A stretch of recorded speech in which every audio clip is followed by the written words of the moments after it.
Everyone, welcome to the show. So, we are learning more about just how devastating last week's elections were for the Republican Party. And I have to tell you, the details are pretty delicious. So, there are various exit polls that have come out, there's final vote tallies, interviews with voters by various news outlets, and they all show how much erosion there was among the groups that specifically put Donald Trump back in the White House. And Republican strategists and some lawmakers are really panicking. If they're honest, they're telling the truth and they're panicking because unlike all of these MAGA influencers that we see out there, strategists and elected officials, they have to deal with reality. They have to accept and dissect the reality of the situation so that they can win the next election. They can't afford all this magical thinking that we're seeing on the MAGA, celebrity front where they're trying to convince everyone. They're like Leslie Nielsen in that GIF or in the meme, where he's like, "Oh, everybody go home. Nothing to see here." It's like there's an explosion in the background, fire and everything. So anyway, Politico went out and they spoke with some of these GOP strategists who admit how bad it was last Tuesday. So one of them was directly involved in the Virginia elections, and he told Politico, let me bring this up for you guys. This is the article if you want to go read the whole thing. It's very interesting. But he told this Politico journalist, quote, "This blew past our worst case scenario of everything." He said in the end that, Democrats just slaughtered them. Like it just wasn't even close. This is a problem. And basically one of the reasons for this is that not only did Democrats pick up the governor's seat, right, by a pretty large margin, but they also flipped 13 seats in the House of Delegates. I know I mentioned last week it was 10. That was like the final count that I saw. It has now been revised up to 13. And out of that 13, 5 districts went for Trump last year. So 5 districts just flipped on him. They were like, nope, we know what we said a year ago, but we've changed our minds. Tim Anderson, he is a Republican. He actually lost one of those delegate races, and he spoke with Politico as well. And he said, quote, "They just smoked us. I mean, gosh, they wiped us off the map. It's going to take 4 years to rebuild what happened on Tuesday." And then Democrats also picked up a county executive seat in Erie County, Pennsylvania. Trump won that district as well. So this was everywhere. Don't let MAGA fool you. I see the comments here in my comment section. I see them on social media. They're all just such little sheep. It is so sad. They're parrots and sheep. They're a pair sheep. they're a sheep rut. I don't know. We'll come up with a word to combine the two. But anyway, all they do is regurgitate what Donald Trump and JD Vance say. They just repeat everything without doing any kind of research, without knowing what the hell they're talking about. But anyway, back to this report. So last week, I mentioned to you guys how Democrats broke the Republican supermajority in the Mississippi State Senate because they won 2 seats. Well, they actually ended up winning 3 seats in that state. So they won 2 in the Senate, which again broke the supermajority, but they also won a state house seat. So Mississippi, I mean, they again keep trying to say, oh, it's all blue states, it's all blue areas. Yeah, okay, Mississippi, guys. Yeah. Idiots. Anyway, check out these charts. So the first one I'm going to show you, this was created by G. Elliott Morris. He is an analyst and he compiles all this data from various reports and polling and what have you. Well, he broke down all of this information by demographics. So look at this. So this is every single group that shifted toward the Democrats in the Virginia elections. So as you can see here, even the groups that Democrats didn't win in the state of Virginia, they still shifted towards the left. They still shifted to Abigail Spanberger. Even white and male voters. I mean, look at that. It's like every single demographic, Republicans lost some of the amount that they had gained last year even. So, you know, the groups that had always been with them shifted, but the groups that had moved towards them significantly last year have moved significantly back in the other direction. And, you know, they're still in positive territory, like I said, with white and male demographics, but the that was cut in half. Their numbers from 2024 to this year is half, literally, in both of those.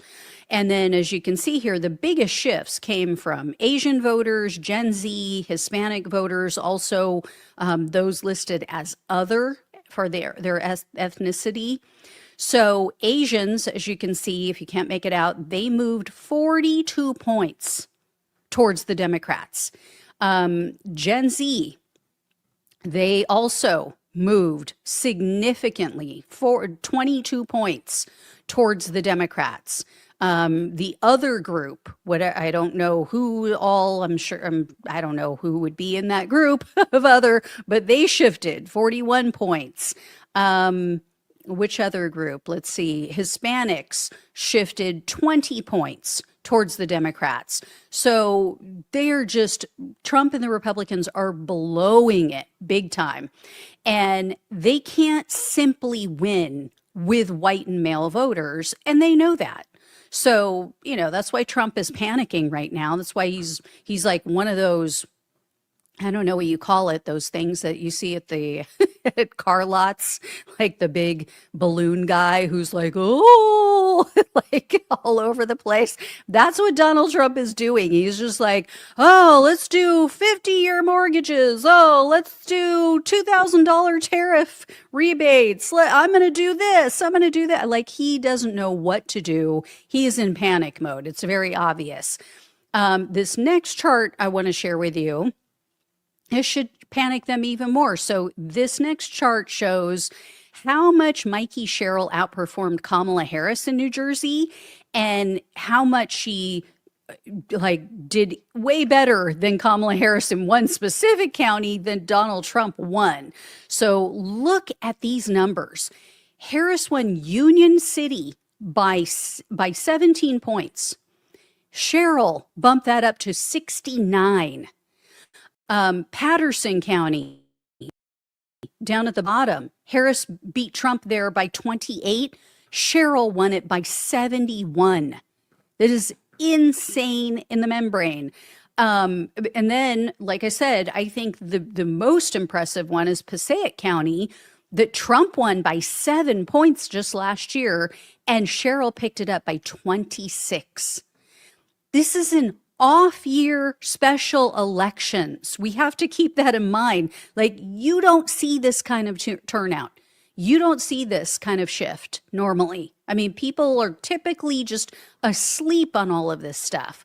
So, I mean, this is just unbelievable. And because of the Latino support that Trump picked up last year, that's why he won Passaic County that I just showed you guys, because it has as I mentioned this in another video, I think it's something like 40% Hispanic population in that county. So that's exactly why he won it, and that's why the Democrat won it this time. And Hispanic voters overwhelmingly also voted in favor of Prop 50 in California. So CNN did their own exit poll, and they showed that approximately 70% of Hispanic residents voted in favor of the redistricting measure. it's so crystal clear that everything Donald Trump is doing is backfiring, right? Sending ICE and then sending the National Guard and the Marines to California to terrorize people and ripping apart families in Hispanic neighborhoods. It is so, and not even just Hispanic families. Like there was a couple in Orange County, California, where I grew up. They had been in California, or they had been in the United States, I should say. I don't know specifically if they had been in California, but they had been here in the United States for something like 30 years. They had raised their children here. They had no criminal record. Donald Trump, for no reason, rounded them up and deported them because they had overstayed their visa or something like that decades ago, have never committed a crime. So this is the kind of stuff that people are watching and going, this is not what I voted for. I wanted you to take the criminals out of the country, but I did not elect you to destroy happy families that are causing no problems, that are, helping our economy, they're contributing to our society. So yeah, this is totally backfiring. And two Democrats even won re-election for the city council in Boise, Idaho. So take a look at this. This was the article that came out in Raw Story. And Republicans would argue, oh, well, Boise is a blue town, it may be a red state, but it's a blue. Idaho is as red as they come. And what makes these wins, these two seats that they were able to hold on to, so important and so telling is that these two city council members were vocal proponents of raising a rainbow pride flag outside of City Hall.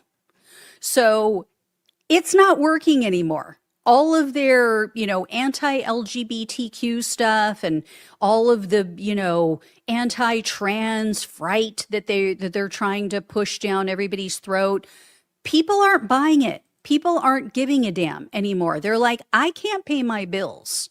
Why should I care about trans people when I cannot afford to put food on the table for my children? And MAGA can claim all they want that, oh, this wasn't a referendum on Trump. That's what you're going to hear. I've been hearing it nonstop, been seeing it on social media. Facts are facts. And the fact is, these elections had everything to do with Donald Trump and his failing regime. So NBC, they conducted an exit poll and they asked Virginia and New Jersey voters how they feel about the way things are going in our country right now. Take a look at this, you guys. 65% of New Jersey voters say they're either angry or dissatisfied. Virginia residents, 63% said the same thing. In regard to immigration and deportations, they asked people about that as well. A slim majority of both those states, New Jersey and Virginia voters, said that the Trump administration is going too far.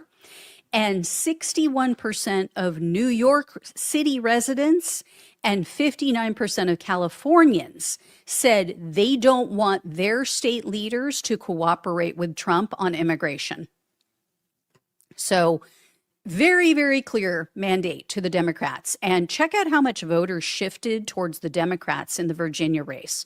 Look at this. So as you can see here, again, this is the Abigail Spanberger race against Winsome Earl Sears, who is now known as Loosome Earl Sears. So this shows of the people who voted for Kamala Harris, 97% stuck with the Democrats. On the other hand, out of the people who voted for Trump last year, 6% moved to the Democrats. You also have 49% of the people who voted for someone other than Kamala Harris or Trump. They cast their ballot for Abigail Spanberger. And 57% of the people who sat out last year's election voted for Spanberger. So those people said, I'm not interested in Trump or in Harris. I'm going to sit it out. I'm just going to stay home. I choose the couch. And they're watching what's happening and they're like, no, I got to get off my ass and go vote for the Democrats because this is out of control. This is insane. And I mean, 6% of Trump voters flipped in Virginia. They're like, yeah, no, I'm out. And here's who helped to secure the New Jersey governor's race for Mikey Sherrill. So take a look at this one. 66% of her votes, I should say 66% of voters under the age of 30 voted for her, so Gen Z. 66% of first-time voters came out and voted for her.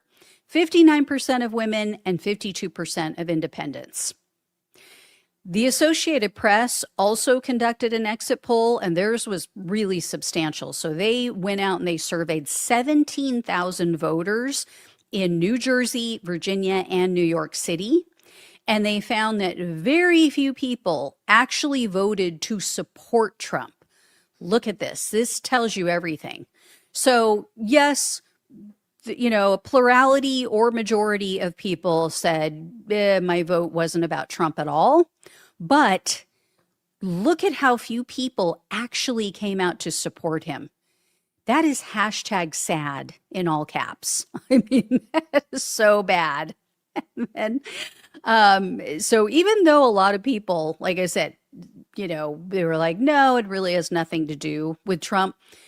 It is clear from these numbers, the people who are anti-Trump, who are coming out in opposition of him, are far more energized than the people who are pro-Trump. And in California, it was even worse. The Associated Press said that 1 out of every 10 California voters cast their ballot, their Prop 50 ballot, to support Trump. Only 10%. And he and his minions think that they can win in California. That everything's changed so much that he's so popular in California. They're delusional. And then check this out. So young voters, this is about the New York mayoral race, New York City. Young voters were more enthused to come out and vote in that election than in the past two elections, 2017 or 2021. The young voters under the age of, 45 there? So it's not even just Gen Z, it's under the age of 45. They were almost on par with the over 45 crowd, which is typically the people who come out to vote the most. So this is a really good lesson to all of the people who say, oh, who really cares about young voters? They don't matter. They don't show up to vote anyway. No, they do. They do show up when you give them a candidate that they can be excited about. And this is how I know for a fact, stuff like that, numbers like that, that's how I know for a fact that Bernie would have easily beaten Trump. Would have beaten him in 2016, would have beaten him in 20. He would have even sailed through to a re-election in 2024 if he had won in 2020. But for the Democrats, the establishment, putting their thumb on the scale and manipulating things behind the scenes and refusing to give him electoral votes and what have you in the first election and playing all kinds of games with the funding, or, going behind everybody's back and telling everybody to drop out so that Biden could win in 2020. Had none of that happened, we wouldn't be in this situation. And if you still think that it's Bernie Sanders and his supporters, which, by the way, includes me, who caused a Trump election, who was responsible for Trump winning. First of all, I voted for Hillary Clinton against my best judgment in 2016, and I voted for Biden in 2020. So no, it is not Bernie and it is not progressives. It is the shitty candidates that the Democrats keep trying to shove down our throats over and over again. and telling us what we should be doing instead of allowing us to dictate what we want. So anyway, first-time voters also showed up for Mamdani in a pretty stunning amount. So according to G. Elliott Morris, 20% of the voters who cast ballots in New York City last week had never voted before. And out of that 20%, Mamdani won 66% of them. Cuomo got only 30% of first-time voters. Morris also said that Mamdani won 2/3 of the voters who said that they have an unfavorable view of both parties. It has never been more clear. People want something new. People want their finances taken care of. They want to see inflation come down. They want some breathing room. They're tired of the wealthy getting everything and anything they want just handed to them on a silver platter, while we, the average Americans, are told, oh, we can't afford it. We can't afford. How are you going to pay for that? We're done. We're done. It's over. The jig is up.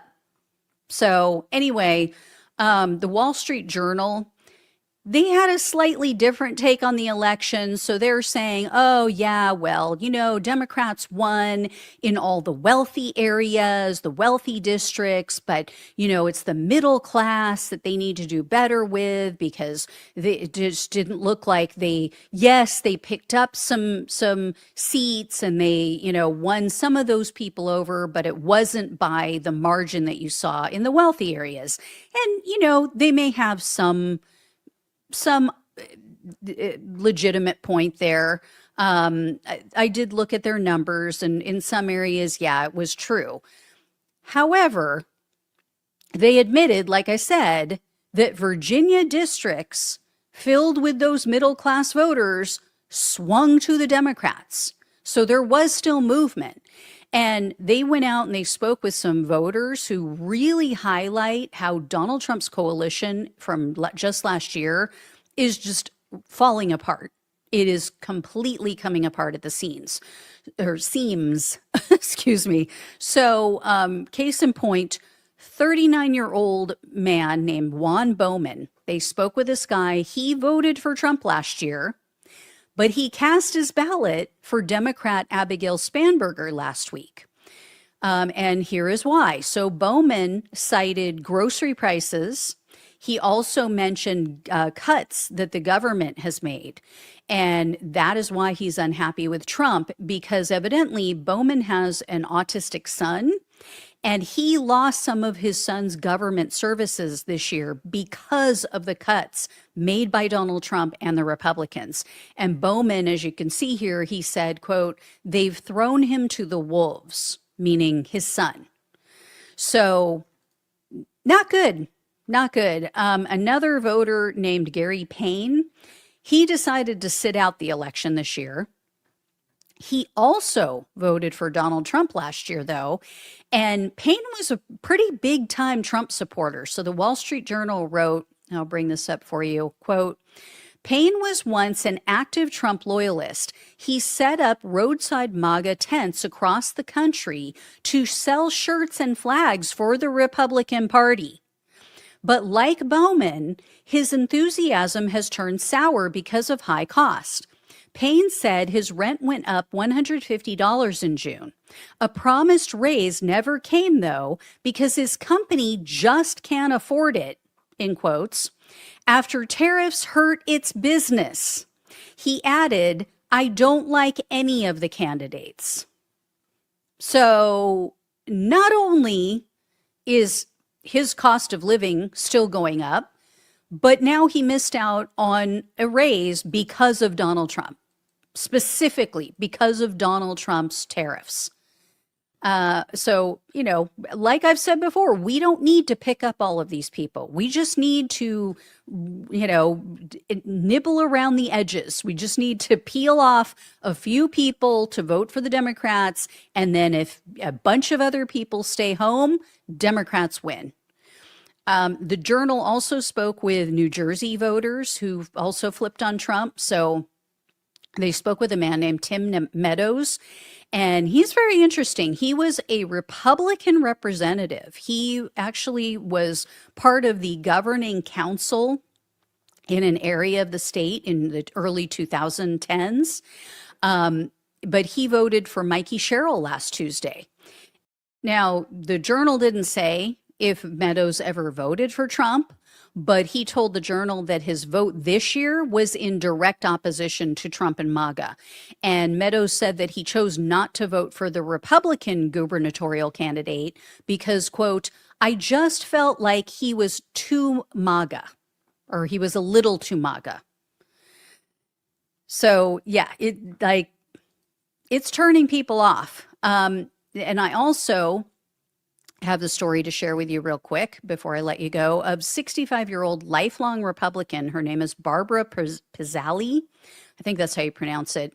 She also sat out the New Jersey election last week, and she voted for Trump in 2016, but she must be turned off on him since then because she told the Journal, quote, I don't feel like anything he's done. I don't feel he's done anything except cause more chaos.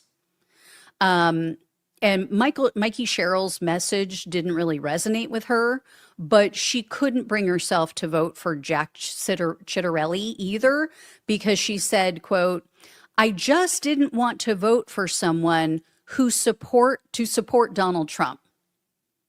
Sorry. Yeah. To support, not who supports Donald Trump, but to support Donald Trump.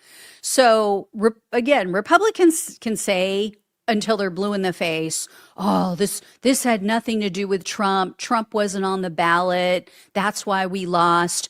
No, the fact of the matter is he was on the ballot. He absolutely was on the ballot. This was a referendum on Donald Trump, on his cruel and incompetent administration. So again, they can bullshit, they can lie all they want, but that's the fact. So they can keep going down this road. Like I said, I kind of hope they do because they're just destroying themselves from the inside out. So keep doing it, Republicans. Stick with him. Let's see where it gets you in another year. All right. I will let you all know when I have more. Thank you so much for watching and listening. Please like, please share, and subscribe to the channel if you have not. Please donate if you possibly can. Love you all. Take care. Talk with you soon. Hey, everyone. Welcome to the show. So, holy cannoli, you guys. It is all hitting the fan. I'm sure you guys all heard that yesterday there were incredibly damning Jeffrey Epstein emails that were released by the House Oversight Committee, and they appear to implicate Donald Trump.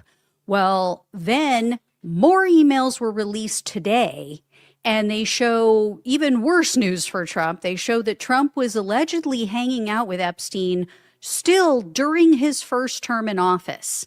So I have all those details to share with you. Plus, I have updates about Epstein's well-known accomplice, his convicted felon accomplice, Ghislaine Maxwell. These same newly released emails expose her as a complete and total liar. And it shows that Donald Trump's administration is at worst, or I should say at best, they're incompetent. And at worst, they are covering for her as well and directly involved in a cover-up of her crimes. So I'm going to get into all that. Also, there's a whistleblower who's been sharing information with Congress about Ghislaine Maxwell and the special treatment that she's receiving in prison. And they say that she's gearing up to ask Trump for another big favor. So first up, let's get into the emails. So this morning, the Daily Beast reported on a November 2016 email exchange. So this was between Epstein and a former Microsoft executive, a woman named Linda Stone. Shortly after Trump won the election in 2016, Stone emailed Epstein and she asked him, "Are you still in Paris?" And Epstein replied to her in this email exchange, you see here on your screen, and he said, quote unquote, Trump Tower. So he's at Trump Tower in 2016. Um, it gets worse because there's another email exchange that appears to show Epstein spent Thanksgiving with Donald Trump. So check this out. November 23rd, 2017 was Thanksgiving. That morning, Epstein is exchanging emails with the founder of Next Model Management. That was a woman named Faith Cates. Cates asked Epstein, where are you spending Thanksgiving? And he replied, Eva, which was his ex-girlfriend, Eva Anderson Dubin. Cates then asked him, who else is down there? And Epstein responded, quote, David Fizzle, Hanson, Trump. And White House records show Trump spent Thanksgiving at Mar-a-Lago in 2017. He never did disclose the guest list, though. Now, MAGA is having a meltdown. They are having a field day with this one. The cope is just so crazy. They're all saying, oh, well, you know, Trump was in Florida, as if Epstein couldn't be in Florida. Like, they do know he had a home there, right? Like, they're apparently unaware that it's possible for other people to also be in Florida when Donald Trump is in Florida. And did they forget that Epstein has his own jet? I mean, it's not like, and there are such things as commercial flights too. The cope, like I said, like they just are looking for anything and everything that they can just latch onto to pull themselves out of this quicksand. So anyway, in a batch of emails that were released by Republicans, Epstein made several references to former President Bill Clinton. And he told several people that Clinton never visited his island. Now, you all know I'm no big Clinton fan, far from it. But, you know, does this mean Clinton is completely innocent? He did nothing wrong? No, not necessarily. However, I will say, and I've said this before, Clinton has never been sued. He has never been accused or arrested or charged with a crime, has never had a woman accuse him in relation to Epstein. He's had other accusers, but never in relation to Epstein and never from someone who said that he did anything to them as a child. Trump can't say that. Trump has had someone accuse him. I've talked about that many, many times before, how I spoke with her attorney in in December of 2016, how she had just dropped the case because she was getting she and her family were getting so many death threats. So anyway, so I'm going to now want to move on to the 3 emails that really made big news yesterday in case you haven't seen them. So these were highlighted by multiple news outlets. The first one was written in 2011. So this is several years after Epstein received that slap on the wrist 13-month work release sentence. So in an email, Epstein wrote to Maxwell and he said, quote, oops, sorry guys, wrong one. He wrote to her and said, quote, I want you to realize that that dog that hasn't barked is Trump. Spent hours at my house, or redacted, spent hours at my house with him. He has never once been mentioned, police chief, etc. So we've since found out that the redacted name was that of now deceased Epstein well-known victim, Virginia Roberts Giuffre. And what's interesting, too, I should point out, is that Maxwell responded to Epstein when he said this, and she said, I have been thinking about that.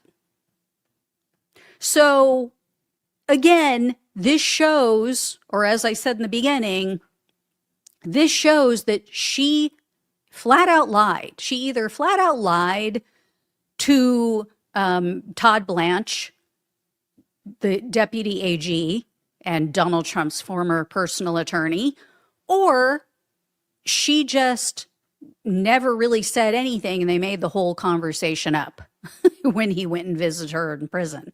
Because she's saying, yeah, I know that Donald Trump spent hours with one of your victims, with Virginia Giuffre.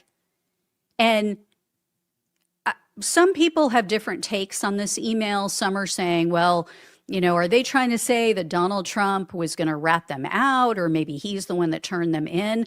I don't take it that way. I take it as they're wondering why, and this is just my opinion, why Donald Trump hasn't been nailed, why they haven't arrested him, charged him, why he isn't more a topic of the conversation involving the actual crimes. That is my take. I don't know. Anyway, to be fair, Virginia Giuffre said before her death that she never witnessed Donald Trump doing anything illegal or inappropriate. I will say, though, she saw what happened to that woman that I was just referring to, who last accused Donald Trump of assaulting her at Epstein's New York mansion when she was 13. So do we know for certain that Giuffre wasn't threatened or her children weren't threatened? We don't, because the woman who filed the charges against Trump and Epstein said that she was threatened, not only as an adult, but she was threatened as a child. According to her court documents, the reason she didn't come forward sooner was that Donald Trump threatened to make her disappear. That was her allegation in that lawsuit. So, and I have to ask too, why would a grown man, a businessman, well-known businessman, spend hours with a teenage girl at Epstein's home? Right? And what could Epstein have meant about that dog hasn't barked yet being Trump? I mean, it could be that, oh, he hasn't ratted us out, he hasn't gone to the police, or he's not named as a witness. It could be. Other people could be right about that. I take it differently. But anyway, the only explanations are not good for Trump, right? They're like, there's no explanation that just waves this all away and it's so innocent. It either means he was involved or he at least knew what was going on and he did nothing about it. And the next email exchange that I have to share with you guys, it kind of hints at either or both of those scenarios. So in December of 2015, when Donald Trump was scheduled for a CNN interview because he was running to be the president, author Michael Wolff, he messaged Epstein and he said, quote, "I hear CNN is planning to ask Trump tonight about his relationship with you." After Epstein asked, what do you think Trump should say? Like, if we could craft his response, what do you think he should say? Wolff replied to him, quote, "I think you should let him hang himself. If he says he hasn't been on the plane or in the house, then that gives you a valuable PR and political currency. You can hang him in a way that potentially generates a positive benefit for you, or if it really looks like he could win, you could save him, generating a debt. Of course, it is possible that when asked, he'll say Jeffrey is a great guy and has gotten a raw deal and is a victim of political correctness, which is to be outlawed in a Trump regime." So they're obviously like colluding, trying to come up with a way that Epstein can leverage what he knows about Donald Trump and use it to his benefit. It absolutely sounds like he has some sort of leverage over Trump.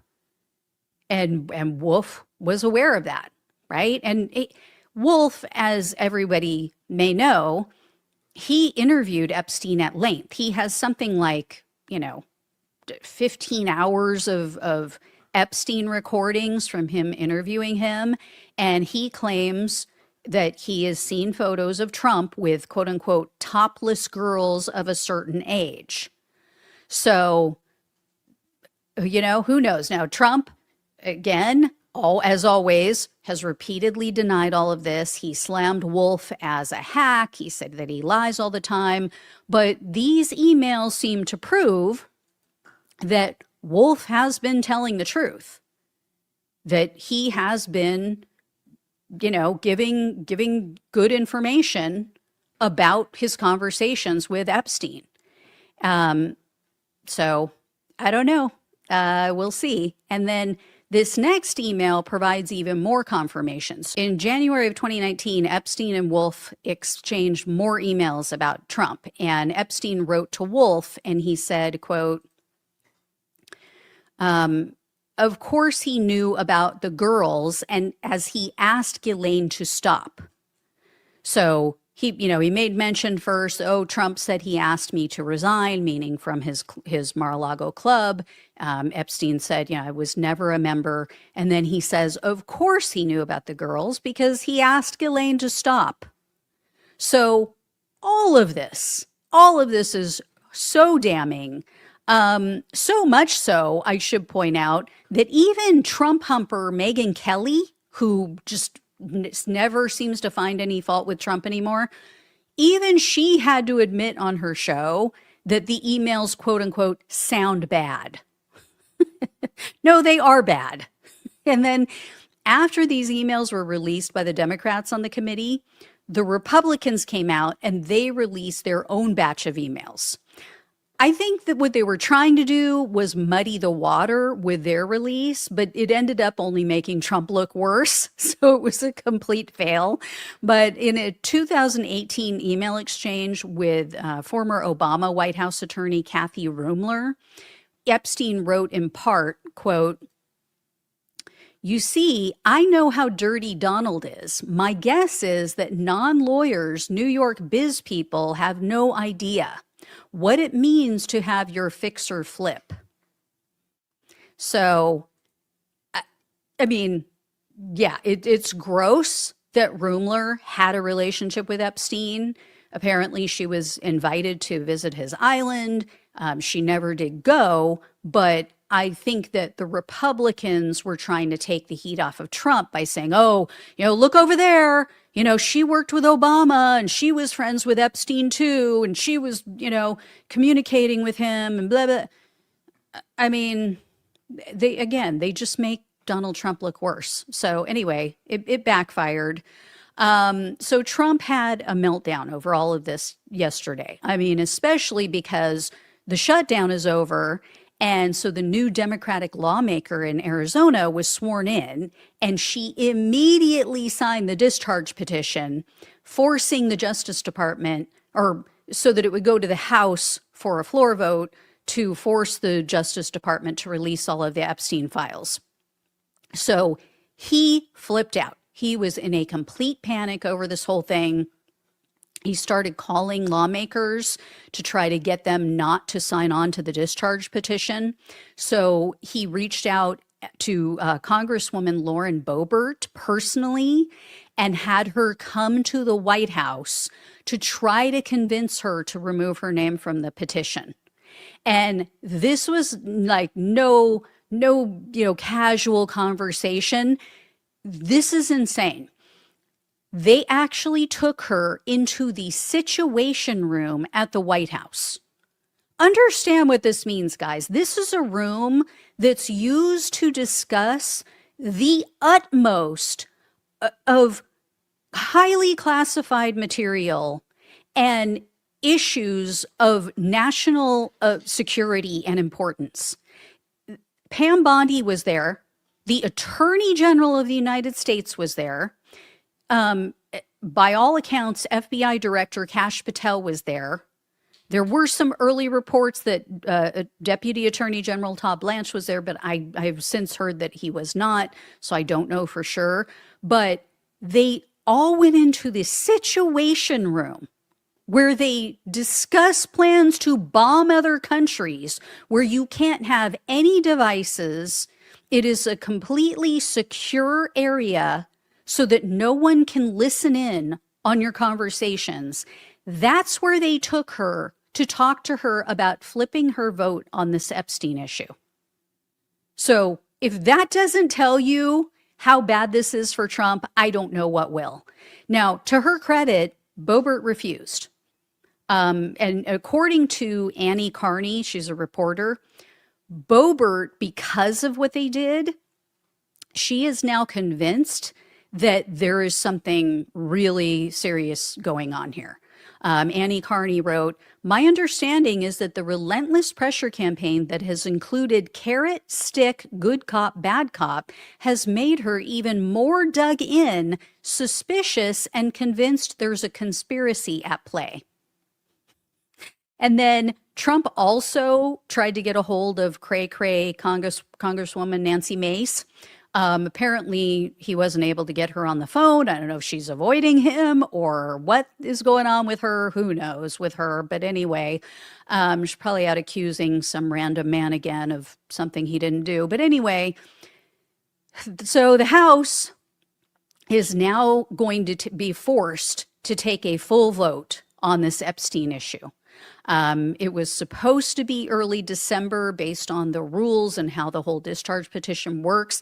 Now, Mike Johnson, the Speaker of the House, is saying, no, it's going to happen sooner. I'm going to bring it up for a vote sooner. I suspect that he's going to try to do it the week of Thanksgiving, that he's going to hope that enough people are tuned out and busy with family and preparing for the holiday and cooking and cleaning and traveling that they are not going to pay attention. So that's my guess, is why he wants to do it sooner rather than later. But I mean, either way, it's not good. And, you know, do we really think, like, even if they take the vote on this, then it has to go to the Senate? Is the Senate going to pass it? It's very dubious that they'll actually pass it. I don't know for sure. If they don't, like, if, you know, enough Republican senators say no, they have the majority, so that's that. But they will have to explain to their constituents why they're covering for pedophiles. And then it has to get over the hurdle of, if it doesn't clear 66 votes in the Senate, Donald Trump can just veto it. Which, again, it looks bad, makes him look even more guilty than he already does. But, you know, does he care? Probably not. He'll hope that, you know, people will be outraged and people will be pissed off for a little while, and then it'll blow over. And, you know, most of the hardcore Kool-Aid drinking MAGA sycophants, yeah, they will just blow right past it. They'll find some way to rationalize it and move on. Yeah, because when it comes down to it, they don't really care about children as much as they do about Donald Trump and owning the libs. So, pretty sad. Anyway, the next few weeks, they're going to be interesting, right? Because narcissists become very dangerous when they feel like they're about to be exposed, when they feel like they're backed up against a corner. They don't like that. They just get crazy. So we'll see. And speaking of narcissistic sociopaths, an unnamed whistleblower is now providing House Democrats with information on Ghislaine Maxwell. And the whistleblower told them that Maxwell is preparing a commutation application to submit to the Trump administration. So, yeah, this is, you know, her way of saying, hey, you know, pay up. I appreciate the digs. I appreciate that you sent me to this little puppy prison over here in Texas, and it's much better than where I was, but you still owe me. So the whistleblower said Maxwell is receiving special treatment. So this includes customized meals. They're also delivering these meals to her in her room. And the warden is personally arranging private meetings for Maxwell and her visitors. Not only are Maxwell's visitors allowed to enter through a special private entrance, but the warden is providing all of them with, quote unquote, snacks and refreshments. I'm not kidding. This is some sick shit. This is the accomplice to the most prolific child predator known throughout history. And they're treating her like she's freaking royalty. And then they're also being granted special permission, meaning her visitors, to bring in laptops. So that's not typically allowed because of the security risks, because it allows her to communicate with the outside world and there's nobody watching. You know, normally when you're an inmate, they're listening to your calls, they're monitoring all of your online activity. They can't do that with this when people are bringing her private laptops. It's insane. And then the Guardian news outlet reported this. They wrote, in one alleged instance, the whistleblower said that when the phone lines went down for other inmates, Maxwell was given special or specific instructions about who she should tell her contacts to call and how those personnel would then connect to relay the call to Maxwell. The whistleblower further reportedly told the House Democrats that when Maxwell wanted to review and edit documents quickly, she essentially used the warden as her personal secretary and administrative assistant. The news release states that Maxwell's correspondents would email documents directly to the warden, who would provide them to Maxwell, who would review and edit them and provide them back to the warden to scan and provide to the original sender. So this is why I heard a report saying that basically the warden is tired of being Maxwell's personal bitch. Yeah, this is just obscene.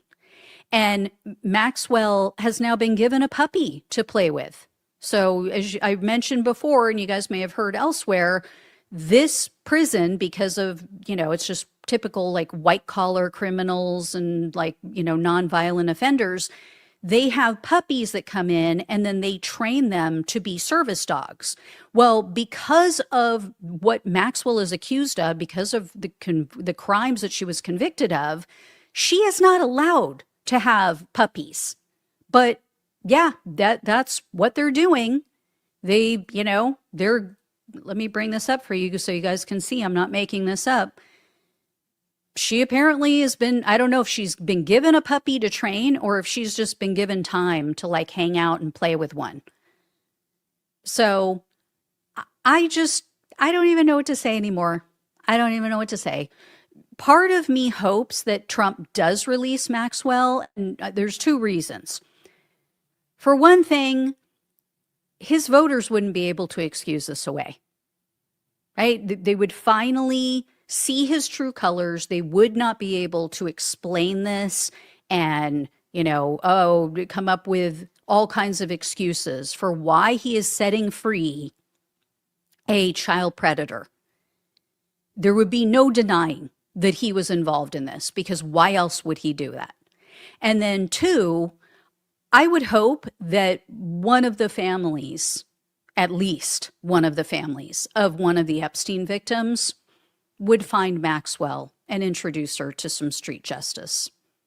I'm just saying. So anyway, I will let you know when I hear more. Thank you all so much for watching and listening. Please like, please share, and subscribe. Please donate if you can. Love you all. Take care. Talk with you soon.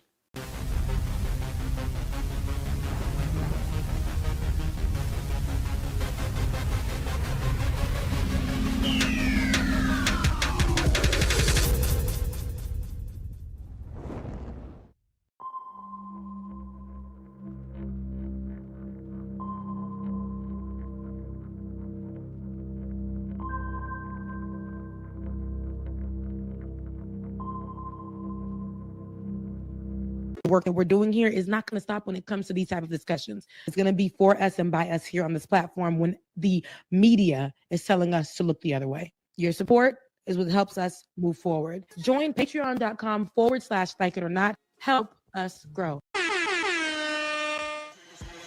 Like it or not starts now.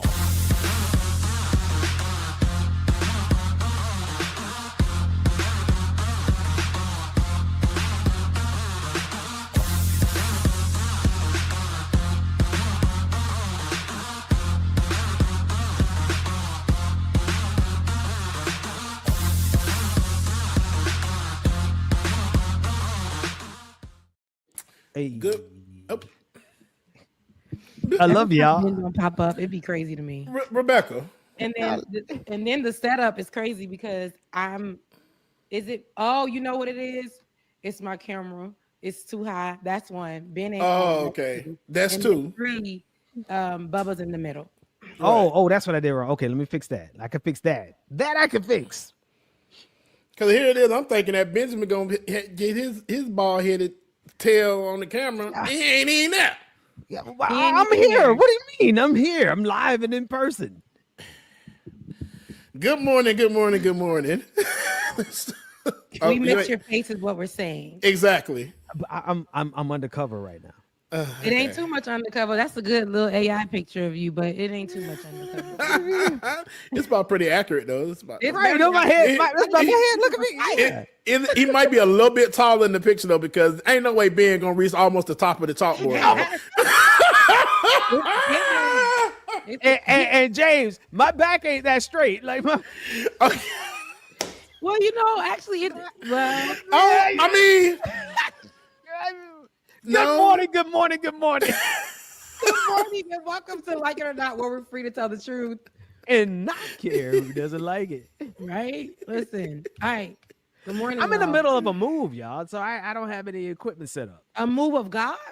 Yeah, a move. It is a move of God, but also a physical move. We're moving again, so we broke down the house. We're breaking down slowly but surely, and so like last time was a really hectic move. We're moving in January, so we've been breaking down, and so that's that. Yeah. Okay. We started a little early this time. Okay, look, that's good. I'm glad you're getting ahead of it. Yeah, I have to be out moving in March, so I'm just like looking around. Oh, you're moving from the new house? Yeah. There's been some changes, but it's okay. But yeah, it's like I got to start somewhere because I have so much stuff. Look at the leaves falling in the background. Did you see that? It's like y'all see it. Yeah, I saw that. It's fall. Because there is beauty in letting dead things go. Oh, yeah. Okay? There is beauty in watching that dead thing that no longer has life. Yes, speak on that. No longer serves you for where you are today. Yes, sister. There's beauty in watching those things get into the ground. And even though it may seem like a loss, hold on. You better preach. Come on, preach, black woman. Seem like the things that are a loss, as they are in the ground, people don't see that what happens is it's biodegradable. You said, Pastor, what is biodegradable? Biodegradable. It is in the ground. It may be dead. It is something that now fertilizes that ground to make that tree that people saw that was bear more fruit, bear more leaves. People will see the green. Yes. Green sister. When they say Green sister. On the other side. Hey, James, she playing. Okay, she is. Got to go. They didn't see when there was no more. She feeling it. She really feeling it. She going now. When you were crying those tears. Come on. Hey. Now, all jokes aside, should have bought a Hyundai, but I splurged and bought a Bentley. But Rebecca, you just preached the word. Amen, somebody. Amen. You just preached an actual word.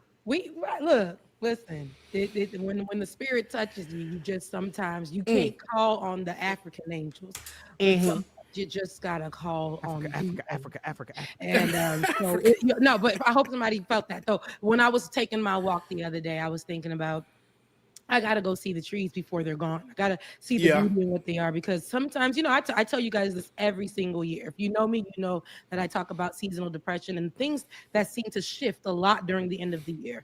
You have a lot of people who will be able to take breaks and be with their family, who have these corporate jobs right now and can stay in them, and they get to take their weeks off. And people either have to work or they're like, Ben, you're moving, you're going through your transition for the start of the next year.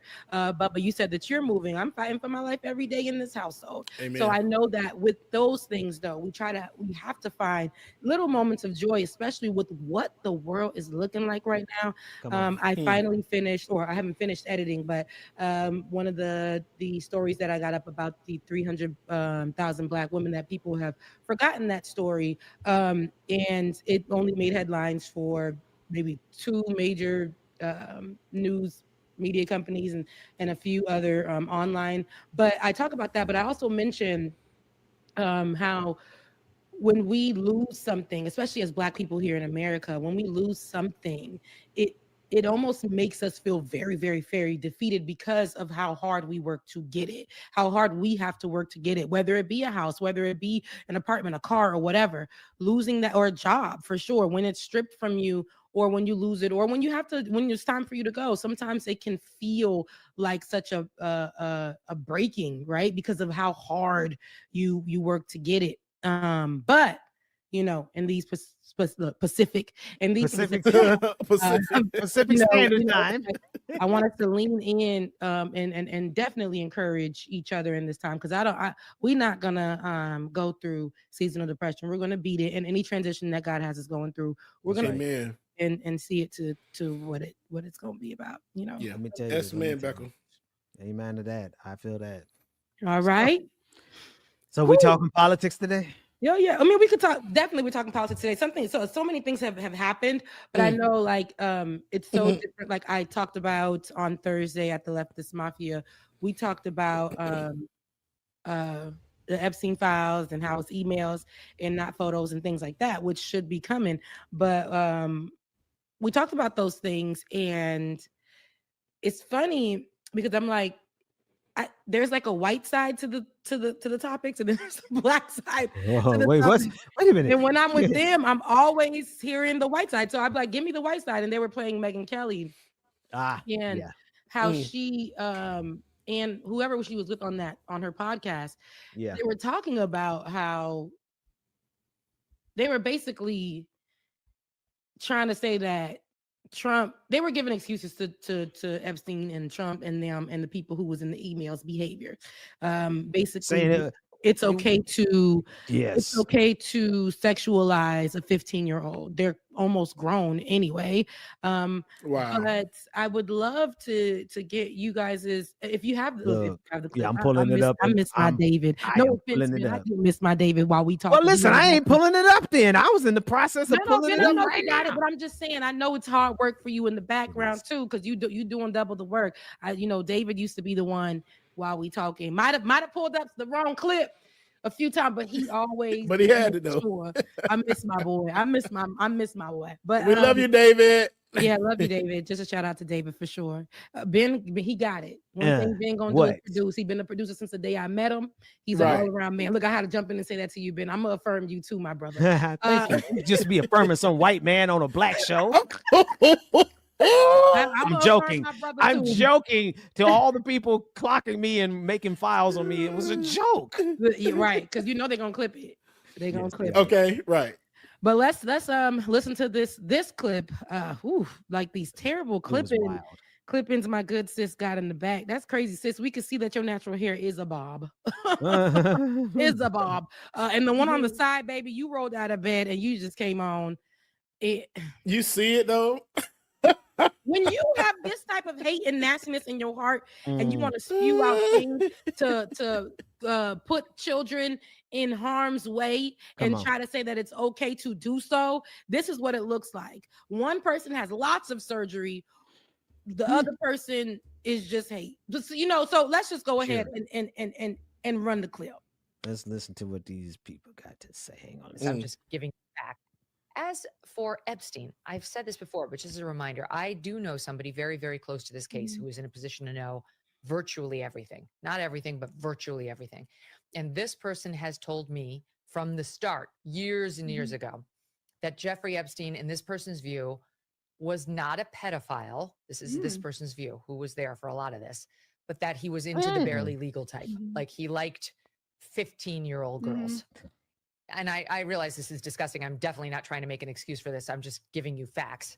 That he wasn't into like 8-year-olds, but he liked the very young teen types that could pass for even younger than they were, but would look legal to a passerby. And that is what I believed. And that was what I reliably was told for many years. And it wasn't until we heard from Pam Bondi that they had tens of thousands of videos of alleged, forgive me, they used to call it kiddie porn. Now they call it child sexual abuse material on his computer, that for the first time I thought, oh no, he was an actual pedophile. I mean, only a pedophile gets off on young children abuse videos. She's never clarified it. I don't know whether it's true. I have to be honest. I don't really trust Pam Bondi's word on the Epstein matters anything else. anymore. Yeah, so I don't know what's true about him, but we have yet to see anybody come forward and say, I was I was under 10. I was under 14 What? when I first came within his What? purview. Look, That makes no you can see sense. the distinction without a difference. She won't. No, it's not. I think there is a difference. There's a difference between a 15-year-old and a What? 5-year-old. You know, it's just whatever. There's a difference between a 15-year-old. Yes, there's 10 years age I was about difference. to say 10 years. There's 10 years age difference, but can we? Okay, both of them need to be put down. Somebody messing with a 5-year-old needs to be put down, double tap under the ground. I don't care who does it. I do believe in due justice, but at the end of the day, those people need to be put down. Now, a 15-year-old, those people, watch the intonation. What changes in my intonation? Those people need to be put down.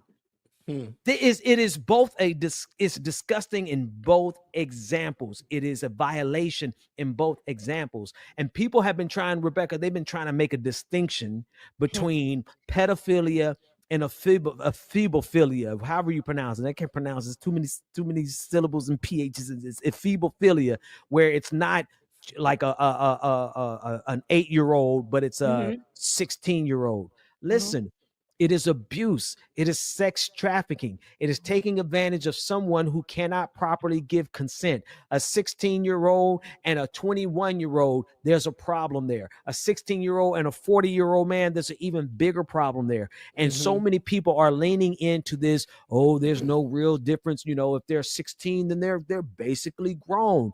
How, Sway? A 16-year-old, your brain is not mentally fully developed until you're 24. And so they're making these excuses on behalf of Donald Trump that had it just been a pure Republican or a Democratic president, had this been, we know Bill Clinton is involved in here in some way, but had it just been Bill Clinton, they would never take the time to make a distinction between an 8-year-old and a 15-year-old. One last thing. I got a 14-year-old. Right. You think I'm gonna make a distinction between somebody messing with my 14-year-old and somebody messing with my 7-year-old? What kind of parents are they? Does Megyn Kelly have children? That's all I'm gonna ask. I don't Does even know. Megyn We don't Kelly know have much children? about Megyn Kelly on this side of town. So all I know is that she's a hateful person. I've followed her since she was a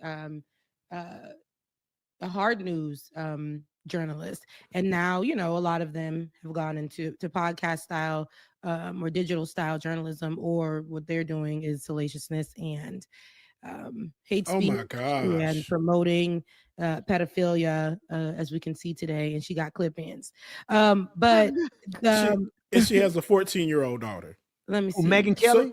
So that's basically you're saying that it's okay for your 16-year-old. Wait, 14 or 16. Megyn Kelly has a 14-year-old daughter, and she's saying something like that.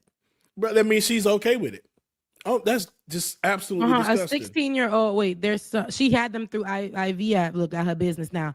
All her kids she has 3 biological children with her husband. Oh, wow. And they were all conceived through IVF, which she has access to.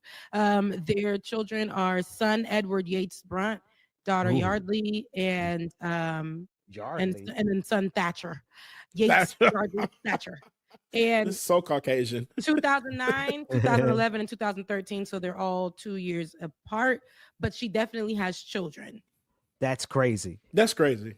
It's crazy even if you don't have children, but if you have a 14-year-old and you say, oh, they're not really pedophiles because they barely legal. 18 is barely legal.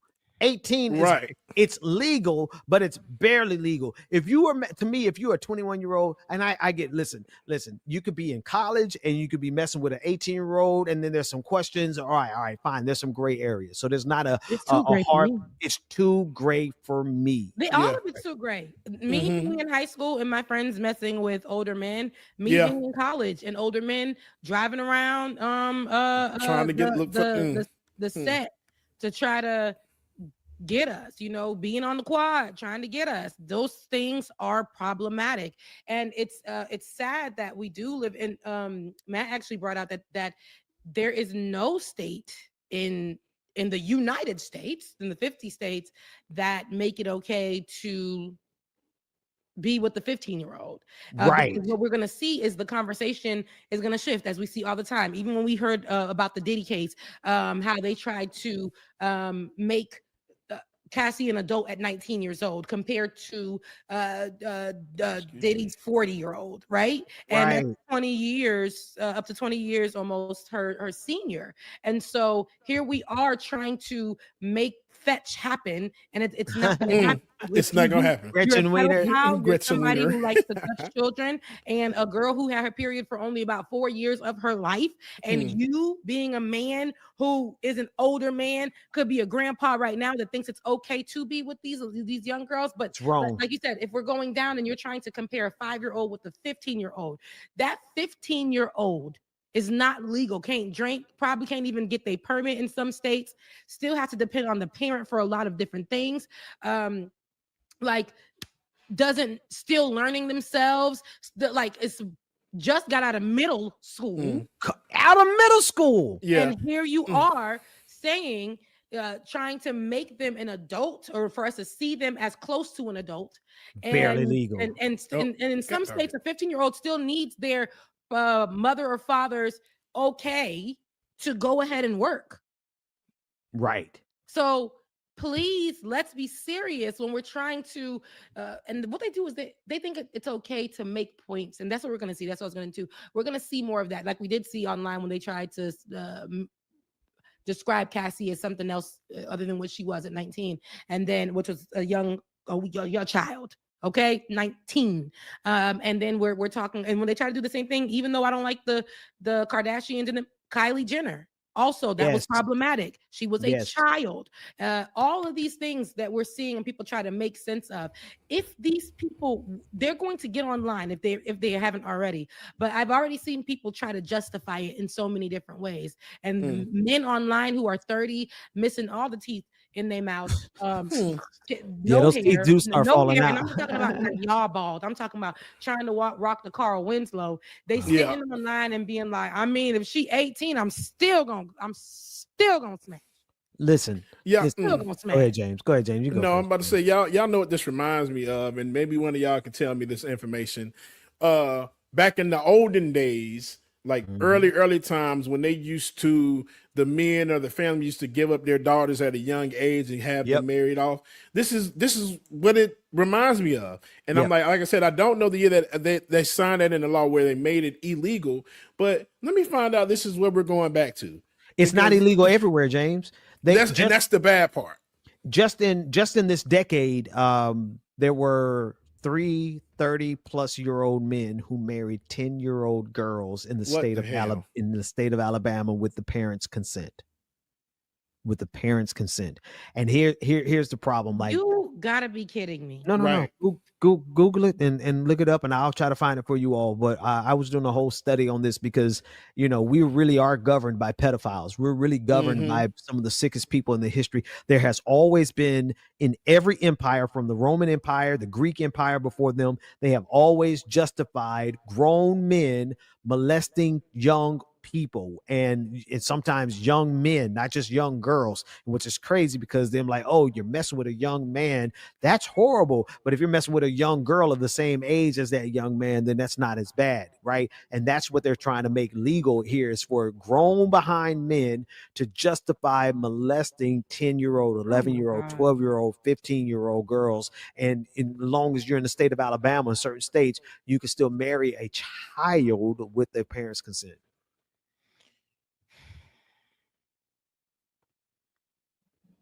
I want for us to see that while states are still carrying these types of laws and letting these things still pass and be allowed, and there are some places where they think this is okay. It's abusive. A lot of the women who came from that time were probably going with their parents too, or their parents said it was okay for them to go or whatever. But imagine the trauma that they have to see this all play out as. Just like when the people who talk about being touched from people in the past, and a lot of people want to bring up, well, that was just like 50 years ago. And that's like that's a law, but nobody's really doing that today. But it's still, they're saying it's okay to do. Let the parents say okay. And real quick, Liberty Twitcher, it doesn't matter if it's 10-year-old or 16 years old, it's still effing wrong. But you didn't get in here acting like what we're stating is not true. Mother sucker, just like you just said that the information we're saying is not true, you can look it up yourself. In 2003, Alabama raised the minimum marriage age to 16, a change that would have made it illegal for a 10-year-old to marry under the new law. Yeah, look. Thank you, James. Research. How easy was it for you to find? How easy was it for you to find? Extremely easy. You were fact check. I mean, not that you didn't trust me, but you were like, you couldn't believe it. You had to look it up yourself, right? And then I'm about to bring it. I'm just talking. Let me share my screen. Hang on, not that screen. Hang on, let me share a different screen, because people are like, oh, that's not true. Come on, man. I've been doing this long enough to never say something on this show that I have not personally seen for myself. Is it on the screen yet? There it is. More than 200 children married in U.S. over the last 15. Girls as young as 10. Do you see the headline? Were among the minors who were wedded under legal loopholes. Kiss my monkey, boy. Thank you. Liberty to it. You ain't just the messenger. You the listen. And I don't like picking on people in the chat room because sometimes they knew right, they don't know better. But one thing they don't know better. One thing that we don't do, we don't spit stuff that's not already verified. We've been doing this over a decade, my dude. As young as 10. And I know this case because it bothered me so much that I went and studied this case. It was 3 10-year-olds that were married off to 30-year-old plus men in the state of Alabama. Boy, don't ever try me. Don't play me, play Lotto. Try Jesus. It ain't even that, but we don't even have to prove anything to these weirdos. But these are the people again that want to look at these children and say, well, they're 15. I mean, they're grown. They're close enough. They're 5. I remember reading, and it bothers me so much, that there was a little girl, and this is a true story. She had a tumor. Turns out the tumor at 5 years old. She's the youngest girl, I believe, to ever have a baby. And she had a baby. She was a 5-year-old pregnant girl. They thought it was a tumor. And that just goes to show that she went, and in reading the story, I didn't see anything about them convicting, finding, looking for, or whatever, because the story is very, very vintage and very old. But I can't imagine these little girls who are being touched, around them or sexualized or whatever, possibly getting pregnant, and the same group of people benefiting from the abortions or putting these kids through all kinds of traumatic things. I can guarantee you, for all the things that they are, they don't want porn on the internet anymore. They don't want, of course, they don't want abortions. Everything that they benefit from or benefited from, especially with Epstein and all of them. Now, here we are, and they're acting like, oh, they're trying to make excuses that it's changed. We don't support abortion. We don't do all that. But y'all was benefiting from it, right? Y'all was doing all these things. And now y'all get online and you got people like Megyn Kelly who's trying to say, well, I mean, they weren't 5. And that's disgusting at 5. Yeah. Like, like this, that's horrible at 5. And we got to do something about that. Right. But 15? I mean, child, but it's bad, but like, girl, the way that the right is going to try to flip this and, as we were talking about on Thursday, indoctrinate people to believe, but they've already tried this before in so many other ways. And the way they're going to try to flip it, switch up language, use buzzwords, keywords that make it seem like it's okay to do this. We're going to see so much of that flooding on the internet. And I feel like it's already there, but I've made sure to curate my threads to be, anytime I see anything, I don't care who's saying it, to block those words. But I know there's going to be articles written conversations that go past what Megyn Kelly is, is doing in the digital space. I'm pretty sure Fox News they're going to have their talking heads having these conversations and developing it. The panels are going to sound like, they're saying this as if the kid was 5. We're going to see people on panels. Right. Yeah. Look at how they are willing to move the ball. Look at how they're willing to move the goalpost Every time. Like, and this is just, to me, MAGA made the biggest deal. I thought, see, this is where I got it wrong. I was really, really, really wrong, because I felt like, okay, here's a baseline that all of us can agree on. We can all agree that anybody that's messing with our children needs to get got.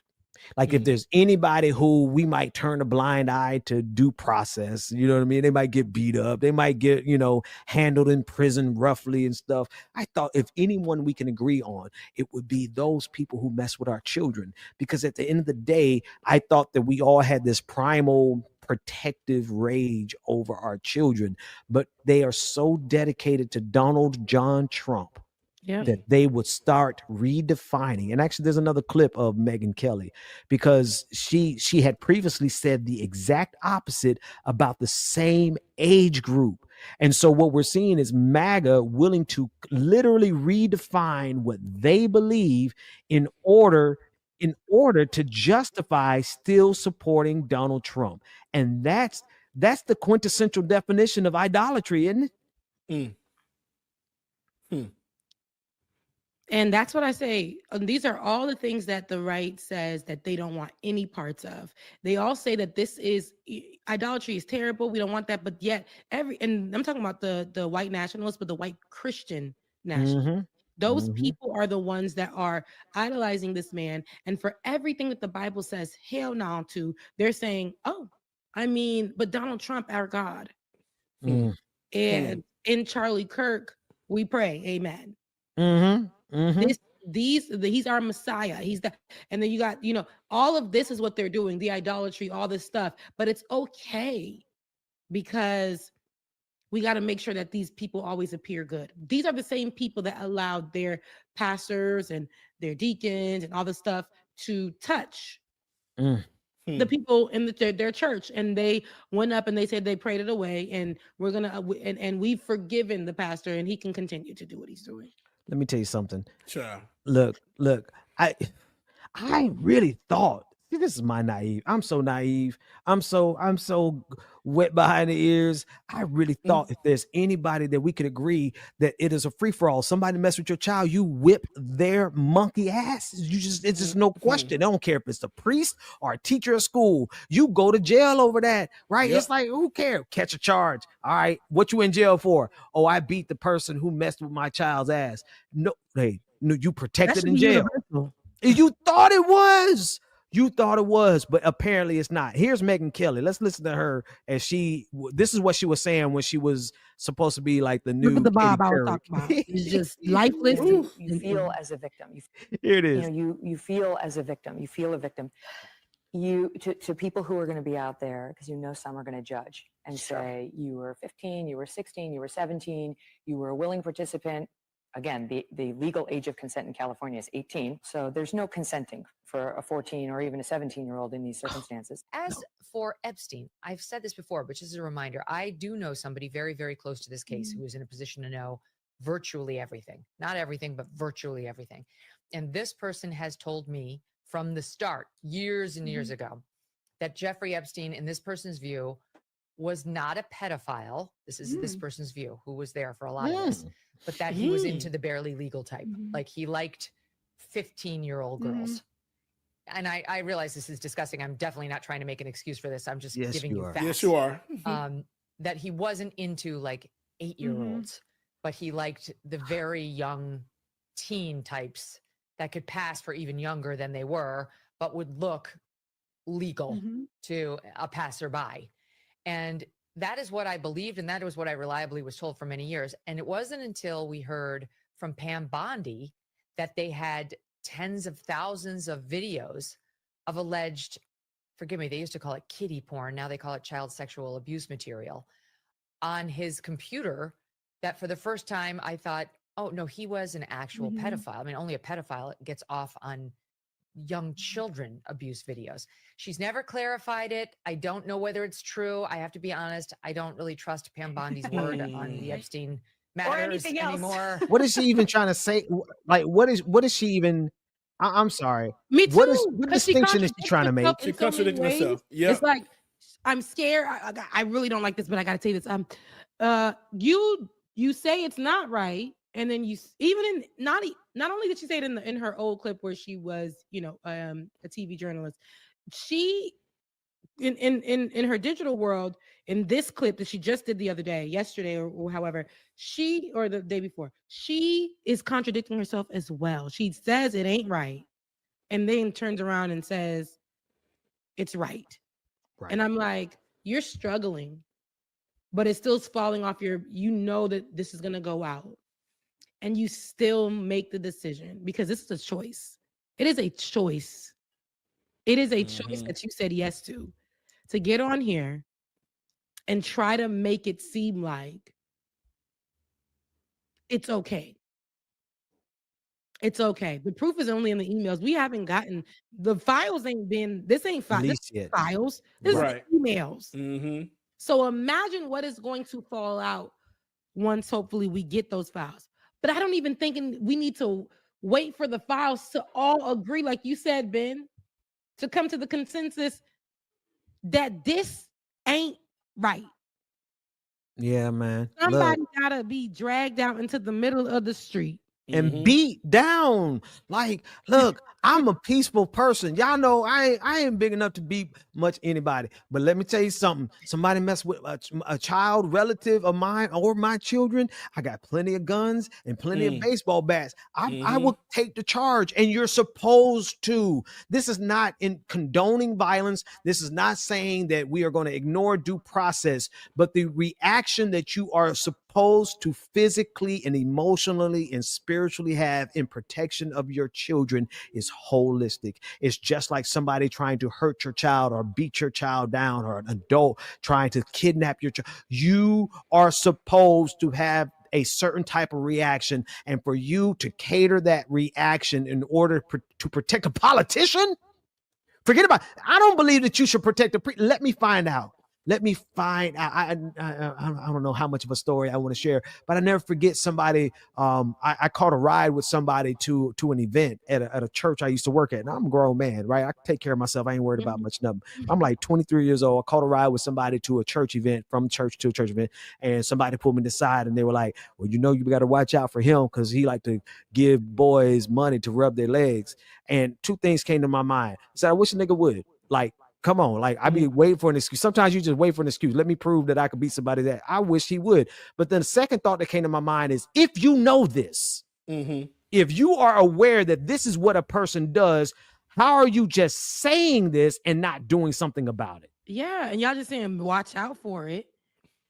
One of the babysitter and the church have been the experiences for me. I was 6 and I was 13. So hearing these things and hearing them say that these things are okay. I remember saying when I was 13, I remember I had this conversation on or when we were in the office in the studio at Like It or Not. And I shared this story and I got emotional sharing this story. But remembering when I tried to say something and they were like, well, what did you do? And I felt like, dang, I can't even really say the full story because I feel like I did something wrong. And then to go on and see that years and years later, this was my first year in college, to hear that he went to jail for the same thing. Got him. I was 13 at the time. So at this point, I think I was 18 when I found that out. And I almost had this guilty feeling that if I would have said what he was doing, but then I thought to myself, especially after talking about it for the first time on air years ago when we were at the studio. But I'm like, dang, it was people out there that was going to protect him anyway, because they were doing that. Yes. They were doing that. And here's what we're seeing with Donald Trump, Epstein, the people in the emails, all that stuff. There's a protection going on. They're going to go around and be like, but he just And that was, and as And a she man, was 16 and she looked like she was 20. she you know, she grown. She was grown. And She was me acting fresh. She was at acting 13, I fresh. told you, I just telling y'all, God only made me up of little legs, but at 13, all I was a little girl running around. I remember that day specifically, splashing in the rain outside of the church, just running around. Mm. And you just like, you think about those moments and you're just like, how does somebody look at that and sexualize that? Right. And ooh, the extent to which it happens in churches, right? It just happens everywhere. And Yeah. you really like there's just so many different layers of this. Listen, I was at the babysitter and the church, but no, it didn't stop me from, I didn't have church hurt because of that. It was this person and it was the people around them. And but it it's was the fact that those churches different- protected them though. Yes, and it was these different churches that will try to, the same thing that we're seeing the right do, protect this person and vilify the child. Yeah. Right. And That check is this the out. problem. This comment right here from Charlie. These are the same people yelling about LGBTQ Yes. folks. These are the same people, Megyn Kelly and the rest of them. They will literally tell you that it is okay. It is better for a 30-year-old man to be messing with a 15-year-old girl than it is for a 30-year-old man to be attracted to a 30-year-old man. Like this is how twisted they are in their minds. They feel like they are entitled to the bodies of 11, 12-year-old, 13, 15-year-old girls, and any man that's attracted to a man, oh, that person's going to hell, not the grown behind man who took advantage of a child. Right. And I want, you already know what I'm gonna say, man. How is all of this stuff gonna play out with all of this news coming out with Donica Trump? Donica. This is exactly it, right? Donica Lewinsky. Donica. Now it's gonna be, oh, it's okay to get that from another man. It's okay. It's not gay. Right. Yes, bro. You know, there's a lot of people who they be saying that anyway, but like, you know, I don't know, man. If you see, you know, give or take or receive. I'm not gonna give my views at all. I'm gonna shut my mouth. I am. I'm gonna let everybody else talk about it because us part of the LGBTQIA alphabet gang, we already know what the answer is. So Come on, man. I'm not gonna say anything at all. I'm just gonna let this play out. But they would be okay. They would be okay. Oh, she was 15, so she looked like she was 30. So what's wrong with Don? But let that image come out of him giving a little fellatio over to Bill Clinton. Let that photo come out, and then they will completely abandon him. Right. Let's just really think about that. They're gonna worry more about if those people were to and they probably have, which is like we can't put anything past these people, but were to do this with little boys, right? And what will happen is they'll worry, and little boys who come from liberal families or who are like everything blue, right? Just blue. They would worry about the fact that they would say, how dare Donald Trump or family and friends and comrades, all like they would say, how dare that person go and do a Democrat family? I was just about to say, Rebecca, that a leftist, it ain't even gonna be how Democrat. dare they harm a child? How dare, because they won't even talk about it. They won't even talk about it being gay or LGBT. They're gonna focus on The my politics. God. It was a Democrat, and then it was Bill Clinton, especially. Yeah. And so this is my thing. That's one of the things that we talk about a lot. When it comes to politics, the biggest scandals, when it comes to these types of things, sex or infidelity or whatever, when it comes to presidents, we always mention Bill Clinton. Bill Clinton to the where we have songs about it. We have phrases. We say Monica Lewinsky, or you got Lewinsky that we heard in the Beyonce song. What she said, Lewinsky. I'm a Monica Lewinsky. Y'all on that? Yeah. It's crazy.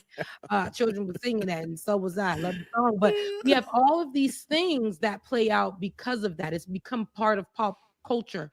Yeah. This thing, though, they are trying to make it seem like, oh my God, like this is not, there's no smoking gun, even though I can't see. It's foggy in here.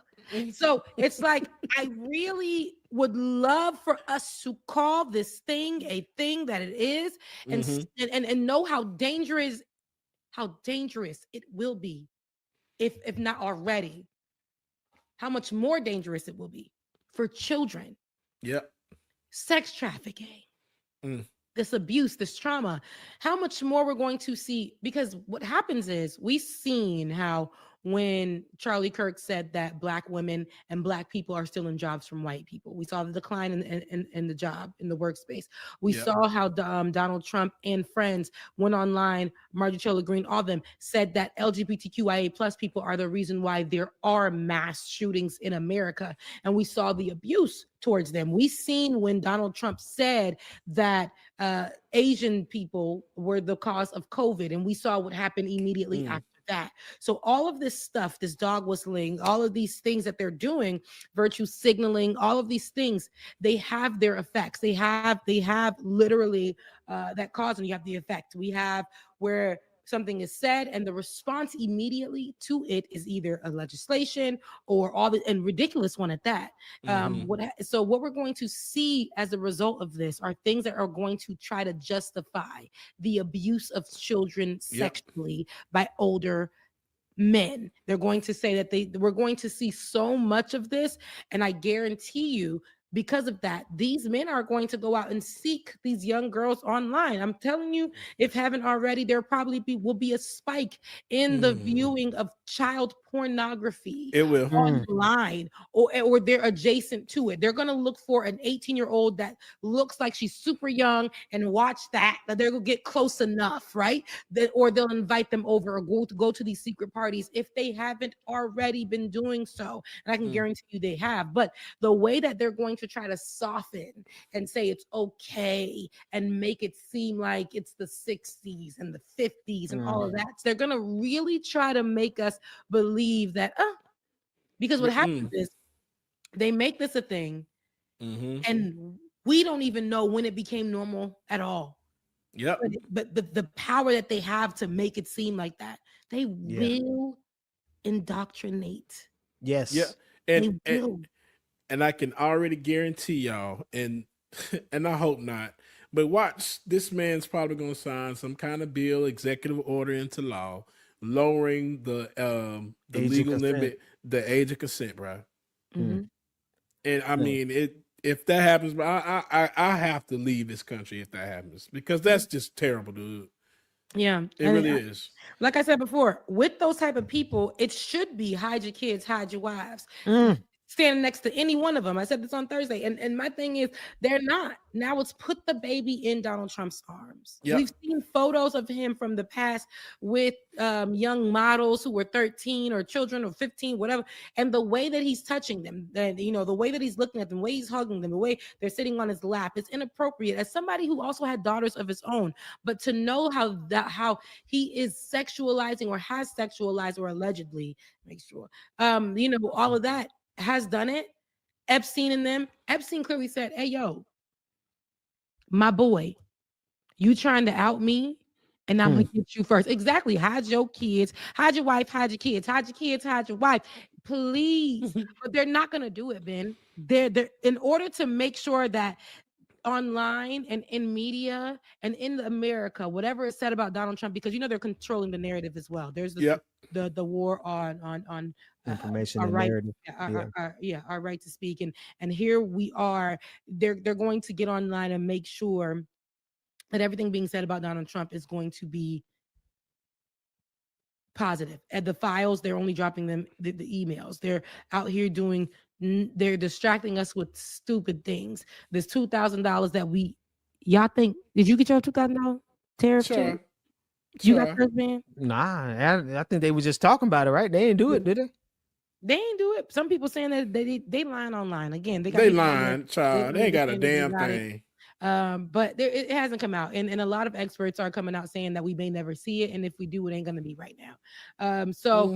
But as I was saying, like, they're going to go online and try to do these things to make Donald Trump seem to be this whatever. But not only Donald Trump, we have to remember Donald Trump is one of the many names that were on there. We see names of people, actors, and celebrities that were in those emails. Yep. In the photos alone, you can see who was there. Poor people, poor children who were in there, those poor girls who have probably happened to be there, who are living this all over again, that may not can say anything, maybe been paid off, maybe been whatever. Donald Trump can do whatever he wants. Yeah. It almost seems invincible, but because everybody around him is making him that way.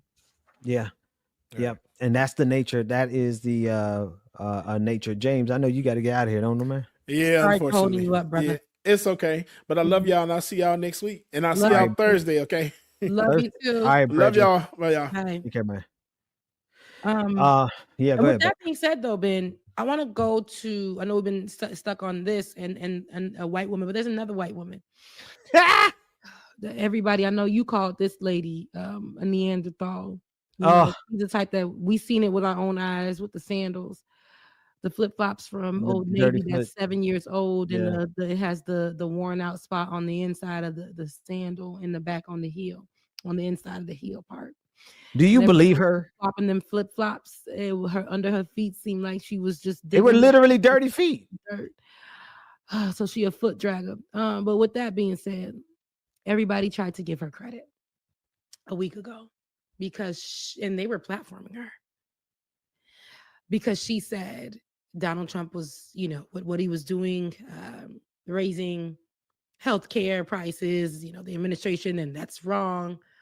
He's doing wrong. And people online were like, oh my God, finally, she's come to her senses. I mean, gosh, y'all, the bar, where is it? In hell. Where The is bar, it? the Below bar is in it? hell. Like, dang. Yeah, y'all don't get tired. Because remember when they did, I said when they did this to Liz Cheney. And they got on Right. the internet and try to say Liz is a stand-up person. And the bar, here it is. It was her saying after all this time, over 90% of the time voting for Donald Trump, saying Donald Trump is a bad person. And everybody was like, whoa. Nobody's ever done that before. She's incredible. We know white people. She's incredible. Wow. Like, that is a stand-up person. That's someone that you can see from the other side. It takes so much strength. Really It doing takes so much strength to be able to stand up and make you change your mind on an issue. Like, we have to give her credit where credit is due. like we have to do that. Like, we might hate the messenger, but the message is still there, and that's just enough. And they were trying to do that with Marjorie Taylor Greene, baby. Y'all did so much online. I kept getting on there and just saying, you know what, God, not today. I got a lot going on in my life for them to be online spewing out this mess. Because here it is. Not only does the right protect this kind of BS, you'll see people on the left because they just lie down. They say, walk on me. Right here. Start Tread putting on on me. that clown outfit, and just said, bipartisanship. Work together. It's so great. Yeah. Right. And that be the problem. Because now she got platform. She sat up here and said all of this because she would have to pay more for them on the insurance. And that was a problem for her, a rich white woman. Said nothing but hateful things, has signed off on laws to hurt so many marginalized communities time after time, had Facebook groups dedicated to hating people and saying that the mass shootings. I remember there was one Facebook group that she ran with her own personal page, basically that mass shootings were happening because of the LGBTQIA vote. Right. And they weren't real. She said that one wasn't even real. So I say all that to say, her saying that and then saying a couple of things, and y'all was like, wow, she's getting it. It's so crazy. We have to give people credit. For her to come back yesterday or to earlier today, it was yesterday, to want to sign a law to take away H-1B visas and Right. opportunities for immigrants to come into this country, want to eliminate them in totality. But y'all did the most. Let's take a listen to this clip with her on The View. Well, I wasn't ready. Hang on. I know. a lot of paid social media influencers. And I found it very interesting that they were the MAGA accounts, but they're all paid. And they all attacked me when I announced I was coming to join you ladies on The View. And I think that's very weak and pathetic. But when I talk about weak Republican men, I'm pretty much talking oftentimes about the leadership in the House and the Senate. And they're not getting our agenda done. And I think there's so that's it. I mean, there's a lot more obviously that's happened over the weekend, but why did The View even platform this Neanderthal? Like the stuff that she has said and done, she literally helped bring Donald Trump and bring this country to where it is right now. She's on the cutting edge of MAGA. And for whatever reason, whether it be genuine or whether she's trying to play a role, a controlled opposition, for what purposes are we on the left, liberals, progressives, or Democrats? I don't care how you label yourself. Why would, just because she says she doesn't like Donald Trump now? Is that all? Is that the bar? No, I'm good. That's it, Ben. That's what it was. It's literally because she doesn't like Donald Trump now. Now they aren't. He went to Truth Social and started posting screenshots of salacious things that people have been saying about her on there. He did this whole long drawn out goodbye message with somebody. What's the I forget his name. He's on this space, and I forget his name. He works with the Letter Hack. He was just on the show on the Leftist Mafia when we did the live call-in, but he was talking about who do we think that Donald Trump is going to cut next, within the next week. And he said it's going to be somebody. That's what I predict. And I said, you know what? I predict the same thing. Donald Trump is in the cutting people off business. We've seen him do it so much within his administration so many times. And the person that he cut off is Marjorie Taylor Greene. There's more to come, but the relationship, because she rented penthouses on his shriveled areas, and so now that he's kicked her off and put her now he did our girl Omarosa wrong because allegedly he put her things on the grass outside, but here we have. He is going in on Marjorie Taylor Greene. He doesn't care what it looks like, how it looks like.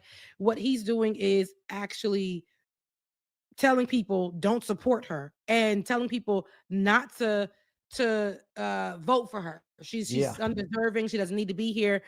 And so she posted her screenshots of text messages that she actually sent to him and other members of the party, saying that's not what she said. This is what she said. She's saying drop the Epstein files. They're disgusting. If that's what he did, they should be. She was saying those things. And here we are. We're supposed to be feeling sorry for her. I hope she don't. I hope that, he doesn't. I hope this endorsement drop from the president of the United States that helped you get to where you are today. I hope it affects you gravely. I hope it hurts her. Yeah. Where she doesn't have this position again. Yeah. No, listen, some people, the only way you apologize is by disappearing. Goodbye. You're so long, farewell, auf Wiedersehen, goodbye. We don't need to ever see, because she is a deeply evil woman, a deeply racist and evil woman who has participated in 100% of the evil of MAGA. And now just because you have a falling out with Donald Trump, what he chose Laura Loomer over you? Because that's what, if you ask me, like, what does it come down to? It's the fact that Donald Trump listens to Laura Loomer and doesn't listen to Marjorie Taylor Greene. And Laura Loomer and Marjorie Taylor Greene have been going at each other for some time now. And so she finally threw into house, I can't believe he's going to listen to Laura. Both of you all just smell like, you look like you stink. Right, both of you are evil people. Both of you have the integrity of a moth, of a sloth. Like you just are really disgusting people. And so now, because you turn on Donald Trump because he picked someone who's more evil than you, or just pretty much the same evil, he just likes, Laura Loomer knew how to pull up on him and the way he likes. You've seen all the pictures of her pressing up on him in every opportunity that he got. You know what I mean? Like, are we supposed to care because you all had a falling out in how you facilitated your evil, that all of a sudden now, Marjorie Taylor Greene, she's one of us now? Hell no. No.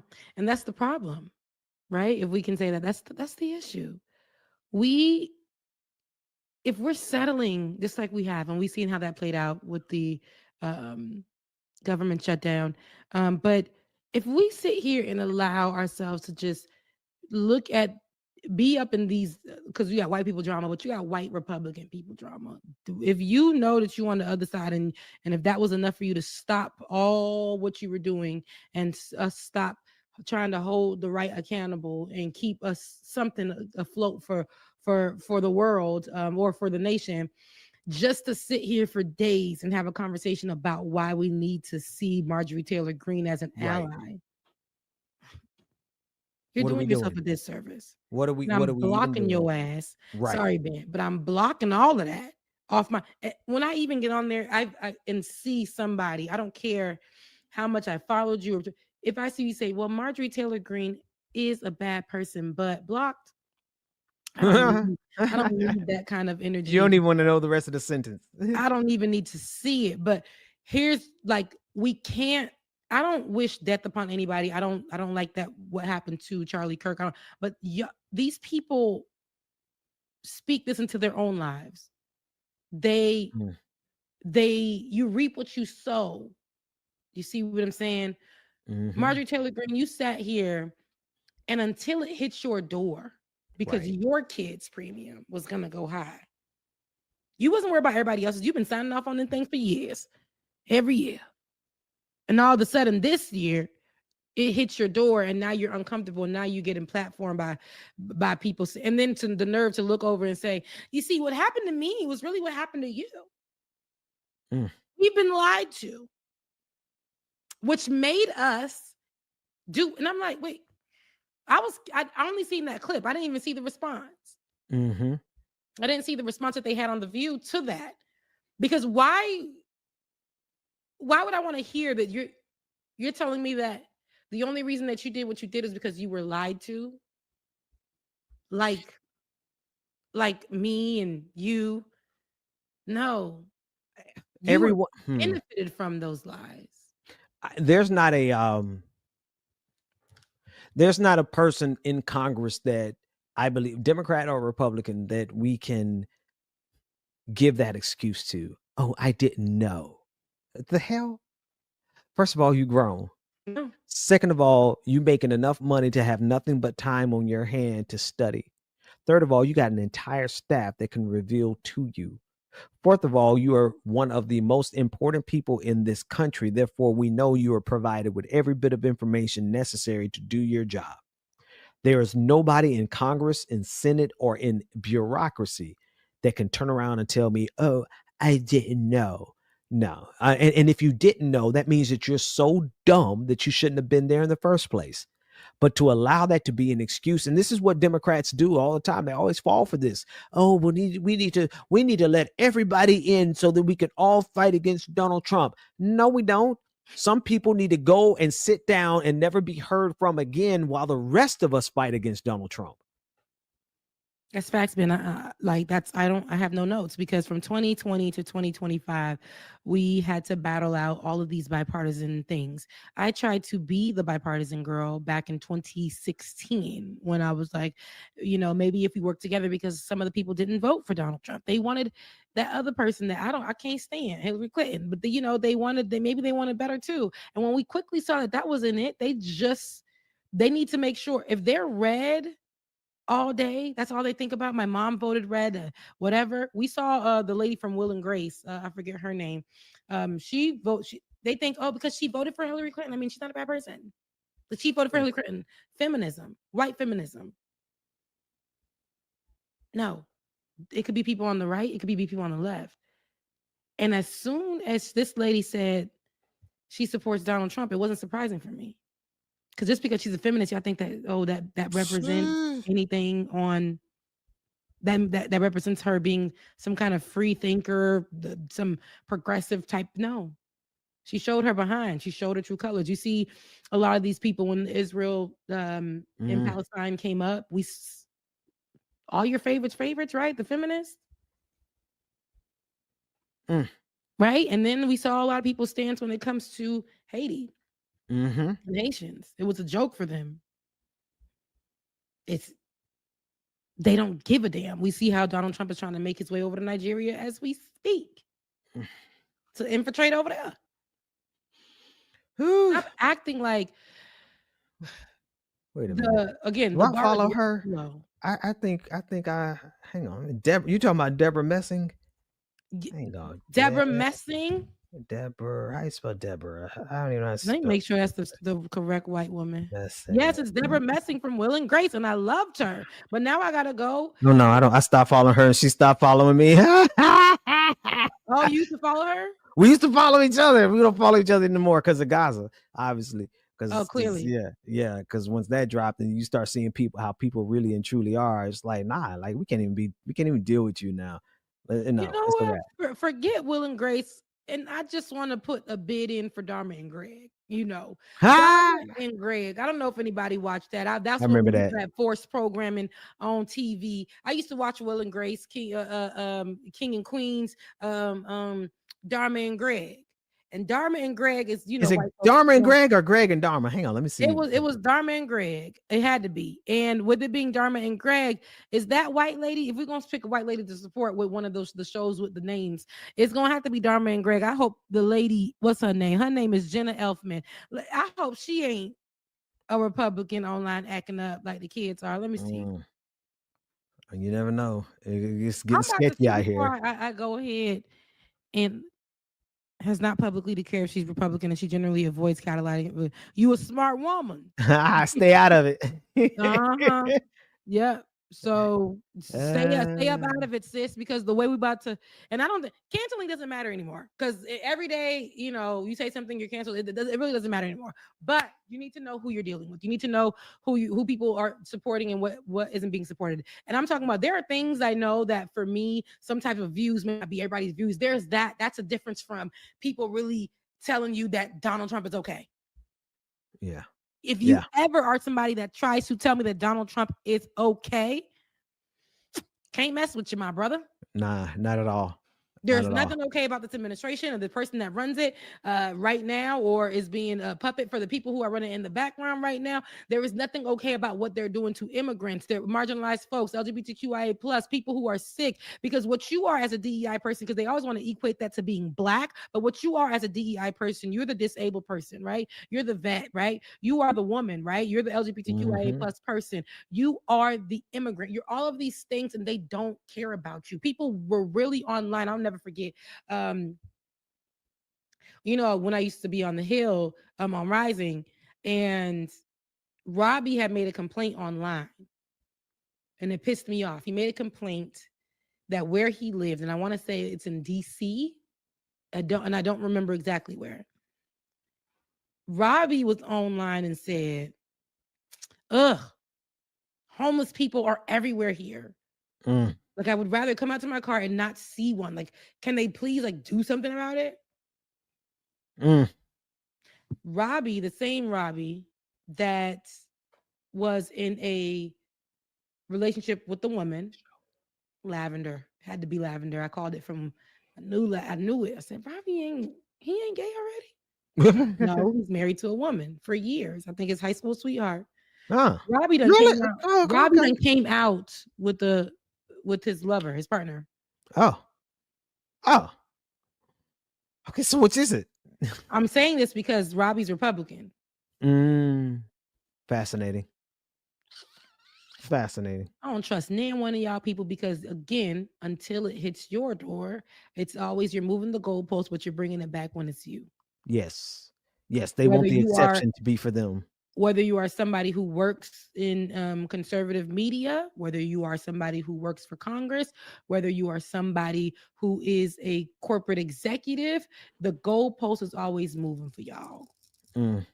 Y'all the ones that benefit from abortion, but on paper, we got to make sure we don't support abortion. Okay. Y'all the ones that are anti-LGBTQIA plus, but every time there's a Republican event in y'all cities, y'all are crashing Grinder. Come on. All the same ones that are saying to be like Christ, but the way that you guys are like Satan is absolutely beyond me. Y'all are the ones that say protect the children, but Mm-hmm. allow mass shootings to just go awry every day and then let the kids be touched. Yeah.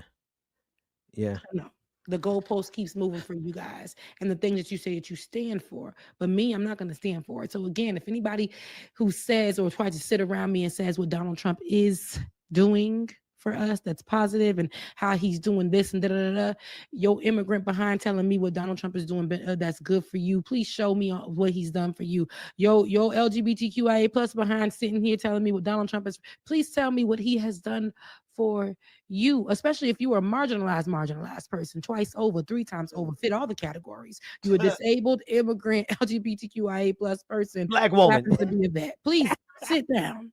You got all the boxes checked off, and you And supporting you got this? to never sit here and say Donald Trump did this for me and Oh, my man. family. You ain't got no teeth, partner. You ain't seen a dentist since the internet had fiber optics. You ain't seen it, and they out here talking. But you know what's so funny is these latecomers. There's dudes who are like coming late to this. As a black person, I support Donald Trump because you know that whole shtick. You know they all been trying to make themselves the next Candace Owens. But what's funny is like now they have to go extra hard to extra coon, extra doubly hard, and they still get like 10 likes and 10 retweets. It's like y'all are coming out to present yourselves as these pro-black MAGAs, and you're selling your soul for the whole world to see, and you're not even making like $10 a month doing it. Like you didn't miss the train, has left the building. It's over. That phase is over. Yeah, like let me go look for this girl because I know Tommy Rand sold that Laura Loomer and all the other white girls can walk. Let me go look what she's doing with her life. Who was that? Oh, you talking about the one, the blackface? When I would remember when she reposted me after I made a comment about her, and those white girls with the blonde clip-ins ate me up on the internet in my early stages. I was just talking about this story. When Tommy said something, I was over there like, Tommy is wrong. You know, my early days in politics, I was like, let me go ahead and get my thoughts off. You know what I'm saying? And Tommy seen it and reposted me. And baby, them white Republicans were like, get your black monkey carpet hair, fangs on your fingers, you know, poor, can't speak English. They went in on me for about 48 good hours. That's how long it lasts. If you could survive 48 hours, then you made it. But and I was a baby in the game at the time. I'm like, Ben, they're saying these things about my family. Ben, they're calling me everything but a child of God, Ben. Make it stop. He was like, Rebecca, don't look at the I can't just make let it ride. You just gotta let it ride. I can't make it stop. Make it stop. It was such a time, but now, you know, but like I said, Tommy was supposed to be the girl that was on Fox, and then Fox kicked her off. And where did she go? She went to her house. And while she still has views, she's not the name that we hear anymore. Yeah. Oh no, nobody care about Tammy. It's something that we hear anymore. But she is the reason why a lot of the girls are who they are. They got to give credit to that. But it goes to show what you were saying. Y'all think that this is a long-lasting gig for you. You will be thrown away, or unfortunately, Charlie Kirk at some point. Oh Lord! Seriously, did we turn his name into a verb? Like, he turned George Floyd into a verb. Didn't he though? He turned all these other. He tries to what he said about black women. Like all those things are still. Let's not forget. What happened to him is terrible. I don't like it. But I ain't forget. Come on. Oh. Because how you die, do you remember that sermon? Does not redeem how you lived. That was a sermon right there. That man preached. That's true. And I want people to stick by that. Because the way my Lord and Savior died for me. I know my Redeemer lives. Hey. But not Charlie Kirk. I don't care how many halos you put on him. Well, what's crazy though? What's crazy? And again, I don't have to give this caveat. I want to give this caveat. I did not. That thing bothered me when they killed Charlie Kirk. That bothered me. Hang on, let me be specific. Not they, because they didn't kill Charlie Kirk. That white boy from wherever he was from. that one individual killed Charlie Kirk. Mhm. That really bothered me. And watching that video and seeing it over and over again, because I've never been a hated that person. we've seen it, Ben. Right. I've never been a person to watch. I'm not one of those people to go and watch snuff videos. It's not my thing. I turn away. I can't look at it because I don't want to see it. But I honestly watched that Charlie Kirk video too many times, and every time it got worse for me, because I honestly, as much as I didn't like him, right, as much as I would have personally liked to just whip his ass myself, I did not want to see that man die like that. And I didn't No. want his family to lose him like that. And I think his wife is really out here tripping, but his kids, they got to grow up without their dad. Let their If, father. if you are a good father, that's your worst nightmare, to not be here to raise your kid. All of that said, though, I know who this man was. I know what he did, what he helped build. And so I'm with you on that. There's this whole idea of but here's the funniest thing about it. Now, and I finally remember my point. Bro, they done forgot about this dude. MAGA. Talk about it. MAGA don't. What has changed? Wait a minute. Where is the? Oh, they had a whole month where they swore up and down there. Everybody's gonna be. I'm Charlie Kirk. I'm Charlie Kirk. And now they all have moved on, because now they got to put their attention somewhere else. America is so cooked that you could be the most important influencer in an entire national political movement, and somebody can murk you, and then we move right along with the news cycle, because who even talking about Charlie Kirk anymore? Nobody. And the grift moves on. Grift all the. It's true. And his words still, they made laws around it, but still didn't want, immediately they made the move to now say freedom of speech only belongs to them immediately.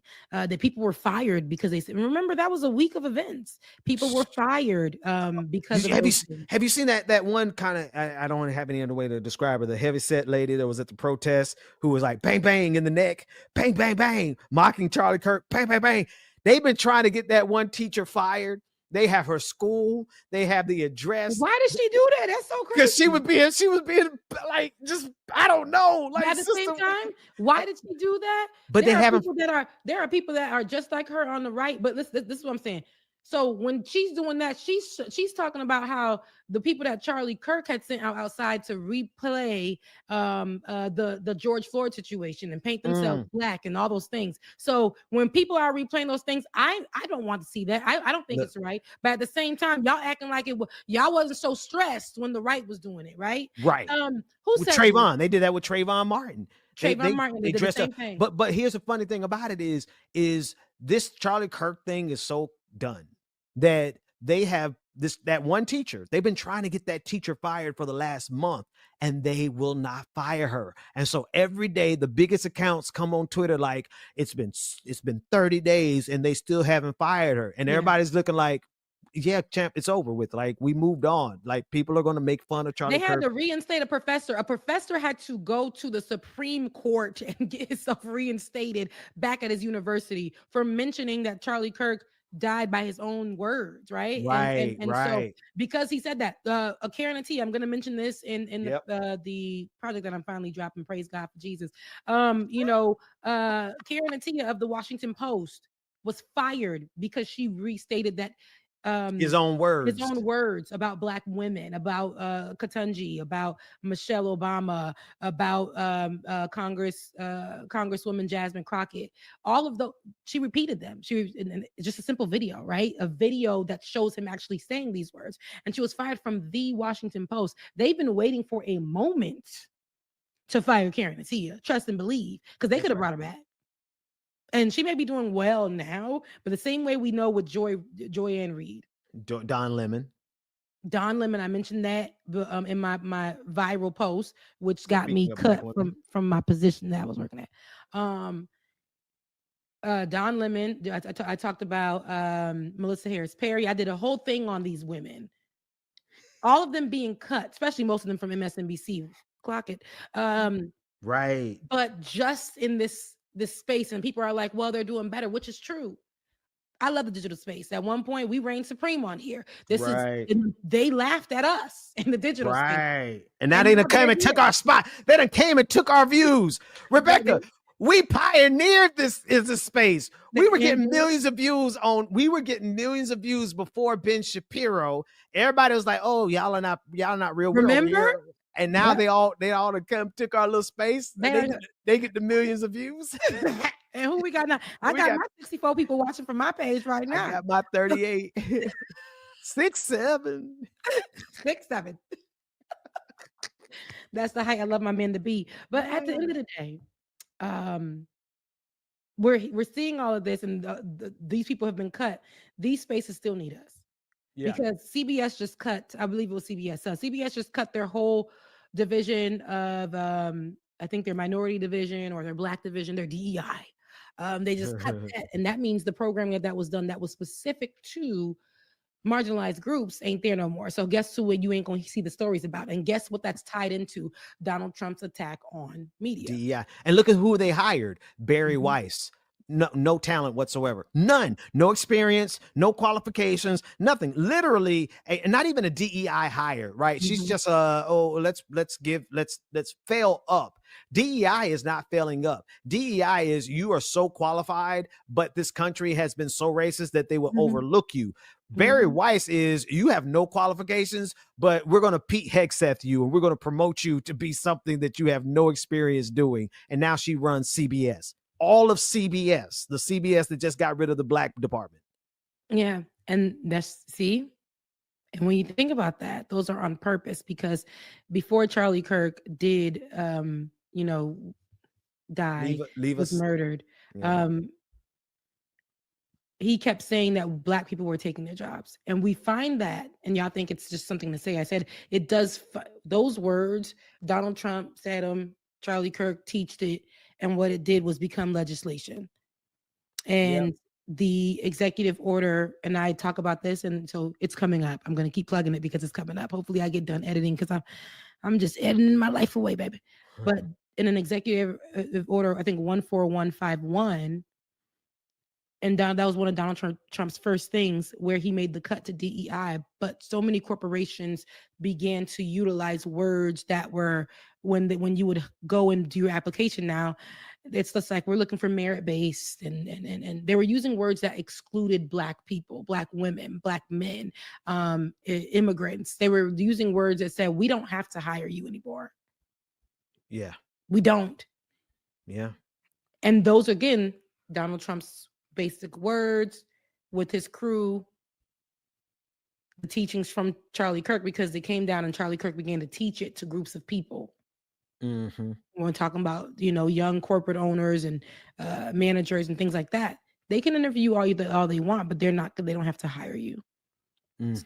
So I was saying that the DEI would definitely show and rear its ugly head one day. And it did. Because that's all, while it's like, it's troublesome, and people want to say, well, it affected women too, of all races and colors. But here's the thing. The numbers show that it barely moved for unemployment for white men and white women, but has, in 5 years or under this specific presidency, has gone the lowest for Black men and women. Yeah. And nobody's seeing that as a problem. And again, it just ties into whatever is said, whatever they feel hurt by, Donald Trump specifically, and then the administration just follows suit and says whatever he does. And then all the little minions that are in the YouTube space, because while executive orders and laws were being placed because of Charlie Kirk, and buildings are being named and pavements are being paved with, all this type of stuff, Charlie Kirk was just a YouTuber. Charlie Kirk was just a YouTuber. And the power that he was given because of his relationship to Trump and the continuing of spewing out hateful rhetoric made him this powerful person. But Charlie Kirk was just a YouTuber that laws were made after, or proposed to be made after. They put things on the Senate floor immediately. Remember, they were calling for things. They were calling for this. They said the Charlie Kirk Day. They did that. The house. There are kids who've been out here with no food. Y'all stripped programs from the children in school for school lunches. Took away healthcare benefits for people who have diabetes, can't even afford their insulin. But decided to make your way sleepless nights for a Charlie Kirk Day.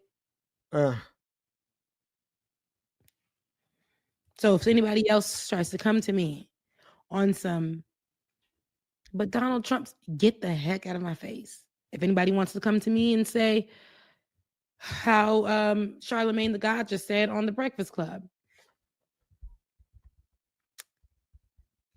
Democrats need to be the bigger person. Democrats need to be the bigger person. I mean, we understand that Republicans are children. When he was talking to Mehdi Hasan, I understand. Mehdi was like, nah, Democrats have always been the bigger person for a lot of different situations. And even though they ain't perfect and they got a lot of questioning, but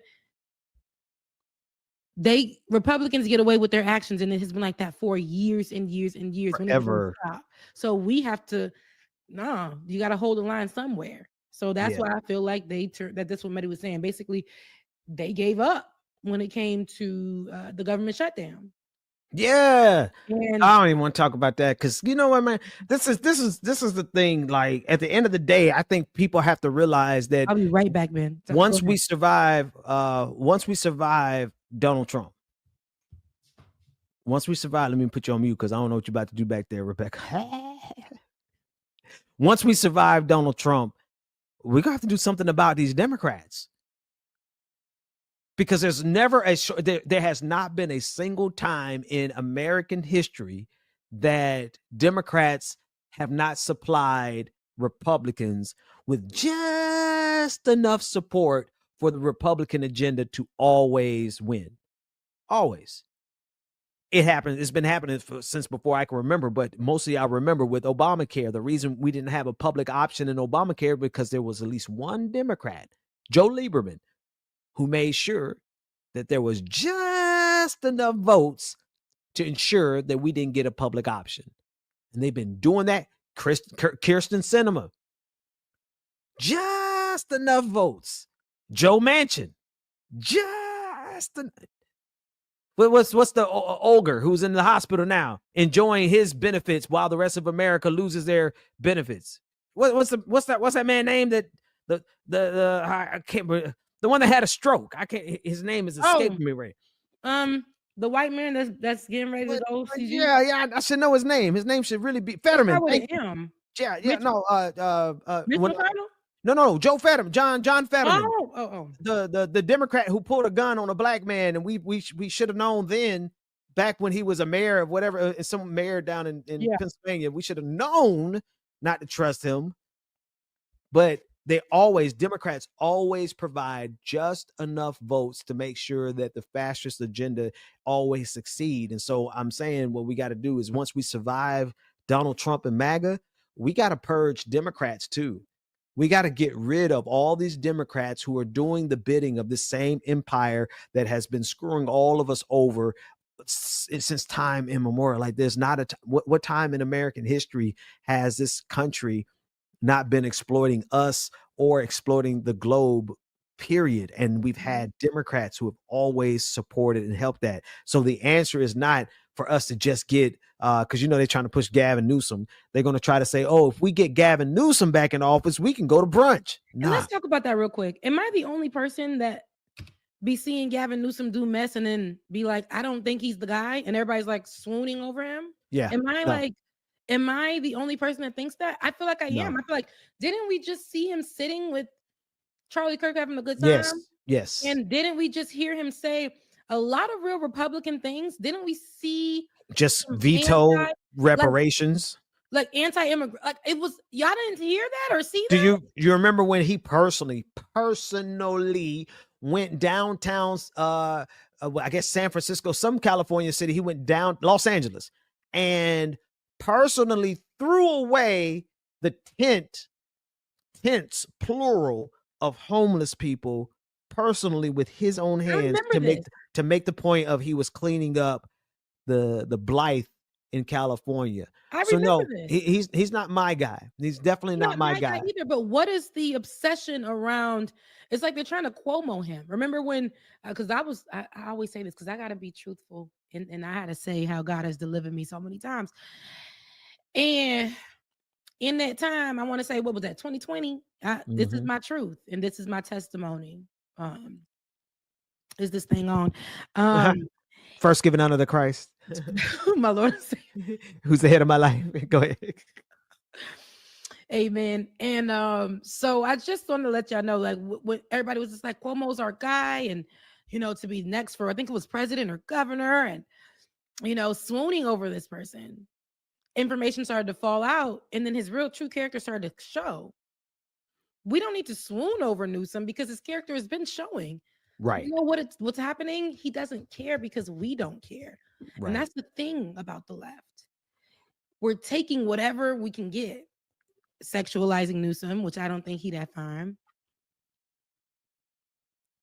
Letting him speak to the ops and say that's a good person. When I saw any pastor saying beyond what happened to Charlie Kirk was wrong, because I still cringe and my heart hurts when I think about that video, seeing it live, what happened to him, and that's just wrong. Don't want it to happen to him, and I don't want it to happen to children in schools or immigrants or Black people shopping in the grocery store or any of that. So gun control, please. But I say this to say, like, I thought that these people were the person just because, like, this is what we got. But that's why we're in the messes that we're always getting ourselves into. Republicans get exactly what they want. They seat exactly who they want. Right. They come together and be like, this is what we're going to do, even though I don't like I don't like you, but we got to stay because we're on the same team. Let's get this person in. Seeing how Dems can vote very conservatively, but we're placed in enough. Yep, like you were just saying, I heard you. Just enough. But how they can vote very conservatively and lean over, but still hold these Democratic seats. Yep. There wasn't no room for them. So they had to sit outside the club, the GOP club. Right. So I think it's a failure on our part. And I can't say our because I don't even, when people be saying leftist and stuff, that used to be way back in the day when we were what was it called? What's the I always kind of remember what it was called, but the R word that we were using back in 2016. R word. Remember, like it was R word. It was like resist. I wasn't using that. I don't even know it. I don't even know nothing about that resistance. People. And when I got into politics, they told me I was part of the resistance. I was like, what? They said that we were part of the resistance. The piece that of resistance. And I'm like, okay. So that since moved on. And now, then we have the 2020, the reckoning, the Black reckoning. They really moved on from that. That's when all them Black people were let go. All of us who had jobs and was doing kind of okay. Remember when it was like, oh man, they gave us a piece of just a little smidgen, not even a whole lot of the economy. They gave us they hired like 10 of our Black women, and we were like, oh man, we moving up. They snatched all them back like Nunu's chain. And we were doing off pretty Atlanta. okay on the internet in that time. Yeah. To be able to do the work because they were like, okay, let's the fun. Look, Bad Lefty said the R word had them worried. Me too. I was like, which R word you talking about, girl? We don't say the R word around here. Oh yeah, that's true. No, it wasn't nothing offensive. Resistance. I mean, now I'm just like, geez. But I'm just saying that all of these movements, when people talk about Newsom, I'm like, have we not learned? We did this already. Have we not learned? We did this with Cuomo, and now we realize that Cuomo is not our guy. Look how he's talking. Then now let the scales fall from your eyes. Let God give you a new name. Well, so we said all that, and let me say this, because I'm not wavering on it. Gavin Newsom, because I knew what he was before he became this guy that's all over the country now. He's never going to be my guy, right? But I will say this: I'm glad that he's stepping up to do what he's doing because somebody needed to do it, right? Somebody needed to go out there and out spectacle and make like a bigger show than Donald Trump. So in terms of the spectacle, all right, he's out there, he's got a little team and they're out there making fun of Donald Trump and the memes are funny and ha ha ha kiki. If he gets elected as the next president, absolutely going to be an improvement from Donald Trump. But can't nobody ask me to support this man blindly. We're not going to turn around and say, "Oh, he's so inspirational. Oh my gosh, he's the answer to our times." No, he is a sufficient replacement for Donald Trump, but we still got to purge the entire system. And I agree. And I think that's where my point is. I feel like put a little fire under him. Y'all just be like, y'all don't say nothing when he does these. It's not given. Y'all not outraged enough for me when the things are done, though. Right. Like, you have to be, but that doesn't mean that if this will be the only choice, like we can't just settle, but we don't want Donald Trump. But you got to put fire under the person's behind now so that they know if they're seated, oh, these people ain't gonna play. I gotta do something I said I'm gonna do. You got to do that. If you're gonna let this person just be up in your face and say, I mean, I sat down with Trump, we had a little breakfast, did a little golf. He's not a bad person. They got to go. Look, and because here's the biggest thing, like they can make a mess around and think they could go to brunch in 2028 if we get rid of Trump and MAGA, and then all of a sudden we have a Democrat in office. They'd be like, "Oh, everything is great. Let's go to brunch. Oh my gosh, we can rest now." And we will in 2032 have Hitler Jr., right? Like Donald Trump. The difference between Donald Trump and Hitler Jr. is that Donald Trump is just dumb. He's dumb. He's just as dumb now as he was in 2016. Like he's not smarter. He's not moving more efficiently now. Of course, there's Project 2025. So I want to be careful. Like they're not completely dumb, but Donald Trump is so dumb that he's slowing down the progress that even Project 2025 could have. Like this could have been 2024, 2025. Right now, we could be in checkmate. We could be literally in checkmate where there's no return for the democracy, for the republic. Like they had us in the corner, beating our heads in the ground. We were about to die as a democracy, but Donald Trump managed to make enough mistakes to give us life, right? In 2032, if we play around with a Democrat and just let everything be normal and everything is okay, let's all go to brunch. The resistance won. We don't have to take care of the working class. We don't have to take care of immigrants. We don't have to take care of Black people. We don't have to change the racism of this country. We don't have to change all of the structural things that made us get here. We don't have to fix the filibuster. We don't have to fix none of this. We don't have to address the Supreme Court. Oh, there's nothing wrong with the Supreme Court. Let's not expand the bench. Let's keep it as it is. If we play politics as usual between 2028 and 2032, in 2032, the Groypers are going to give us Hitler Jr. That's what it always does. And if we don't fix that right now, as we get ready to go, case in point, if the next Democratic president doesn't come in and literally hold every single ICE agent accountable, if they don't come in and do that, all we're doing is setting it up later for them to come back and do even more. And they better. But that's the thing.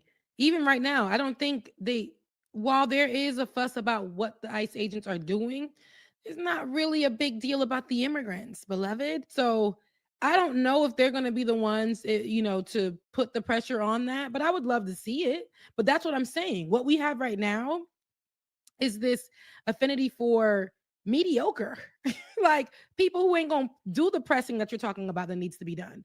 So I'm saying we have the time right now to take it back to the drawing board and be like, hey, yo, you trying to run for something? Well, these are things that you say you're going to run on. What does that look like? I want to see it in real time. And then also for the people to be able to take the criticism, or we hold them accountable. We've been preaching, hold them accountable, hold them accountable. Holding them accountable to them is to get online and to tweet something out. And just because they send their team to send you a VIP ticket to their next press conference, that doesn't, and you get to post about it, that doesn't mean holding them accountable, beloved. That part. Yeah. And I think another thing people got to keep a benchmark. I don't care if you don't like Donald Trump. if you supported this genocide that's going on in Gaza, like that showed me more character. That showed me who you really genuinely are, deeper. I don't care. And this is the same thing with Marjorie Taylor Greene. You cannot turn around and tell me, oh, I'm opposing Donald Trump now, so you should. No. You showed us who you are. And we got to hold to that. What kind of fools they take us for? But the fact of the matter is that they know exactly what they're doing. Marjorie Taylor Greene is playing a script, just like John Fetterman is playing a script, just like Kirsten Sinema was playing a script. And all of us are getting played as a country. And the only real question is how many of us in the aisles, in the rank and file, and those of us just citizens, regular people, how many of us are going to be dumb enough to keep falling for it? Mm-hmm. Yeah. Questions that need answers, because actually questions that don't need answers. I told you we've been asking this question for a long time. Everybody is stupid enough to fall for it again. That's the thing about it. And I'm not going to give people grace like I've been giving. You know what's great about us though? We have been out here so long and been doing this so long that we've seen all of them come and go, Rebecca. Like we remember when Ben Shapiro came. Remember he first came on the scene? We were doing this work and now he's on his way out of the scene. Like we've seen all of these big time. We remember when Candace Owens emerged, and now it's like she's old news. She's still making like a lot of money, but in the day we see like we remember when Donald Trump came. We remember what it was like before Donald Trump, and now we see this Epstein thing maybe it'll get him. I don't know. But what's great is we've been on the background watching all of them come and go and come and go and come and go. And because people who get online and try to say, well, you know, this person's a great. No, you don't. We knew them. We knew them when. But here's what's great. Because you and I, we ain't never really had our moment in the shot. You know, we've been in the background all this time. It's like in that way, we're gonna outlive all of them. Our work is gonna be outlived because they have come and they're getting ready to go. They've had their moment in the light. They've had their moment in the shine. We knew what they were before. We know what they are afterwards. And the whole time, everybody looking at us like, well, who they is? No, we just been people who just been laying low. We've been here. We've been there, done that. We know all y'all. We know all of them by name. We know their scandals. People want to know, like, why do I know so much about politics? Because I've been in it so long. I know who was screwing who and when. I know exactly like who got sexual assault charges. I know got sexual harassment charges. Because we cover these stories. You cover these stories for over a decade. You don't forget the whole laundry list of each person who's in the limelight right now. And so we just go, keep remembrance. And then when our time comes, we would have outlived them all. What are you talking about? Of course. What do you think? What do you look? I don't just do this. I don't continue to do this work just because like it's an addiction. I do this work because I'm plotting on these people. Yes. What do you mean? I love that, Ben. You still have a heart to believe that we'll be back or we'll be better. Oh goodness. We've been saying it for so long. We had to weather the storm though, right? You got to think about this, right? First of all, this pandemic. First, we were streaming before everybody else in this way, right? In terms of like just from our homes. Like, of course, TYT was there doing what they were doing for decades, but here we came with a whole new format of connecting us all around the country, right? And streaming on a morning show, blah blah blah. We were doing that before everybody. Now we laid low for the last 4 or 5 years of this whole thing, and we're still here while all of their shows collapsed. And they all are like, some of them got real successful and then they collapsed. Some of them didn't get successful and they start fighting each other. And here we are, just steady Freddy, still doing our thing. Yeah, come on. I'll give us that credit. I say that to say, I say that only because like I am, me and you aren't the creator types, and we're not creative. Well, I'm a journalist, and of course, you've been a political brand from before. You taught me a lot that when I'm coming into this game, you were my sensei. So, with that being said, I say that to say because I am not the one that's going to, be pointing to an article in a video and this is no shade to anybody because they making the money, or dancing on a TikTok or whatever. I actually like doing the journalism work. I like being a journalist. I like having these conversations. I like having these platforms. I like sitting on other platforms to have nuanced conversations about things outside of this as well, outside of politics. Shout out to Ole and friends. I'm glad that I left the debate scene where I had to sit amongst people who were not like-minded. Shouts out to Rising on the Hill, but grateful for the opportunity.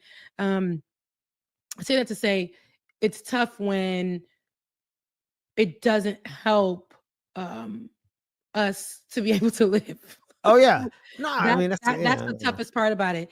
Love doing what I do every day, but it's just that's the motivating factor. It's like I said, I'm gonna say this again in my piece that's coming out. I have to be okay with understanding that like I told you, had was let go from my job, which y'all know of because of politics, because of my work. And then after Donald Trump came in this time around, thought this job was going to change my life. And this particular position, they hit me up because of my Charlie Kirk analysis. And we're like, yeah, it's too strong. The words that they use were like, basically, it's your presence online is too strong. Basically, they're all white men and those type of things. And every application that I've done is hundreds. And then I can't, but I have to know that I will never be able to have a normal job ever again. Yeah. They won't accept me. And at the same time, in this place is just the place that I thrive in, the place that I'm in, and I'm well known. I'm grateful that you guys have even made me a public figure. If I say, Ziggy, who is Rebecca Azor? Is Ziggy on? Rebecca Azor is an independent journalist and host of the show. Like it or not, she's known for her work in digital political journalism, breaking down complex news stories in an accessible way. Azor has gained significant attention, with some videos reaching over 10 million views. Where you got that number from? Saturday morning show discussing culture, news, and current events. Would you like to know more about Rebecca Azor's show, Like It or Not? No, thank you. I appreciate it. Wait. Hey, Ziggy, who is Benjamin Dixon from the Benjamin Dixon Show? Let me ask. Hold on. Ziggy, who is Benjamin Dixon? Benjamin Dixon was an 8-month-old baby. Oh, wait a minute. Ziggy, who is Benjamin Dixon from the Benjamin Dixon Show? It's a shame you got to get that specific. Author known for his work on the Sri Lankan conflict. He spent 4 years in Sri Lanka working with the United States. That ain't you, Ben. Look, they don't even know who I am. Ziggy, stop. It's a shame. You got that thing programmed. I don't have a program. I don't have a program.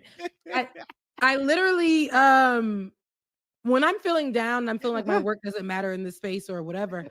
I have to remember that we put years into this. You've been doing this for a very long time, but I'd be like, dang, I know that at one point, like you were saying, people, I know I don't like to be the person that graduated from high school on the football team and still saying, back in the day, I used to run circles around. Like, I used to be on defense. I don't like to do that. But I do know that my work at a point, and it's not about the views or anything, but we really were the only people doing it in that time. Yeah, no, we were pioneers for sure. And we're one of the first people doing it in that time. And people were laughing at me from my schooling who made it to TV news. I decided not to do television news. I did it before, but it wasn't my thing. So me getting in a space that I believe that I thrived in, which was digital news, I believe that I was able to have a voice and still do journalism. It was great to actually see. I wasn't ready for what was about to happen in that time, and it changed my life. It did. It changed my life completely, and it also taught me a lot. With that being said, sometimes I when I'm feeling like, dang, I just don't want to do this anymore. It feels good to hear. Point. Yeah, I just say, I say at least I've done something enough. Like there's something that I've done where I can be remembered as. My work can be remembered in some way, shape, or form.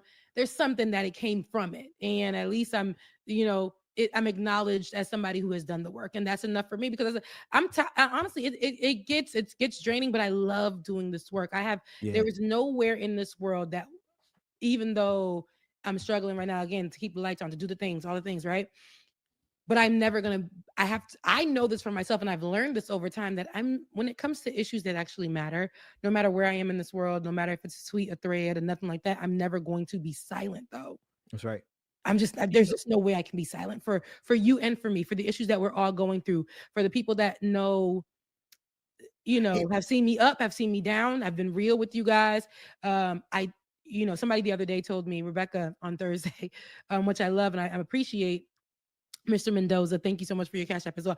But sent me the Cash App and said, don't be, what is it? Basically, put the pride to the side and make the GoFundMe, because they asked me to do that on Thursday. And I felt like GoFundMes are for people who are really like, I don't know. I don't want to be seen like I'm trying to play people for $1, right? I don't want to be seen that I'm trying to take from people who are also going through in that way.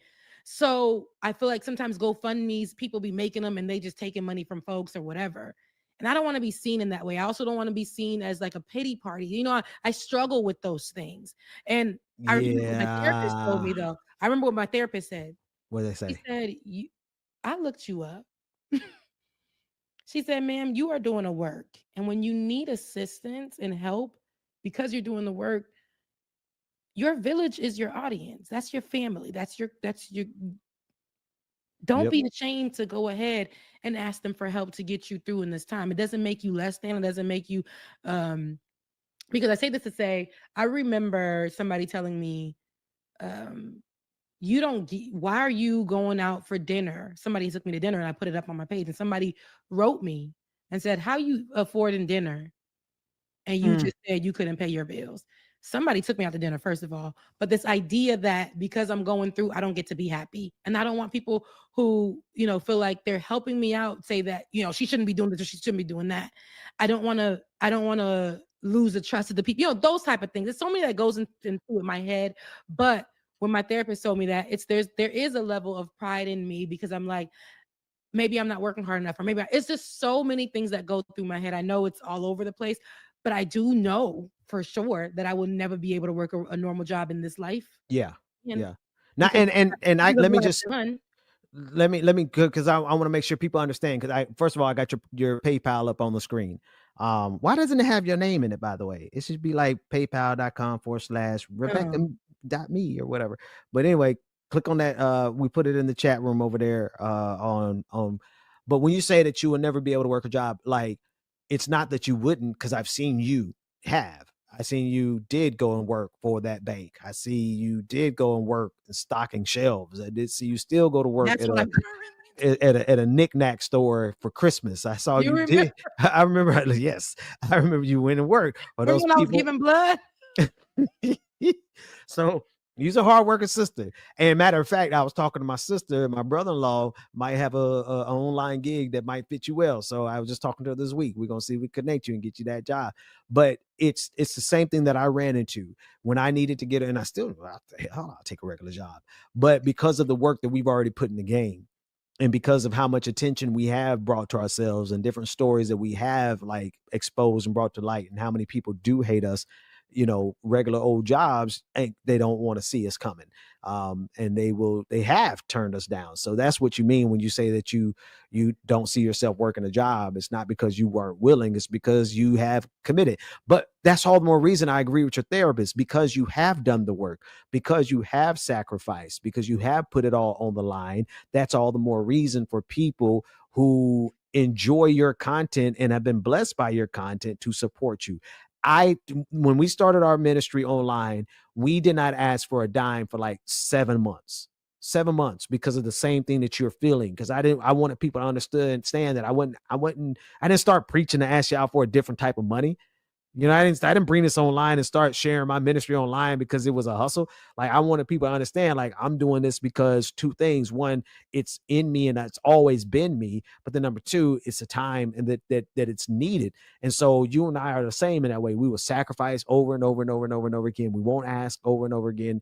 And the truth is sometimes we play ourselves by not being willing to ask. So I'm going to ask for you. I need everybody in the audience that is capable to click on that link and send Rebecca Azor a coin or $2 or $100. Like, send our sister some money, because we are we are a different type of ministry. We're a different type of show.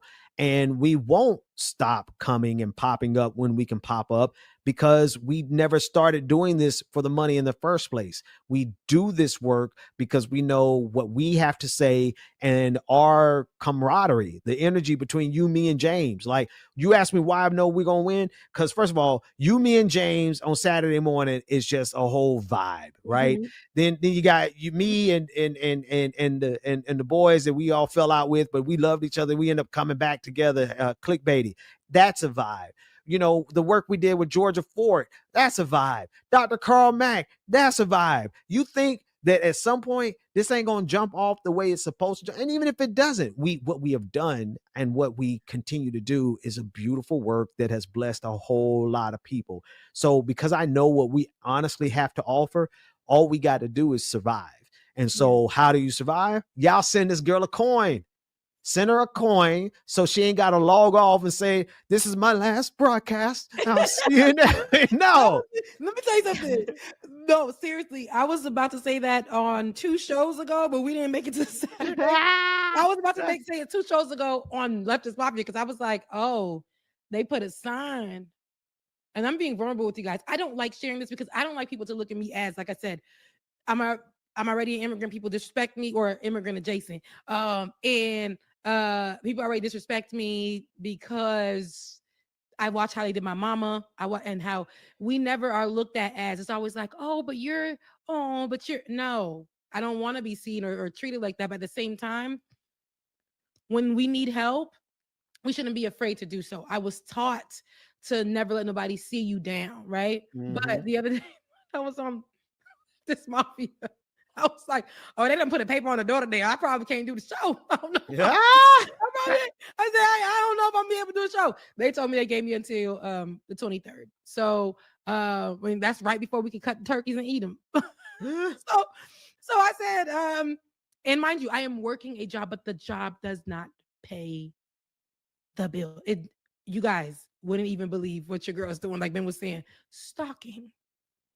I am 5 times over qualified for the position. I'm working with little children, giving them advice. And I'm not talking about little children, like little 20-year-olds, Child labor and laws, giving them like- advice to get through life. Like, hey, don't worry about it. God's got you. This one girl was like, I'm just looking for a job. I just graduated and I feel like nothing's working for me. I was like, keep pushing. Meanwhile, I'm over here, girl, I can't never get a job on this side of town because of what I do or what I've done. And that's have a voice in politics and fight or say things or be at these, been a person who has been in the fight for immigrants, somebody who organized rallies or been organized. Like, I've done the things. And because of that, it's like almost like a target on my back. But this is the work that I want to do so bad. But it's like almost like, is it outdated for me? Is it, those type of things? This is I love this work.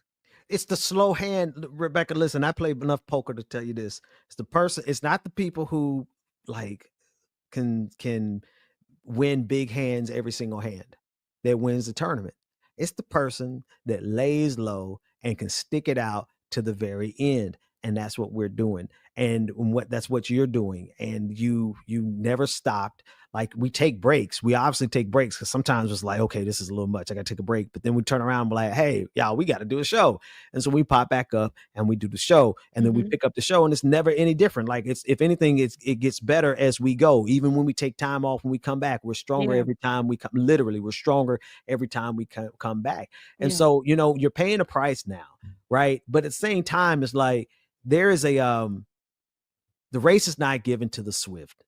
It's to those who endure to the end. And you know that scripture. So just hang in there. So that said, hang on. I didn't mean to take that down. Let me put this back up on the screen. Hang on. Y'all send now, what's up with your Cash App? Your Cash App working? Oh, my Cash App's working. My Cash App's working. It's Becca's voice on Cash App. And again, the PayPal donor link. Somebody had said, hey, I don't mean to pry, but you can make a donation link. And those things, I'm like, a donation link. I just go pump. Like, all these things are giving me heart palpitations. And I remember, again, you guys are the same people about almost over 2 years ago now that helped me when they took my checks from me.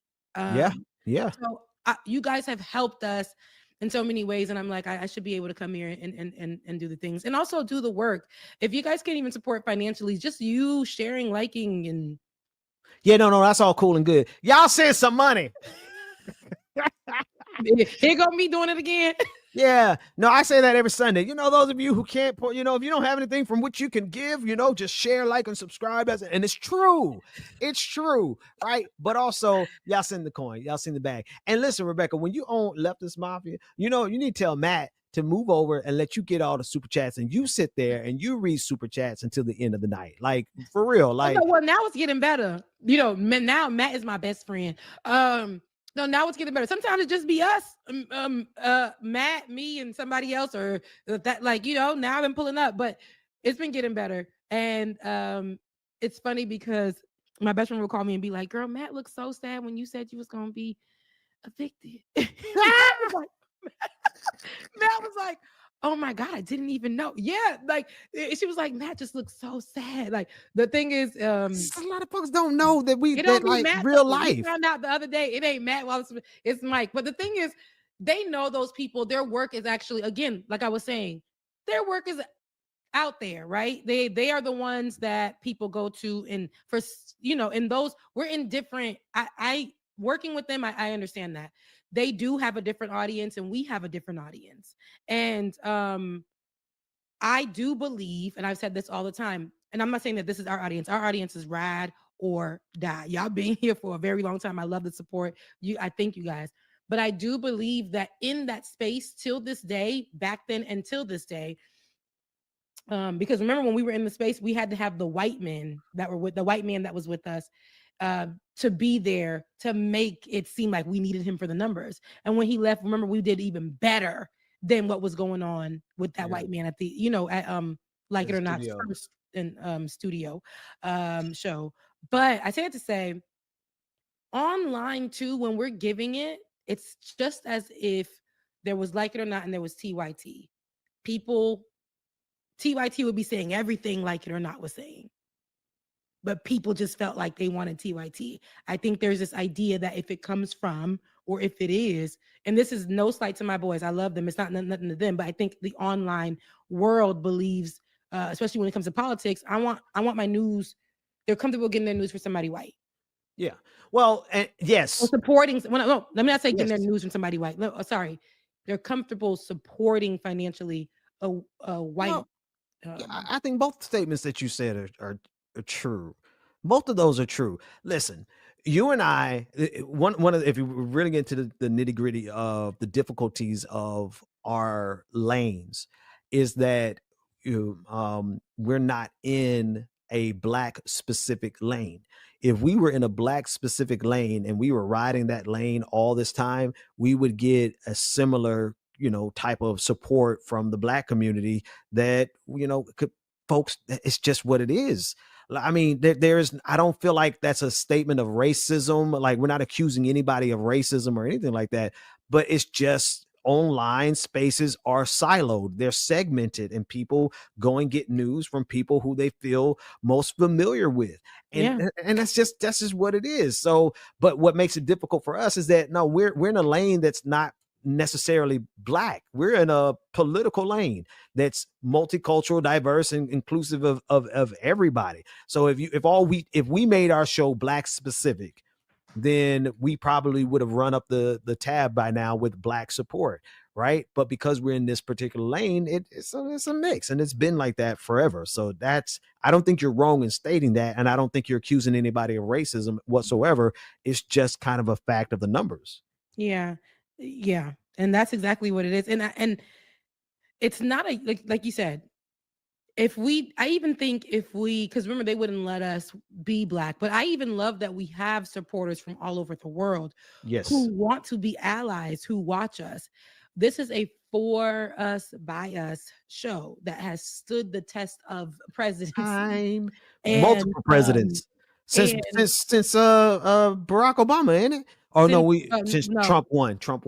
It was the first. That's when we first got together. You was rolling in, I was rolling in, and I'm like, hey, fresh out my master's degree. I'm a journalist. And you was like, girl, yeah, okay.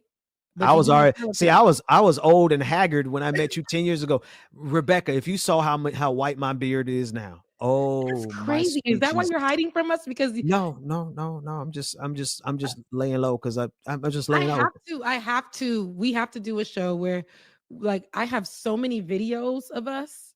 I Oh my goodness. karaoke. No. We're gonna put the karaoke away. Like, Remember let's the not. karaoke I episode do. we do I do remember as the a team karaoke. building activity? Yeah, I remember it. I An remember the action karaoke. video. I remember the karaoke. We're gonna put that video away now. We're not gonna Remember bring your it baby back. shower? I remember the baby, and I remember all that. And I was young and bright eyed still. It was a get out moment. I didn't have. We was in the back like.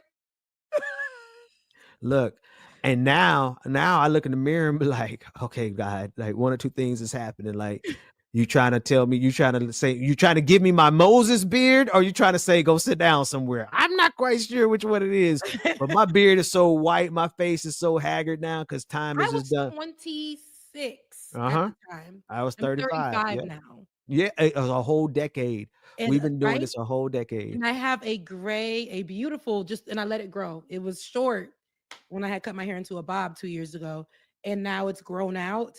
And when I wash my hair gets curly. I like to see it curl. But I have this silver situation, but it wasn't that. It was when a silver piece came on my chin. Ah, that's funny.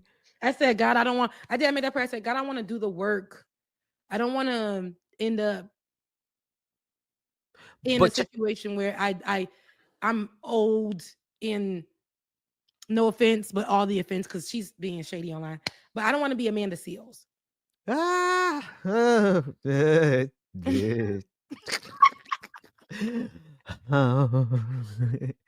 a difference though. You wouldn't be an Amanda Seals just because of age. Or Because of anything like age. that. When I say Amanda, it's not even because of age. I'm talking about, I don't want to be somebody who becomes this person in the online space who was used to helping and then turn just bitter. Yeah, but I don't see that for you. Yeah. I don't. That's not in your character. Yeah. Yeah, no, I'm not gonna say nothing about Amanda Seals because I don't know her personally, but I do feel like I've known her, and because I've known many of her in She's politics. liable to get online and then make a whole video saying all this and that. I think she's I've loved her work and all the things, but seeing what's become, but it's not only her. There are a lot of people who don't want to let new people come in. But And see, I that's ain't the thing, that Rebecca. either. We were here on the political internet scene before Amanda Seals. Mhm. So like you've got more time in the game than she does. And we are still like there's a virtue, there is a value to people who don't get late bloomers. There it is. Late bloomers. Don't worry about that. Late bloomers have their value, they have their place, they have their space. And part of it is that we get to come in with wisdom. A lot of these folks, they mess up because they come in without having experience, without having wisdom, without knowing the game. Like we're totally different. We've been there, done that. Now we're in stasis. We're like, we're cryogenics. We're just frozen on ice. And that's fine. But in the meantime, like we got enough knowledge and wisdom to when we get the level of success that is due the type of caliber work that we do, we're not going to be out there squandering it. We're not going to be out there making the simple mistakes that a lot of these folks have made because they've been new to it. We're not new to any of this. We're true to all of this. We know how to navigate it because we know everybody. We know them by name. We know their scandals. We've had arguments with them. So we're seasoned. That's all. We're seasoned. We've been in the crock pot for 10 years.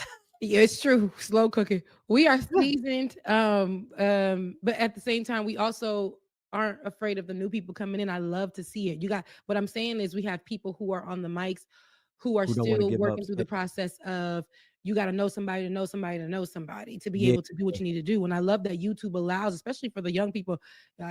Olay hates when I call her young people, but Olay is like one of the fresh faces in the scene that understood I have a way where I can create for my own. Remember, we were working under somebody else until you was like, man, please.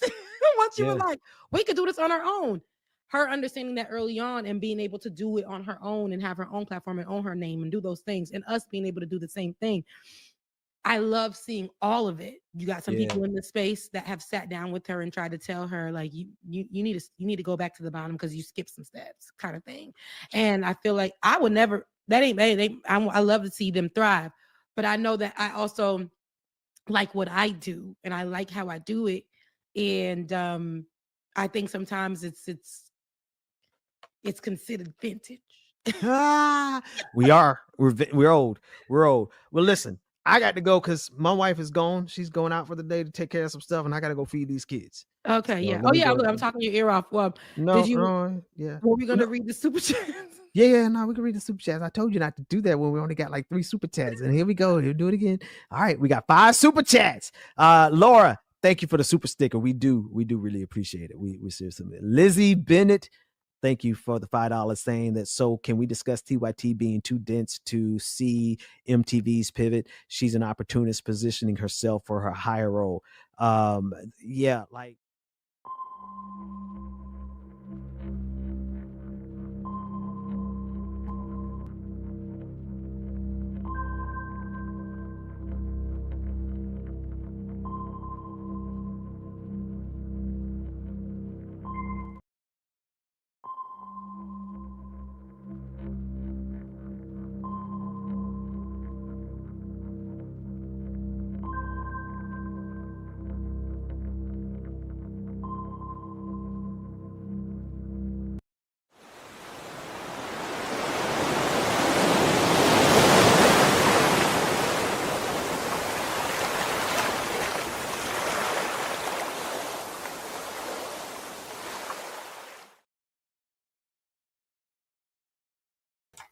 Good afternoon.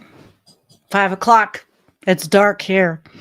Welcome to the Morana scene. I am Sandee Shellis, and this is Environmental Coffeehouse. We are live on This Space TV and Environmental Coffeehouse, and it's great to be here. So today, I don't know what's going on. It just said 1 view on my channel. Something going wrong? It's good to see you, though. Here, are we live? Okay, we're live. You know, you never know what's happening with setting these things up because I can set it up at the last minute because it's not my platform. Okay, so today the topic is chronic pain. The topic is Trump anxiety disorder. The topic is mental health. The topic is living in the Morana scene and surviving it. When you are in chronic pain, a lot of us suffer from chronic pain. And I see a lot of you are in the audience there. Hello, hello. I don't see anybody in my chat yet. I don't know. Are you in my chat yet? You guys, or is something going wrong? You're in this space. It doesn't matter, I guess. Either way, fine. So I was going to do a bit of a different show today, but I'm not ready. And I'm hoping I'll be ready to do it tomorrow night. And that has to do with this whole Epstein situation. Okay. But it has to do with my personal experience and the bigger picture. But today we'll talk about the Morana scene because honestly, this is where we're living. I mean, we are so living in it. It's like, I mean, really, let's talk about chronic pain in the Trump era, which is what we're living in, right? And it didn't magically get worse on its own. Now, a lot of you suffer. I suffer every single day. It's 24 years. Okay. But it got worse now because this political climate it's engineering the perfect storm for human suffering. And, you know, you can't run a country on fear and chaos and whiplash policy swings, every day without people feeling it in their bodies. And chronic pain doesn't care about slogans. It responds to stress and uncertainty and instability. And that's exactly what, and I'll call him Trump tonight, be professional. I could call him Orange Turd, injected into the national bloodstream. So first, it's nonstop chaos. It's just nonstop, right? Every week, a new crisis, a new rights rollback, a new attack on healthcare. You can't live in the fight or flight. You can't live in it for years without your nervous system revolting. Stress hormones climb, inflammation spikes, and pain patients, we get crushed under the weight of it, as do non-pain patients, I'm sure. Then there's healthcare. He didn't just threaten, he didn't just threaten the Affordable Care Act. He turned it into a political punching bag. Every attempt to gut coverage sent millions of people with chronic conditions basically into panic mode. So when you're terrified your insurance could vanish depending on a tweet or a troth social, what does he call it? Troth social, whatever, on his stupid platform. But your pain gets worse. And that's not politics, that's biology. Let's not forget the opioid crackdown. So instead of targeting the pharmaceutical giants who caused the crisis, which has been done somewhat, but the system punished, and this was back in the first era. The system punished the people actually living with pain like me, and legitimate patients like me. We were cut off, we were tapered, we were humiliated, we were treated like criminals for needing relief. I'll never forget it. But that wasn't policy. It was cruelty, like everything else, dressed up as law and order. And mental health, slashed. Social supports, attacked. Environmental protections, roll back so fossil fuel donors could make another dollar while pollution creeps deeper into our lungs and our bloodstreams.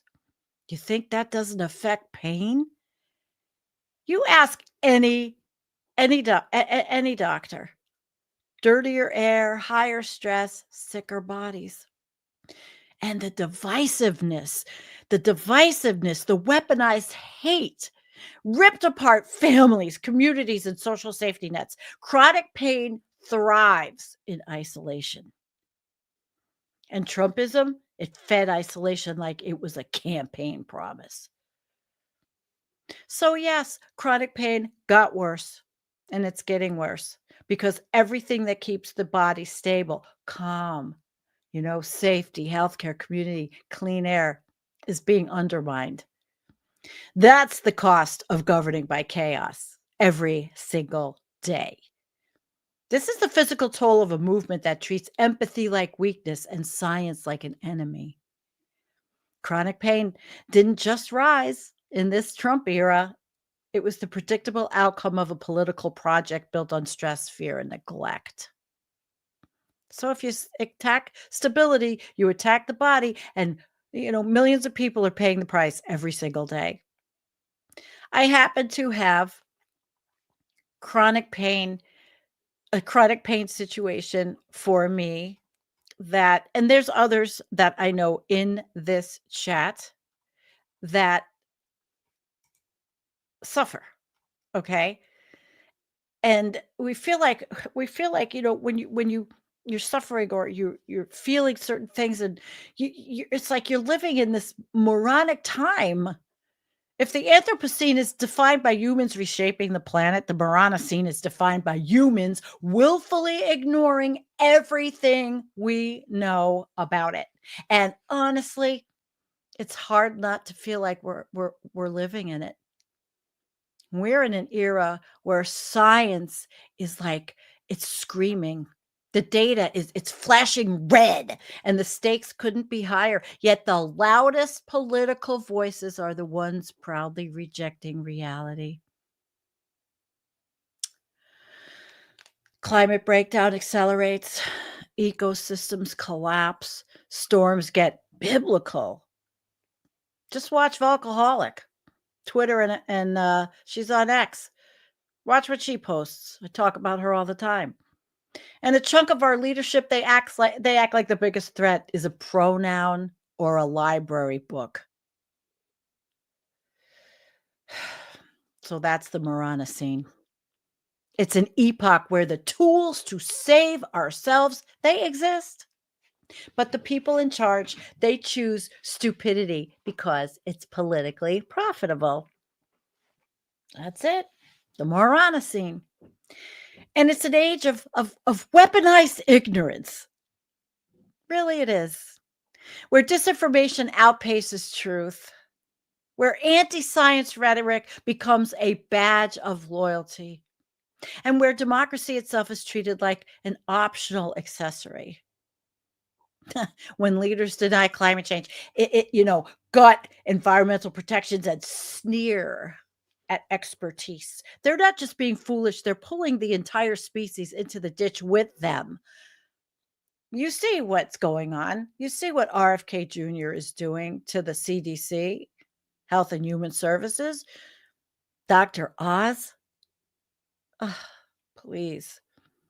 So yes, in a somewhat like symbolic sense, we're living in the Marana scene. It's an age where climate crisis is accelerating, not because we lack them again, but because the government in all over the world, governments are stupid. Even with COP30, which was represented by how many people from the fossil fuel lobbies all over the world? I haven't seen the postmortem on that yet by other climate scientists and friends on different channels. I will. And I'll probably do my own postmortem, I'm sure. But I do want to talk. I have a couple of things to talk about. I have a couple of articles. I have one that is actually by a thing called Financial Review. Trump anxiety disorder is real, says this particular shrink. And then there's another article, how chronic pain can affect your mental health. And while I'm not going to just verbatim read them, I want to talk about what's in them. And I think for the first thing I want to talk about, I want to talk about, well, that it's not a mystery, like I said. Chronic pain and anxiety, they've gotten really worse, right? And it's not just the vibes, because so many people I've talked to are suffering. And it's not just because we have problems. Although I have an autoimmune, I've had three back surgeries, a neck surgery. I have problems, but I fake it pretty well when I do these. I'm pretty good at it. I'm really good at it. But think about it this way. Chronic stress that we're living through in so many ways, it's like gasoline thrown on our pain. And when your body is, again, that fight or flight thing, it's really a rolling constitutional crisis all the time. Our inflammation in our bodies, it spikes. No matter if I eat an anti-inflammatory diet or what I do,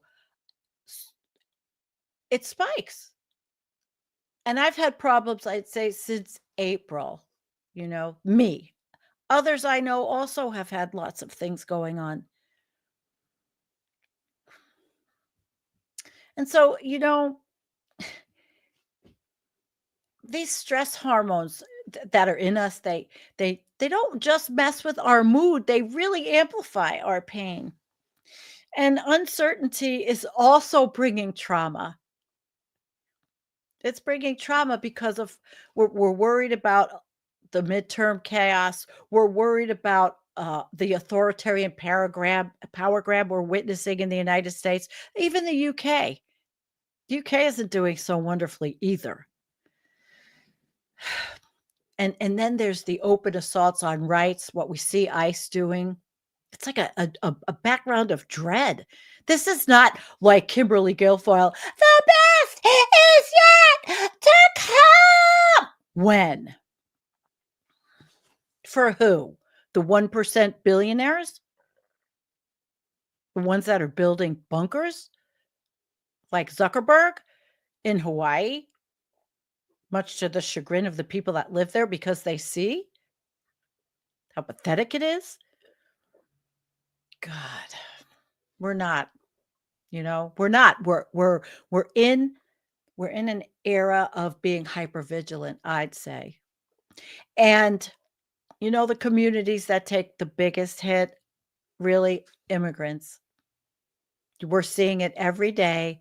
And Midas Touch does a great job when they do their shows highlighting some of the most horrible videos that they get of the abuse that people are taking at the hands of these undertrained, non-professional, masked men that really have absolutely no idea what they're really doing, except for being allowed to be angry and take their anger out on a population that really didn't ask for it. It's supposed to be criminals. In Buffalo today, I think it was today or yesterday, ICE went to a Mexican restaurant where these people have worked for years. Now, I don't know of their status. Of course, they're saying they're illegal, but it's in my city where, I don't live there now, but it's my city. And they arrested them. They work at a Mexican restaurant in the coolest part of town. They've been there for years. The community is up in arms over this. This is like, who thought it's like a nightmare? No, it's a nightmare. And so it's not just immigrants, it's LGBTQ. People are afraid to even go out. And then women, they're targeting us. We're going to talk tomorrow about the patriarchy and Epstein billionaires and abuse of women. But I'm kind of setting the stage for that. Then there's disabled people like me, like so many of you. We're always afraid, that something's going to happen or they'll take our livelihoods away. The only thing so many have is Social Security disability. So you have to live with a disability, with chronic pain, and you have to live worrying about the fact that you could lose your benefits. And it will be indiscriminate and randomly. And if you're a certain age, the elderly population, if you don't think some elderly people are worried now, they're worried because it feels like there's a culling going on in the healthcare. But so many people are targeted now by these policies and this rhetoric, and it's very heavy emotional load. And it's the kind of pressure, again, that doesn't stay in the mind. It comes to the body. And let me tell you, from my experience and from so many of you I'm seeing in the chat that I know in my chat, we're living with this nightmare. And it doesn't make it any better to be living in the Marana scene. It just doesn't. And then there's disinformation and the conflict. It's like conflict fatigue. It makes coping with all this shit just that much harder.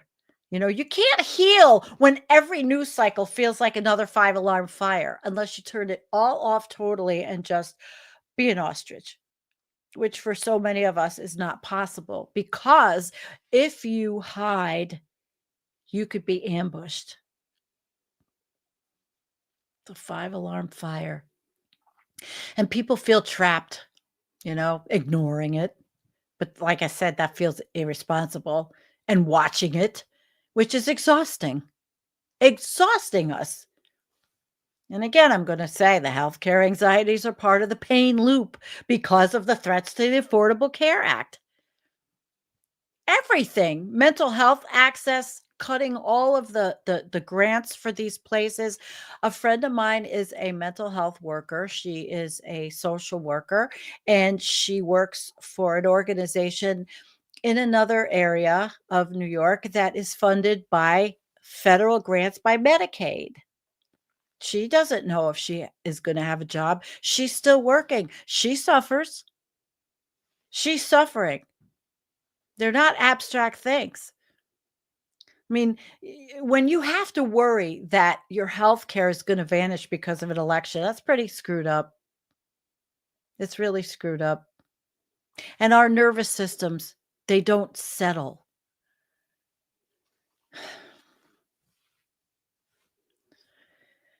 It's really serious. And there's things we have to do for ourselves.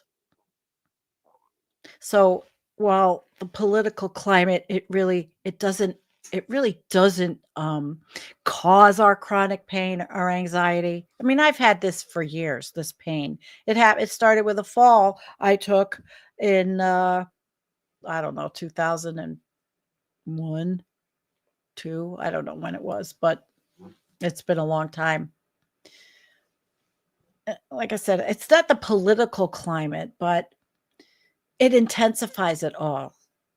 And when your democracy, which is like what democracy now, feels unstable, we feel unstable. And the body, it records every second of that. We're getting sicker in the United States. And it's not just what Dr. Oz said and what RFK Jr. says because of what we eat. It's because of what we're living through, the Moronocene, as I call it. It's not just the Anthropocene. We are definitely in the Moronocene epoch. You know, really it is. And well, some of the things we might know, we don't know actually. We just heard that the cannabis, the legal cannabis is under attack. We don't know what they're going to do again. They did it on the opioid, the whole crisis. Yes, there's a crisis in this country. There is a drug crisis in this country. But these government officials go about everything all wrong. They illegally target Venezuelan civilians on fishing boats. They're doing things against the law. They're killing people without giving anybody any definitive proof of what they're doing. No permission from the Congress of the United States. That makes me hurt. It's embarrassing. It's embarrassing.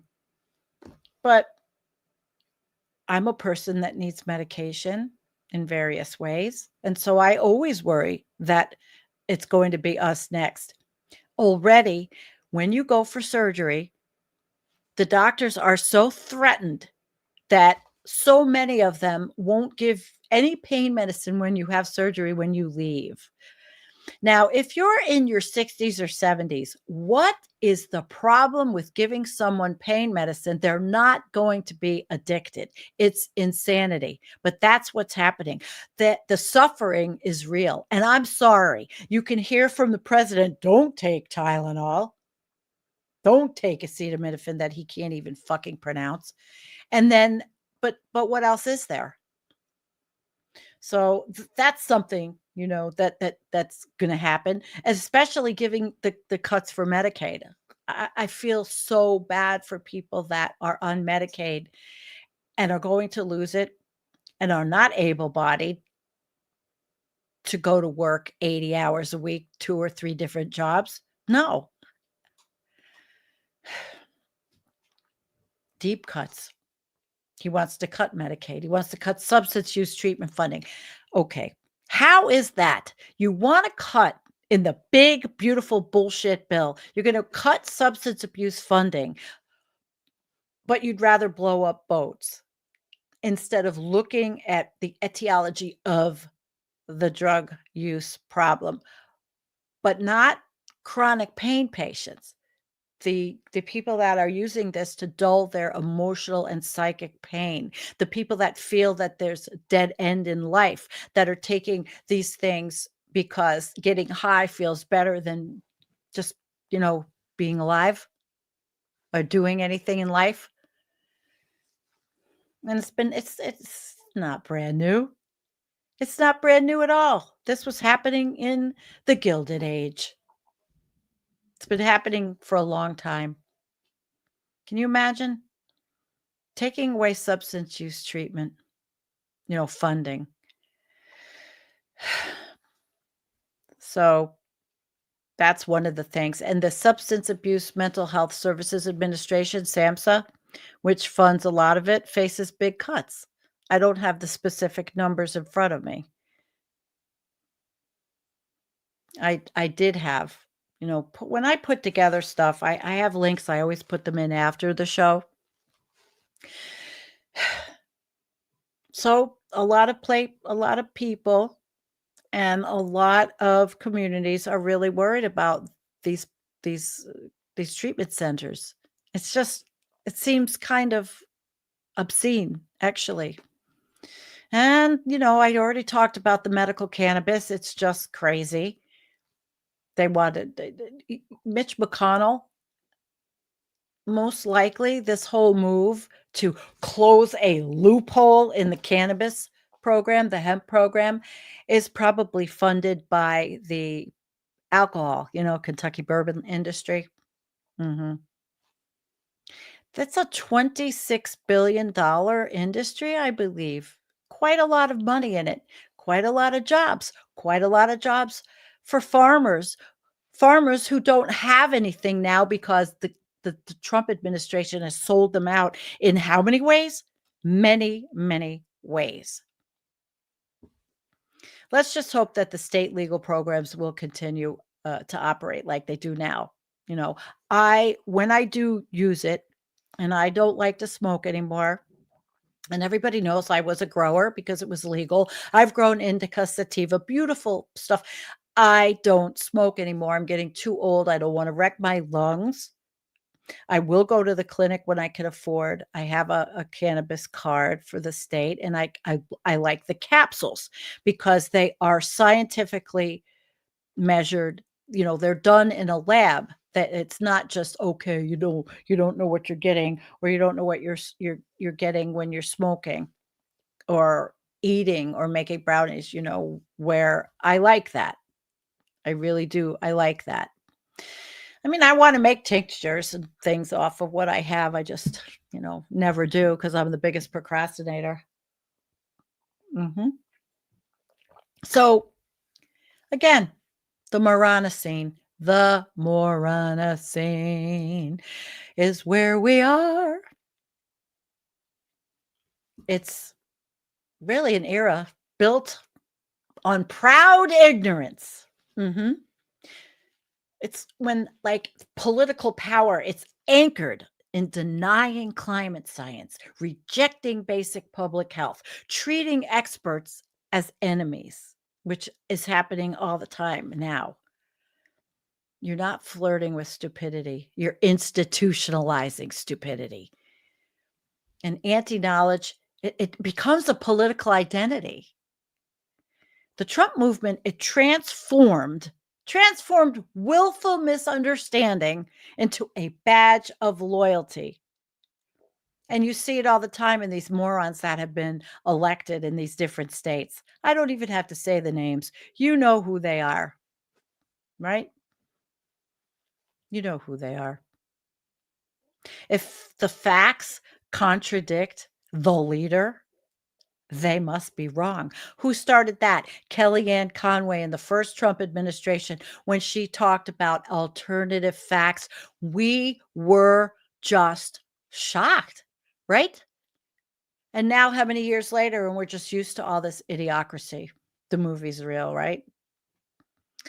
It's like facts must be wrong if they don't agree with the orange turd. And that's textbook Moranocene behavior. You're elevating your feelings over evidence and grievance over reality, which is that guy's middle name, Grievance. And then all the catastrophic problems, they're met with like a juvenile thinking, rising seas, accelerating warming, and infrastructure collapse, democratic erosion. I said it before, all the slogans, blame shifting, magical thinking. Meanwhile, the world barrels towards climate tipping points that don't care about political tantrums. We've already passed 1.5 several times. CO2 is measured at boop, boop, boop, boop, keeps going up in the atmosphere. We haven't been this hot in warm in so long. We're losing. Iran is in a drought that is potentially going to affect millions of lives. But don't worry, Israel's cheering that on. War. That's not even anything I've touched upon on this. So it's like ridiculous. And the stakes are growing. And as the stakes are growing, the thinking is shrinking. And the lying and the liars with absolutely, I mean, you thought Bush and Cheney were bad. And then you look at this incompetent bitch, Bondi. She lies. She's been lying and protecting Epstein since she was in Florida. What's in it for her? What is in it for her? She embarrasses me that she is in the female species, actually. So the more complicated that our world is, as it becomes, the more this era is rewarding the simplest and dumbest explanations. That's the core of the Morana scene. It's a mismatch between the complexity of our crises of today and the childishness of our leadership. And it's not just dumb, it's dangerous. So if this Trump era doesn't just celebrate ignorance, it weaponizes it against the climate, against democratic norms, against science, against anyone who isn't part of the cult. Although we think the cult is shrinking,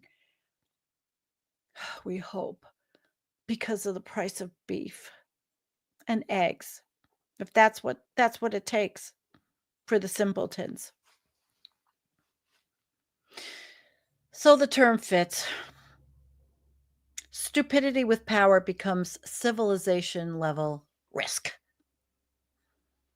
So yeah, if this Morana scene is the age where humanity has the tools, again, to solve these existential crises, but chooses to ignore them because stupidity is politically convenient, then the Trump era isn't just part of it. The Trump era is the flagship chapter. Yeah, it is. Okay, so I want to talk about Trump anxiety disorder. I'm not going to pull this article up, but it is, the shrink says it's real.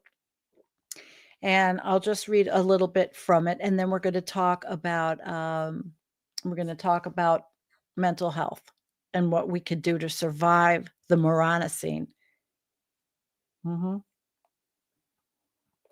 the last few months, and I don't talk about it much because, like I said, I'm a great actress on here. I have been vacillating, not depression. I don't know if it's depression or if it's just sadness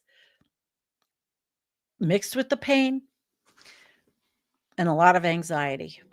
So it starts out by 11:30. This friend texted me, "I'm feeling decidedly unsettled tonight." Well, what's bothering you? I inquired.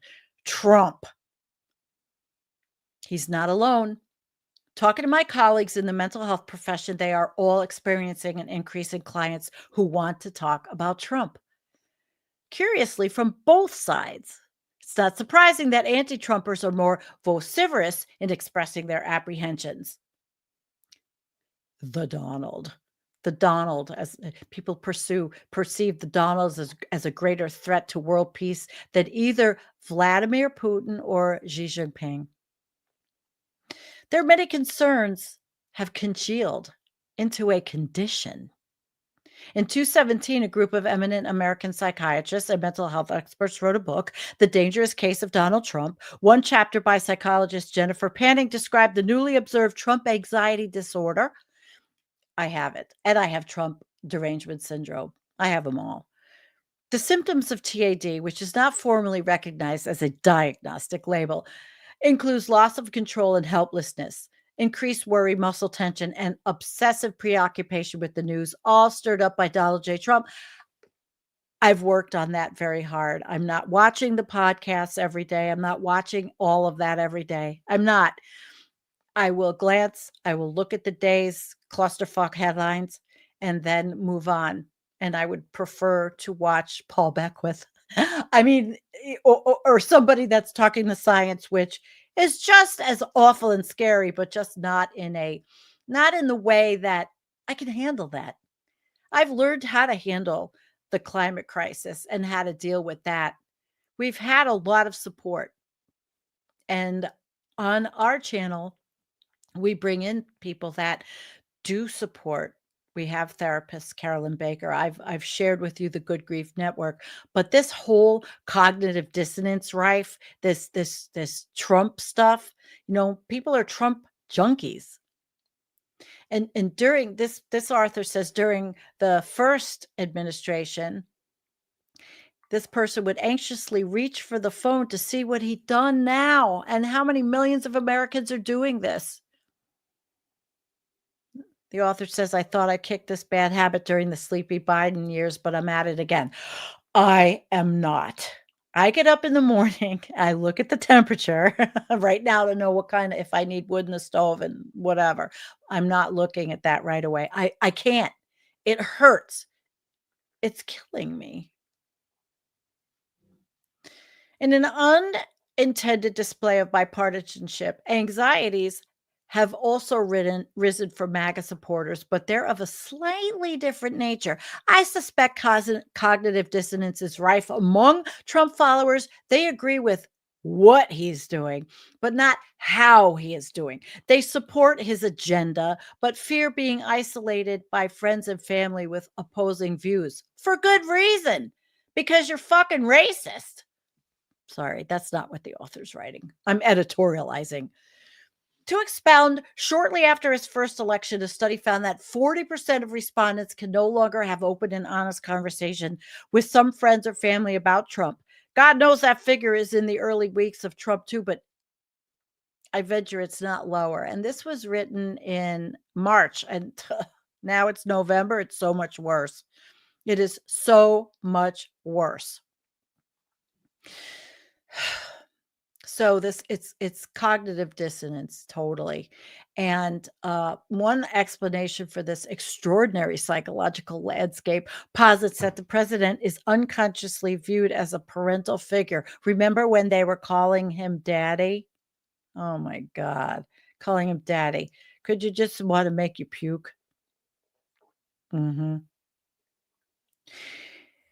Donald, we have a papa who lies and cheats and bullies, this author says. Not surprisingly, U.S. psychotherapist Elizabeth Lamott observes that the Trump anxiety disorder sufferers display the same symptoms as clients raised by a parent with a personality disorder. Imagine that. So regardless of its cause, what can be done to manage Trump anxiety disorder? Okay. The ancient Chinese military strategist and philosopher Sun Tzu wrote, if you know the enemy, you need not fear the result of 100 battles. The truth is, for most of us, Trump's actions will have little or no direct consequence. That's not true anymore. And we're seeing it have direct consequences on people we know, people we love, people we care about, brown and black people. You hear Antonio on my channel talk about some of the fear he has now that they're in his state just because he's a black man.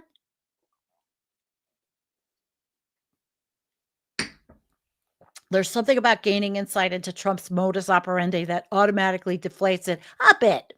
I had such a flash recently, oscillating between my fear that he really can play three-dimensional chess and the opposite concern that he's just hopelessly all over the shop. I watched an interview with Michael Wolff, a journalist who has written 4 books on Trump, and I'm going to go on a side with that Michael Wolff. Michael Wolff, I don't like Michael Wolff. He might have all that Epstein shit, but you know what? Michael Wolff's been holding on to this. And to what end? How much more abuse can women, these underage girls, not women, underage girls take? And not at the hands of Epstein, but could be at the hands of many other billionaires in that class. They have no scruples.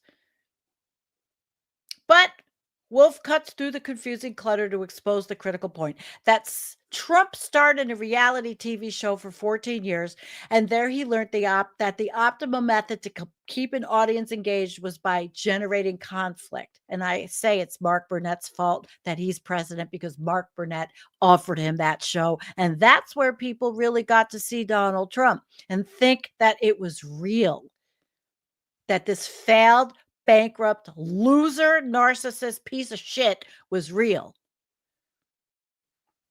And that's what he continues to do as president. This understanding somehow defanged Trump for me. I know what he's up to, so he doesn't trigger me so easily. Another way to feel calmer is to take the long view. Yes, we are in a major crisis now, but we've been here before and got through those times intact. Oh, yeah. But those times, dude, person that wrote this article, we weren't in an extinction level climate crisis. 100 years ago, the world suffered a major depression with massive unemployment. During the 50s, McCarthy and his anti-communist crusade spread fear and paranoia through the U.S., which is happening now.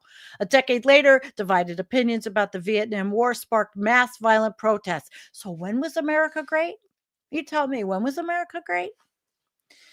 Let's not forget the terrorist attacks of September 11th, 2001, and the hyper angst they generated. But yet he has MBS and the Saudi Arabian guy, which we're going to do millions of dollars of business with to sell them planes, military planes. Why? So they can fly into another building? And I don't hate the Muslim people. It's the leaders I don't like. The controversial historian Niall Ferguson argues that our current troubles are just history happening. Maybe he's right. We just need to stop catastrophizing and take a chill pill. The truth is that for most of us, Trump's actions, see, he says this again. I don't believe this, but I'm reading it and I'm saying what I don't agree with. Trump's actions will have little or no direct consequence. Bullshit. I just outlined in the whole front of the show stuff I put together why it is going to have direct consequence. So this person is a little bit privileged, I think, that's writing this article. Okay, my 8 spare fingers are crossed as I type this. Of course, it's hard to stay cool when confronted with the ongoing barrage of reportage predicting, among other things, the imminent outbreak of World War III. But understand that when feeling scared, we're hardwired to look out for further signs of danger. It's survival mechanism bestowed by evolution. The result, we get addicted to the bad news cycle, which we are. A lot of my friends are. They send me stuff every day on this. Many experts recommend a healthy media diet by redirecting our attention to positive news stories, limiting our time doom scrolling through social media feeds, and switching off our device for short periods. That could calm you down a bit. So that was Trump Anxiety Disorder is Real by Peter Quarry, who I think Peter is, if I look, I don't know who Peter Quarry is, but I think Peter Quarry is a little bit maybe a little bit privileged. So I wanted then to go into how this pain and how the angst and anxiety and all that is affecting mental health, because it can, and it could be all time consuming. And the last month or 2, or maybe even 3 or 4 for me, just feeling and fighting it has been time consuming. I had a friend here, Katie, for 4 days, and I feel like all I did was complain about how much I hurt. My bones hurt, but that's a function of Sjogren's disease, I believe, and osteoarthritis. But I had gone off a medication because this is another thing. I had a medication I was taking, and I really wanted to see if I could go without it because, maybe it really doesn't work and I don't need it. Plus, the least amount of stuff you take, the better. If there's a collapse and you can't get your medication, you better know how you're going to be without it. And that's true. So I got off it. 6 months I was off it, called Plaquenil. hydrochloroquine, the stuff they thought cured COVID, which doesn't. And I couldn't get that again back when COVID happened, and there were that was the big thing, and they were stockpiling that medicine, and I couldn't get my medicine for my legitimate Sjogren's disease needs. Yeah, it doesn't work for that. It's a very mild anti-inflammatory. It's not like heavy. It doesn't suppress my immune system to the point where if I go out, I'll get sick, but it does suppress my immune system to a degree. So I went back on it. Talked to my rheumatologist, went back on it, and it could take 6 months to feel the full effect, but it's now a month and a half, 2 months, and I'm starting to feel a little better.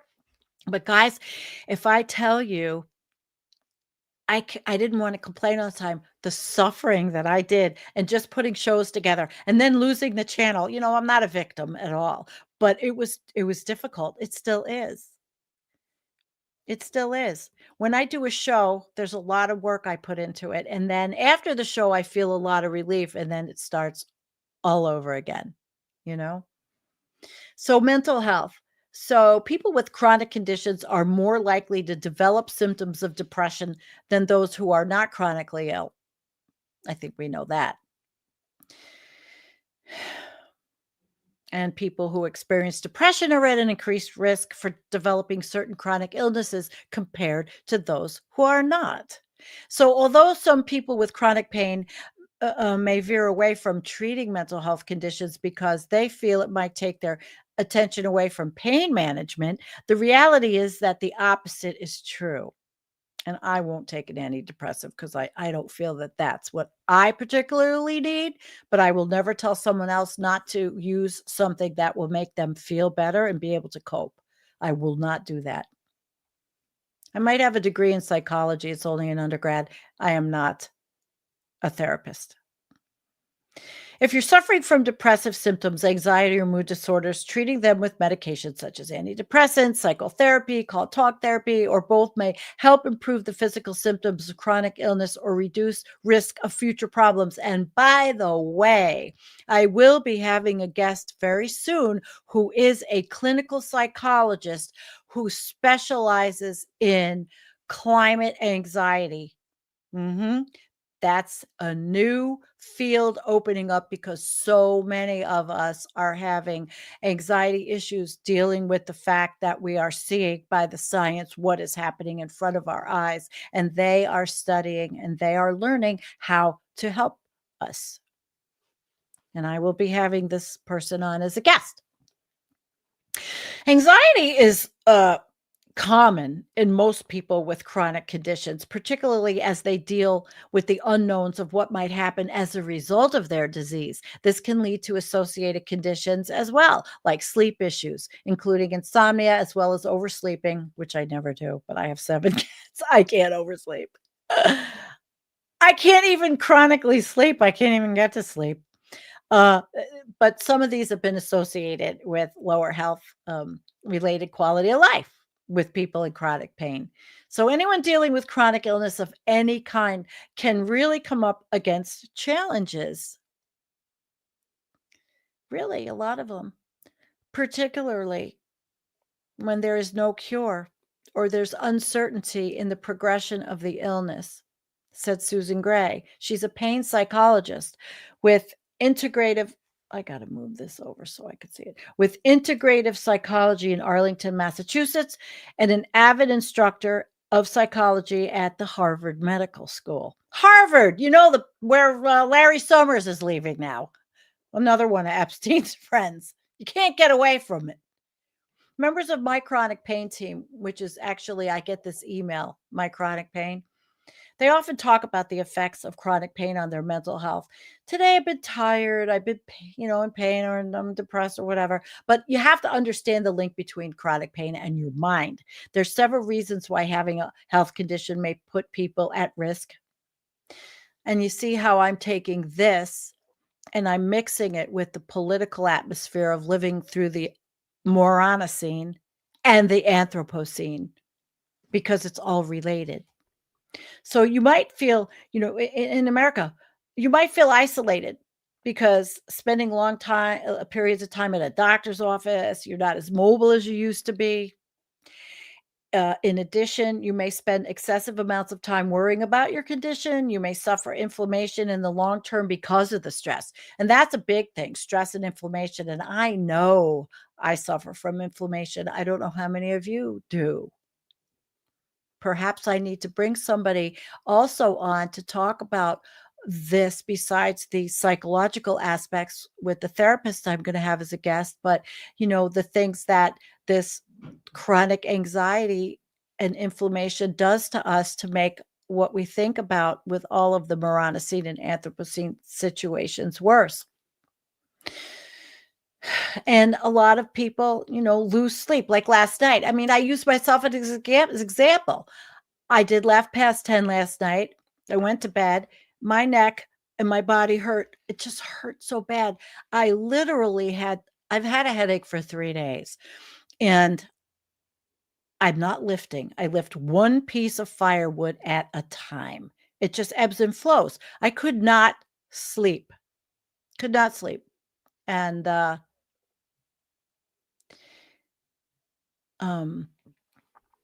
woke up. I sleep sometimes. I hurt so much. I dream about the pain.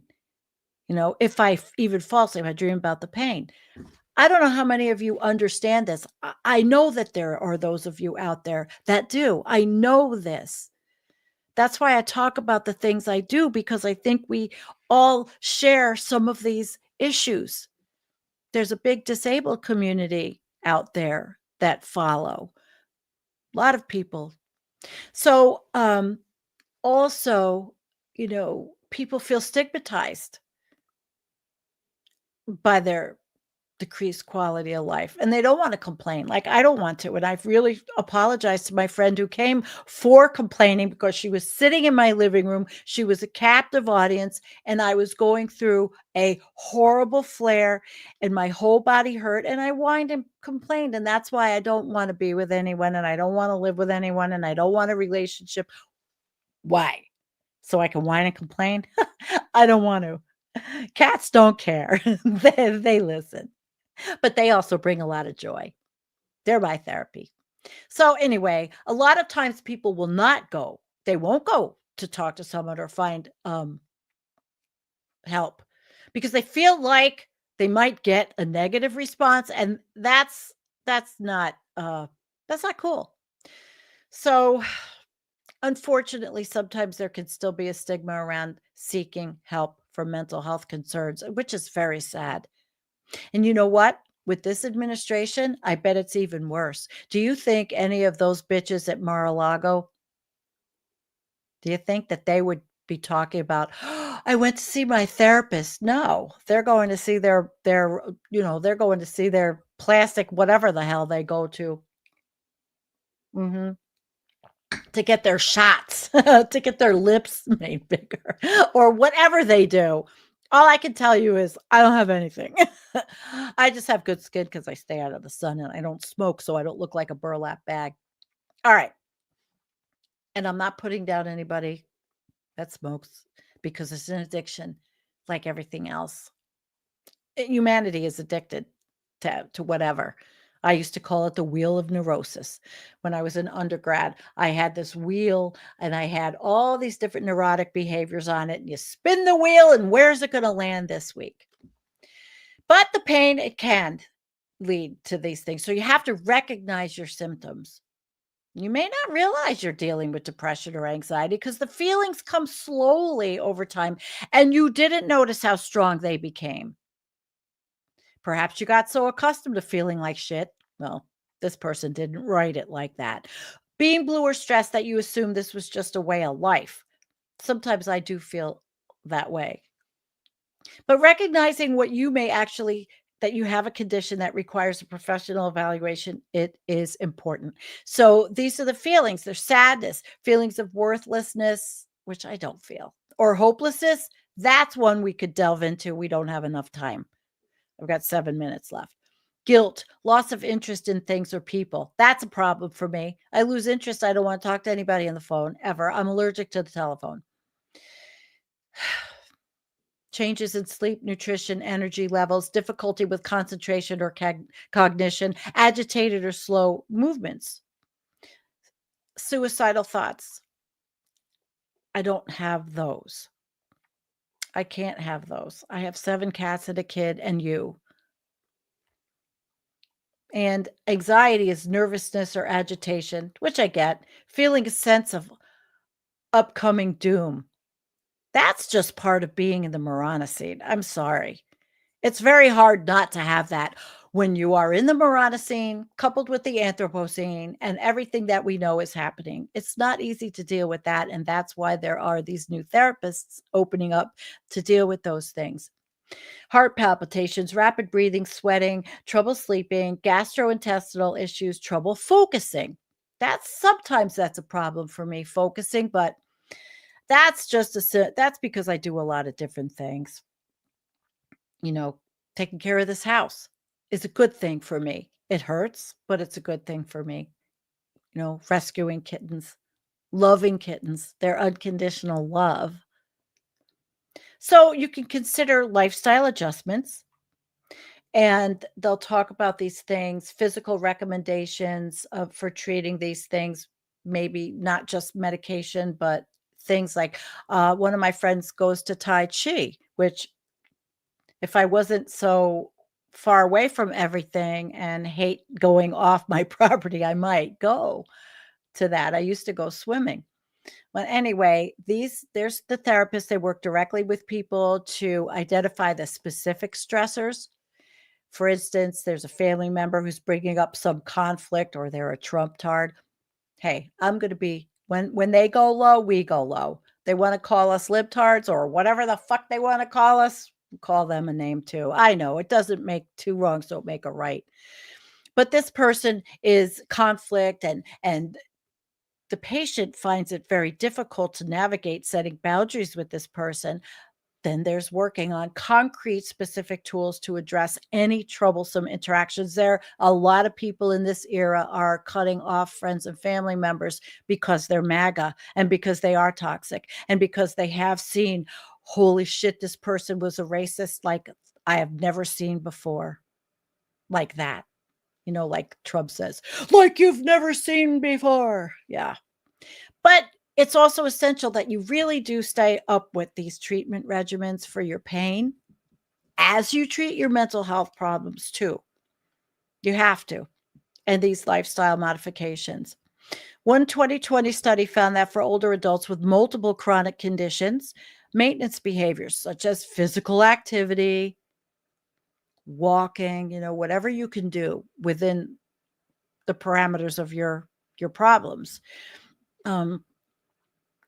They're critical components of self-care. And some researchers found that even mild depression symptoms can be associated with poor self-care maintenance, emphasizing how important it is for people with chronic conditions to be screened for depression of any severity. The thing is, these days, it's really awful, but there's also this movement that you can't, like you go to the doctor, never say you're depressed. It stigmatizes you, and that's another problem, I think. In addition, make sure you have supportive team and people and friends like we are in the chat, like I have created on this channel for all of you, like the team, Nicholas and Antonio and Jim. And I miss Jennifer terribly, but our partner Jennifer has retired. And Alex says lots of music. Absolutely. Supportive people and positive relationships with other people are assumed to contribute to physical and mental health, like the Climate Crisis Club on Saturdays that I listen to people around the world on X, which I don't like because I get addicted sometimes to it and have to deactivate. And but Saturdays, I get the opportunity to hear people from all over the world talking about what's going on where they live, like Uganda. But it's relationships. It's sort of like finding the buffers to the stress. Now I've got 2 minutes, so I'm going to make it fast. So remember, your health condition may have an effect on every area of your life. Relationships, activities that you may enjoy, they may be impacted by a chronic illness and symptoms. Your sense of self can be affected by change in activities and relationships. So that in and of itself, that in and of itself can really validly lead to feelings of loss and worry. And there's a lot of risk factors for developing mental health issues. And, I'm here, my channel's here. Other people are online if you're not out with these things in your community to try to help with that and give you resources. Stressful life circumstances, a history of trauma, a lack of social support. I'm going to talk about trauma tomorrow. But diet, exercise, modify your risk factors. You try to do that. Try to do it. And they talk about mindfulness. Mindfulness is it's a practice. I've been told to, practice mindfulness in my life. That's good. So to put it all together, we live in the Moronocene. It is the Anthropocene. There are things to do. It's chronic pain sucks. A lot of us have it. We need to try to mitigate it, to try to survive what we are seeing. There's no other way. And if activism is the way also, by all means, get involved. You may not be able to fix the big picture, but the local picture. Yep. Yeah. Big part of what your club is about, the Climate Crisis Club, Alex, 24/7 climate support. And they have a chat there. I just wish it wasn't on X, but it is. Yes. Thank you, Looney. And thank you, Kim, for moderating. And I wonder if ice agents sleep with their masks on. Hi, Raza, in the UK. Yeah. Well, I just want you guys to understand you're not alone. And again, I'm not a therapist, but I was going to be one at one time. But I think about these issues all the time because I suffer, and I don't want to lie about it, but I don't want to whine about it. But particularly since April when I had peritonitis, and then I've had a bumpy ride, and I keep saying, "Oh gosh, when is it going to feel better?" And it's not quite yet, but it will. It will. I don't have a lot of, well, the audacity of hope. It's real. I'm not the biggest optimist in the long term, but I always feel like I could turn the corner and I could feel better, and so can you. I want to thank you for coming. I want to thank you, MIDI doctors. And I want to thank you. Hi, early love. And I'm sure we're going to do a postmortem on COP 30. Where are you? We'll do a postmortem on that on the show. And I'm sure I will bring in Antonio and and tomorrow there's also for Letterhack's birthday reminder, send your artwork for Letterhack's birthday art challenge of your art of a This Space host or producer Nick to the Letterhack at Gmail or Matt on Discord or another social media. And we have a Discord also, which is actually doing much better than the beginning because it took some bumps and grinds, and I'm really late. I don't know who's up after me. I'm so sorry. Thank you. And Reese, it's really great to see you here. It definitely is. So thank you, everybody. Kim, I love you. Dan and Groove Dragon, Snicks, and Alex, and everybody. Thank you. Thank you. I will see you tomorrow night. Tomorrow's going to be a heavy show. I'm going through history, the history of the patriarchy, the history of why the Epstein thing bothers me so much, personal experience, what I've seen, the sexual revolution. Oh, yeah. You don't want to miss tomorrow night, 9 p.m. Eastern. T-Bone. Love you. Martin. All of you. Good night.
have yet to see anybody come forward and say, I was I was under 10, I was under 14 when I first came within his purview.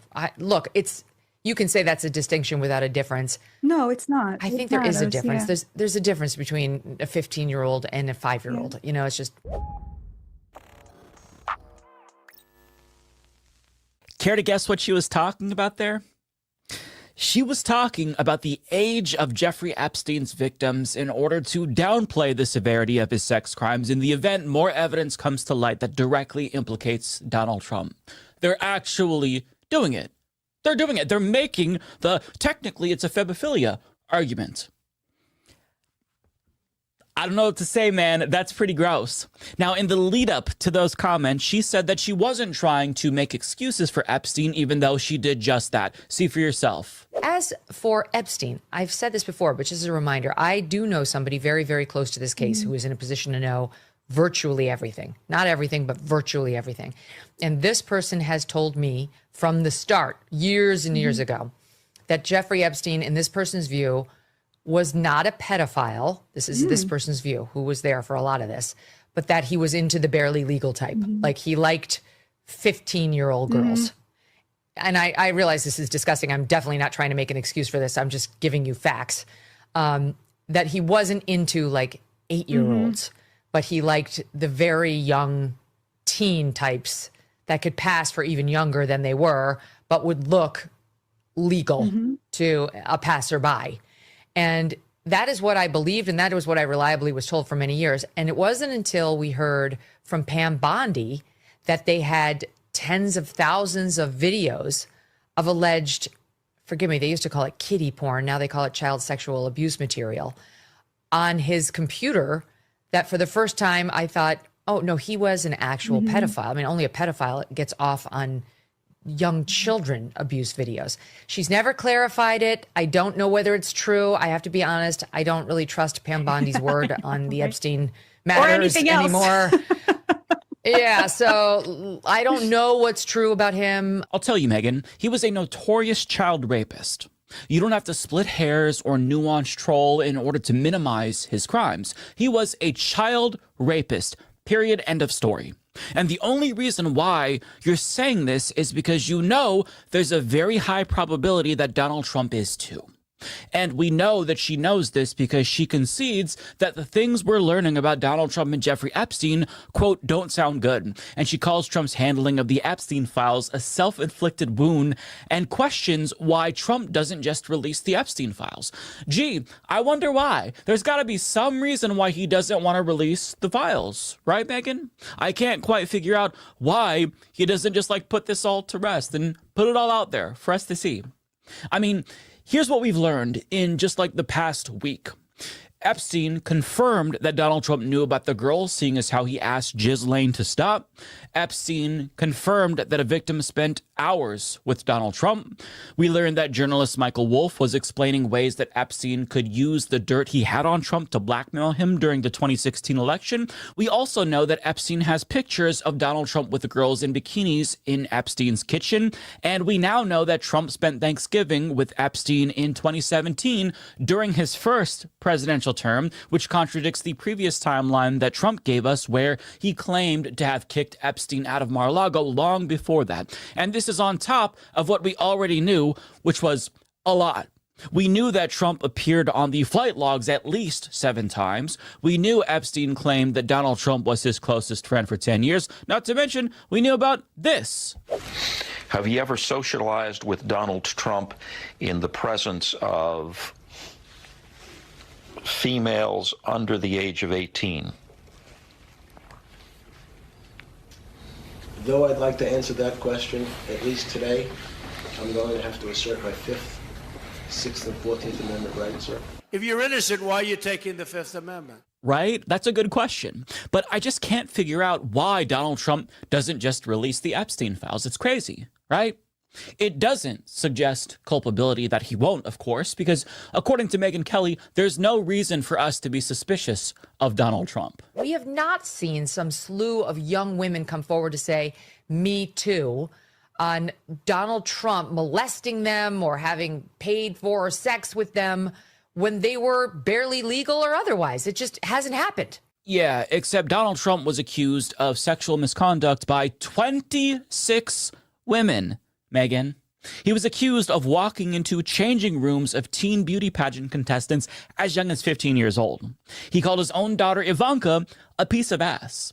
Rapper Uncle Luke of 2 Live Crew said that he attended a party at Trump's mansion in the 1990s, but he left because he saw men having sex with girls that appeared to be underage. He was found liable for rape of E. Jean Carroll in civil court. He admitted on tape that he rapes women. He said he grabs them by the pussy and doesn't even wait for consent. Yet, Megyn Kelly is going to look us in the face and she's going to tell us that it is not conceivable that Trump would have also committed sex crimes comparable to Jeffrey Epstein. She's actually going to say that with a straight face. Really, Megyn?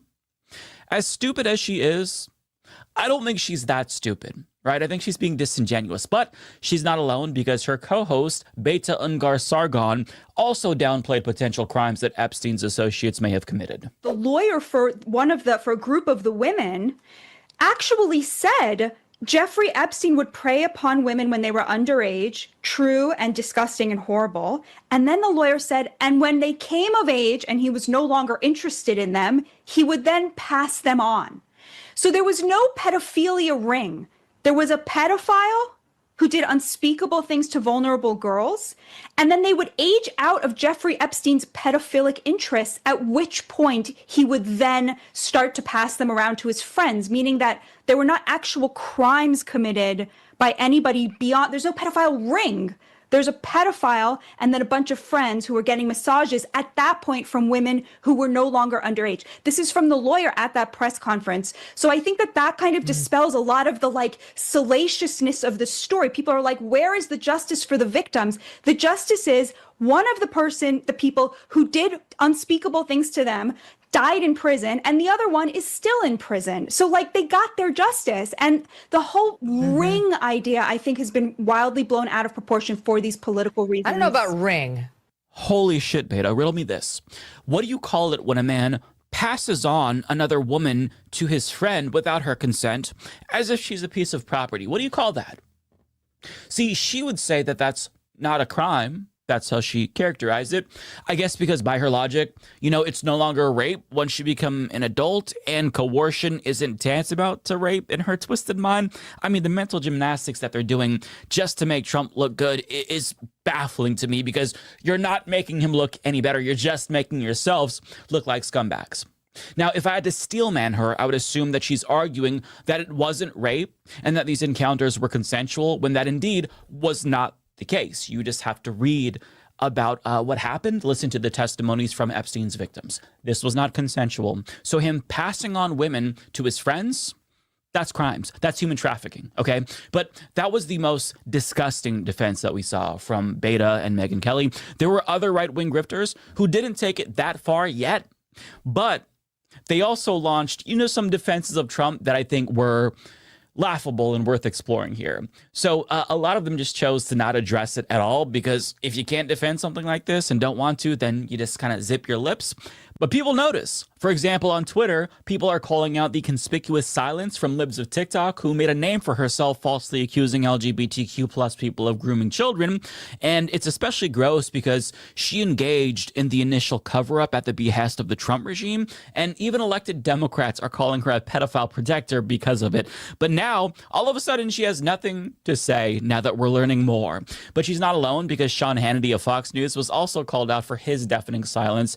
And needless to say, it did not go well for him. You know what else is great about Biden's decline is that Trump is all over the Epstein files, and I'm wondering if they're going to release those. Are you covering that tonight? Not really, because the woman that apparently they're talking about is the one that said he was a gentleman and never did anything wrong. And the person that had a grudge was the guy that got thrown out of Mar-a-Lago 25 years ago. And by the way, when you get thrown out of a club in Palm Beach, Florida, that's kind of a big deal. And it's very humiliating and embarrassing. And he was a convicted pedophile. So I'm not exactly putting a lot of gospel truth in what he said. Trump was mad that he was stealing his girls, but I don't think I've ever seen Sean Hannity so uncomfortable before. But what's funny is that We now know that Trump and Epstein attended Thanksgiving together back in 2017. So they're not going to be able to use that bullshit excuse that they always use about how Trump threw him out of Mar-a-Lago, because apparently, yeah, that happened, but then they made up at some point, according to emails released by Epstein's estate. Although, to be fair to Hannity, he didn't know about that particular revelation at the time that that segment aired. But now, he's going to have to adjust the excuses that he makes for Donald Trump. But, it's why it's never smart to defend anyone in the first place who may be implicated in child sex trafficking, right? Just like, don't go there. Don't do that. You don't have to wade into those waters. You can avoid it, because I think there are some things that are indefensible, regardless if you agree with the policy positions of the candidate or president that you're supporting. Like, if we found out that Bernie Sanders in circa 2020 was a pedophile, I wouldn't rationalize that and say, yeah, but maybe his crimes weren't so bad because I wanted Medicare for all. I would say, you know what? I don't trust him if he's a pedophile. I don't believe anything he says because he's a morally bankrupt person. There are some lines that you have to draw, morally speaking, because that's what being a good person requires. But to these conservatives, there's just no moral lines. It's like, oh, he's a pedophile. Okay, well, God, this is exhausting. I got to figure out how to defend this. You don't have to do that. And you could see it on Hannity's face. He clearly didn't want to do that, but he did it anyway because, that's his job. But I think that the safest bet, if you want to try to get out of this a little bit cleaner, is to just throw out a distraction in response to the revelations, like Laura Loomer did, where she tweeted, "You can't be outraged by the Epstein saga and simultaneously not be outraged by the fact that we have Muslims serving in Congress. Their, quote, prophet was an infamous pedophile. Nobody wants to talk about that." Checkmate, liberals. Muslims exist. Therefore, you're a hypocrite if you criticize Donald Trump for possibly being a pedophile. Good one, Laura. I'm sure that this is all going to go away soon enough when you remind people that Muslims exist. That's quite the deflection tactic, right? But another way to defend Donald Trump is to try to cook up a new conspiracy theory, and this is exactly what closeted homosexual commentator Jenny Bonson did. And it's a conspiracy theory that isn't necessarily persuasive to anybody with some brain cells left to rub together. Nonetheless, let's hear him out. Virginia Roberts was just one of those people, and her voice would be very important right now, especially as Democrats try and run this op against Trump. It's almost like they knew the op was going to happen, and they needed to make sure that the key witness, who was constantly saying that Donald Trump did nothing wrong, she was constantly saying this. Again, you can find deposition after deposition after deposition where she is asked about Donald Trump. It would just blow the hole in the entire operation if you have this woman out there who's saying, no, Trump did nothing wrong. It just seems all too convenient, doesn't it? Now, you kind of have to read between the lines on this one, but it seems like he's suggesting that Democrats had Virginia Giuffre killed because she exonerated Donald Trump, and her being out of the picture benefits Democrats because now there's no one left to confirm Donald Trump's innocence. Now, if Democrats were evil enough to literally kill someone just to make Donald Trump look bad, why wouldn't they just Trump himself? Well, he would probably argue that they tried that and they couldn't get it done, so they had to target somebody else who was easier to get to. But I mean, if Democrats are willing to go that far just to make Donald Trump look bad, aren't there other things that they could do that would be easier to make Trump look bad? Like anything easier than, say, committing an actual murder and covering that up? I feel like that's a lot of work for a very small payoff. No, because there's no guarantee that if they're able to confirm that Trump is a pedophile, it's even going to hurt him because you're all defending him now, right? So to me, the conspiracy theory is a little bit implausible, we'll say. But I want to hear from Tim Pool because he's going to accuse Democrats of trying to frame Donald Trump to make him look like he's guilty. And his argument isn't as absurd as Jenny Bonson's. Nonetheless, I'm going to explain why it just isn't very persuasive. Shortly after the release of these emails, not many people noticed the victim's name that was redacted was, in fact, Virginia Giuffre, who had already testified years ago that Trump never did anything wrong. So the question then becomes, why did Democrats choose to redact the name of an individual who had already testified Trump never did anything wrong. It's because they know that Virginia Giuffre testified this, and by redacting the victim, no one knows who the victim supposedly is, and it implies Trump did something wrong. In other words, they're trying to frame Donald Trump. They want the narrative to be that Trump is a pedo. And I'm like, maybe, probably not. I mean, I feel like if they really had that evidence, they would have released it, not be doing these stupid schemes. I think there's a possibility. I don't know if it's a 10% or a 1%. 1%? Really, Tim? Just 1%? Come on. Now, listen, if I were to grant him that, and Democrats cynically did redact Guthrie's name to make Trump look bad, sure, I can see how that would appear obviously disingenuous by insinuating that he abused Guthrie when she herself testified that he did not. But assuming that that is indeed the case here with Democrats, you've only debunked one potential instance of criminality.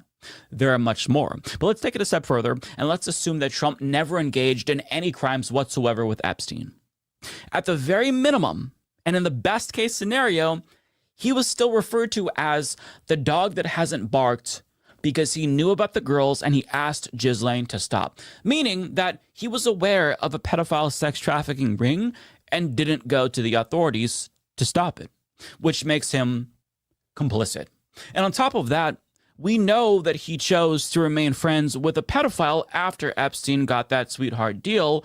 And I'm saying this because now we know that they attended Thanksgiving together in 2017. I personally would not want to attend Thanksgiving with somebody who was a convicted pedophile. And on top of that, Trump made Alex Acosta, the lawyer responsible for Epstein's sweetheart deal, his labor secretary. And his administration moved Ghislaine Maxwell to a prison where she's now receiving special treatment. She's getting to pet puppies, literally. Why would he do that, Tim? See, the worst interpretation is that he's trying to butter up Ghislaine to keep her from talking. But the best interpretation is that, you know, he's not guilty. He just wants to give favorable treatment to a convicted pedophile. I mean, do you see where this is going? Either way, it just doesn't look good. In the most charitable interpretation, it does not look good. But again, we don't know for sure, hence why we need to see the Epstein files. But for some odd reason, Trump just doesn't want us to see what's in those files. Ask yourself, Tim, why is he trying so hard to stop the truth from getting out? I mean, they called Lauren Boebert into the fucking Situation Room to try to get her to withdraw her vote from the discharge petition so it wouldn't go through, which would then force a vote on the Epstein files. Why would you do all of this if you're innocent? I mean, if you're innocent, you just release the Epstein files so that way the truth gets out there and you're exonerated. But you see, all signs point to one conclusion that you all see, and I know you see this. The conclusion is that he's probably not innocent, right? Which is why he's fighting tooth and nail to stop the release of the Epstein files. But here's the good news. Again, you don't actually have to defend him, Tim. You can sit this one out. You can be silent and you're still going to get made fun of, but you don't have to actively try to defend somebody who was this close to a notorious sex trafficking pedophile. Like, none of these conservatives have to do this. They don't have to do this. In fact, you know, more House Republicans are finally vocalizing their intent to vote to release the Epstein files now, which is something Donald Trump does not want. But I mean, if it's going to happen, if there's going to be a vote, they know that we're all going to remember this, right? And the reason why some Republicans don't want to vote against the release of the Epstein files is because, you know, they too can see the writing on the wall. And I think that Jim McGovern put it best. The bottom line is every single Republican will go on record, and you will have to make clear whether you're on the side of a pedophile or whether you're on the side of the victims. And that's what it comes down to at the end of the day. Do you do the right thing and piss off Donald Trump? Or do you do the wrong thing and vote to protect pedophiles and not piss off Donald Trump? Although this will be used against you in future attack ads if you have more political ambitions. Like if you want to run for Senate or president, do you really want your opponent to create attack ads about how you voted to protect pedophiles, right?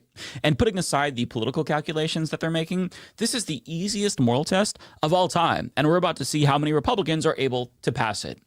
But I mean, so many craven commentators have decided that they have to jump on the bandwagon to protect pedophiles, which is despicable but not surprising. So going forward, whenever somebody tells you that they're a Republican, I don't think it's unreasonable to ask, well, what wing of the Republican Party are you from?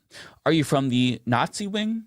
Or are you from the pedophile protector wing of the Republican Party? Perhaps they're partial to both. Who knows? Either way, these people are fucking sick, disgusting degenerates, and they are morally superior to no one, despite how morally superior they fucking act, right?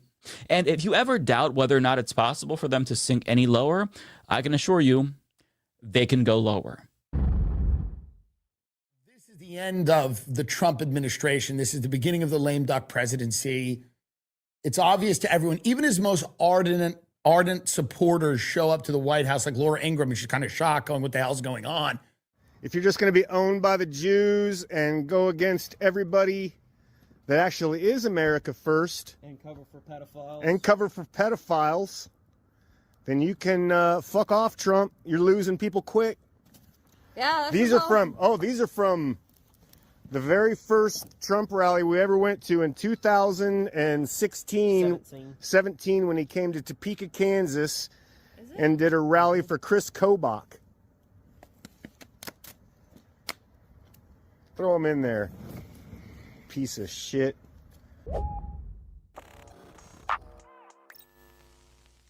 Well, MAGA is dead, at least according to some of Donald Trump's biggest dick riders, and they're hopping off of his cock for a number of reasons. His comments about Americans not being talented as a justification for H-1B visas, his support for Israel, the Epstein revelations, and also his relentless attacks on former allies that Trump supporters still like, such as Thomas Massie and Marjorie Taylor Greene. And that one really seemed to be the straw that broke the camel's back, which led to Trump's own supporters burning their MAGA hats in protest, to which the patriotic blonde responded, "What a sad end to something we all worked so hard for. I never thought it would end this way." Other former Trump supporters with prominent followings on Twitter, like Evan Kilgore, shared a meme of him throwing away his MAGA hat and putting on an America First hat. He also tweeted MAGA is dead and shared this tweet from neo-Nazi Nick Fuentes, who says, "So now Ben Shapiro, Randy Fine, and Lindsey Graham are considered MAGA, but Marjorie Greene, Tucker Carlson, and Thomas Massie are not? Your Israel First MAGA movement is dead. The America First movement is the future." And to be clear, these lines aren't being drawn because anti-Israel conservatives like Nick Fuentes are opposed to apartheid and genocide. They couldn't care less about Palestinians. Rather,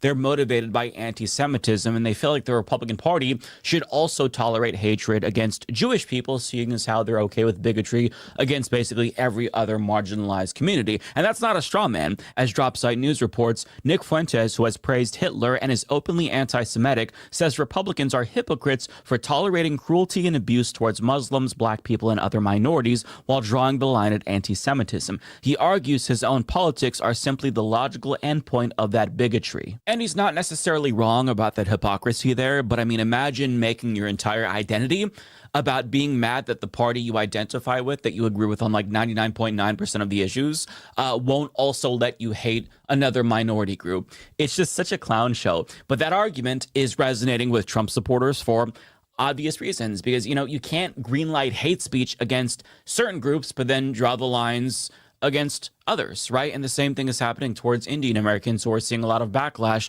towards MAGA, and they're being told to go back to their country and whatnot. I mean, you just look at any post from Vivek Ramaswamy and you see all of the vitriol being directed his way by people who are supposed to be part of that America First movement or Make America Great Again movement or whatever the fuck they're calling themselves these days. It seems arbitrary and inconsistent to not let them hate all groups of people, since hating minorities is like the bread and butter of the Republican Party. And that is exactly why Fuentes' Groyper movement has been able to capture the heart and soul of the Republican Party, because it is viewed as, I guess, the purest form of American conservatism. And, you know, the conservatives who are currently angry about Nick Fuentes' rise, they have to understand that this is the problem that they created for themselves. They made a monster that they're no longer able to control.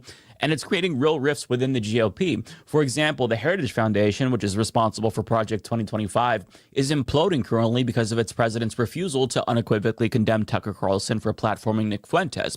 But that's just one dimension of the splintering that we're seeing, because Epstein is turning out to be another sticking point, with Trump deciding to burn his bridge with Marjorie Taylor Greene entirely because of it. And on Friday, he announced that he was withdrawing his support for, quote, wacky Marjorie Greene, because all she does is complain. And he seems to confirm AOC's account that Marjorie was mad at Donald Trump because he discouraged her from running for the Senate or governor in Georgia. And Trump says that she's mad because he's not taking her calls, but says that he can't take a ranting lunatic's call every day, and goes on to say that he'll endorse a primary opponent against Marjorie Taylor Greene. Now, even though MAGA NPCs like Laura Loomer and Cat Turd immediately flipped on Marjorie Greene like that, a lot, if not most, of Trump supporters actually seemed pretty sympathetic towards Marjorie Taylor Greene, especially because she says that it led to a harassment campaign against her, where pizzas were being called to her house, and on top of that, a pipe bomb threat was called into her construction company, to which she says, President Trump's unwarranted and vicious attacks against me were a dog whistle to dangerous radicals that could lead to serious attacks on me and my family. She then goes on to say that the rhetoric against her could ultimately lead to a harmful or even deadly outcome, and adds, also, the timing of this happens to be days before we take the vote on releasing the Epstein files. Now, in another tweet, she says, I am now being contacted by private security firms with warnings for my safety, as a hotbed of threats against me are being fueled and egged on by the most powerful man in the world, the man I supported and helped get elected. Aggressive rhetoric attacking me has historically led to death threats and multiple convictions of men who were radicalized by the same type of rhetoric being directed at me right now, this time by the President of the United States. As a woman, I take threats from men seriously. I now have a small understanding of the fear and pressure the women who are victims of Jeffrey Epstein and his cabal must feel. Now she invokes Epstein again, saying it's why Trump is attacking her, writing, it really makes you wonder what's in those files and who and what country is putting so much pressure on him. And that's a rhetorical question. The actual answer is Israel, which we'll get to in a moment. But, you know, it's a good question for her to ask, because I'm glad that somebody with clout in the MAGA movement is finally saying this. But with that being said, you know, in response to her condemning the vitriol being directed her way and harassment, you know, it begs the question, why should we feel sympathy for her when she's co-signed all of Trump's vicious attacks against other people, including her own colleagues in the House like Ilhan Omar and Rashida Tlaib? Like, why should we think that all of a sudden, you know, this is something that is condemnable now that it's being directed at you? And she actually had a surprisingly reasonable answer to that question when it was posed to her by Dana Bash on CNN. Dana, I think that's fair criticism. And I would like to say humbly, I'm sorry for taking part in the toxic politics. It's very bad for our country. And it's been something I've thought about a lot, especially since Charlie Kirk was assassinated, is that I'm only responsible for myself and my own words and actions. And I am committed, and I've been working on this a lot lately, to put down the knives in politics. I really just want to see people be kind to one another.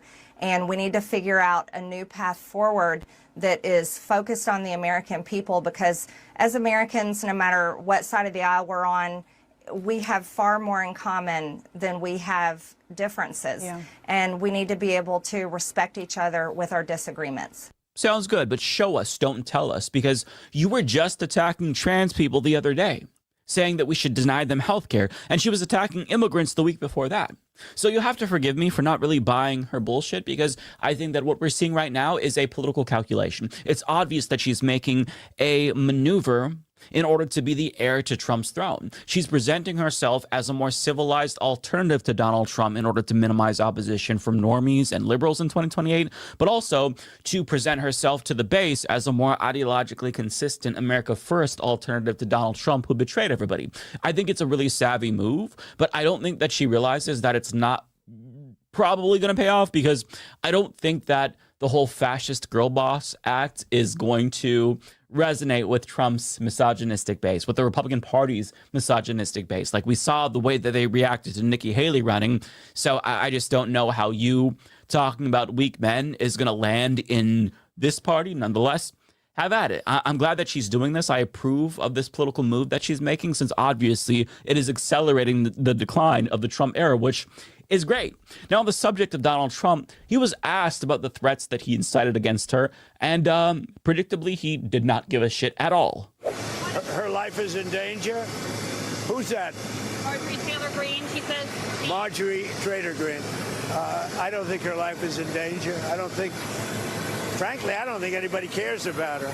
So yeah, he's doing what he always does after steamrolling a former ally. He's doubling down and tripling down and saying what he said about them before. The difference this time, though, is that I'm not sure that it's going to land as well as it usually does, because his base really is pissed off. Although I don't want to overstate their anger, because, you know, the online discourse might not necessarily reflect how right-wing normies are feeling, the people who watch Fox News, because, you know, he still does seem to have a really strong hold on GOP propaganda outlets, notably Fox News, which is tacitly defending him by talking about anything but Jeffrey Epstein, including items Taco Bell might be removing from the menu in lieu of the Epstein files. Although in Fox News' defense, if they really do remove all potato items and the triple layer nachos, that is objectively newsworthy and a damn shame, might I add. But on a serious note, you still do have some Trump supporters sticking by his side, even though we're seeing more and more damaging Epstein revelations come out. We talked about Megyn Kelly's abhorrent defense on Friday, but there are others like this guy,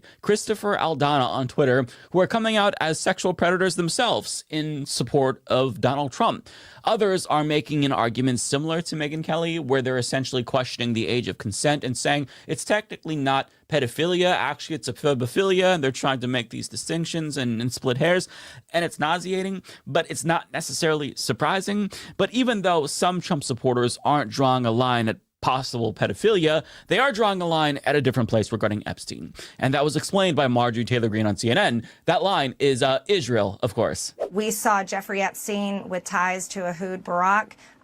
We saw him making business deals with them, also business deals that involved the Israeli government, and seems to have led into their intel agencies. And I think the right question is to ask is, was Jeffrey Epstein working for Israel? And that right there, my friends, is another reason why Trump supporters are still very much interested in the Epstein files, even if they don't necessarily care about justice for Epstein's victims, because, you know, there's reason to believe that Epstein really was Mossad, and this feeds into their anger about Trump being Israel first as opposed to America first. And I just want to point out that these people are opposed to Israel, again, not because they care about genocide or apartheid or Palestinian people and their struggle, but because they actually are anti-Semitic.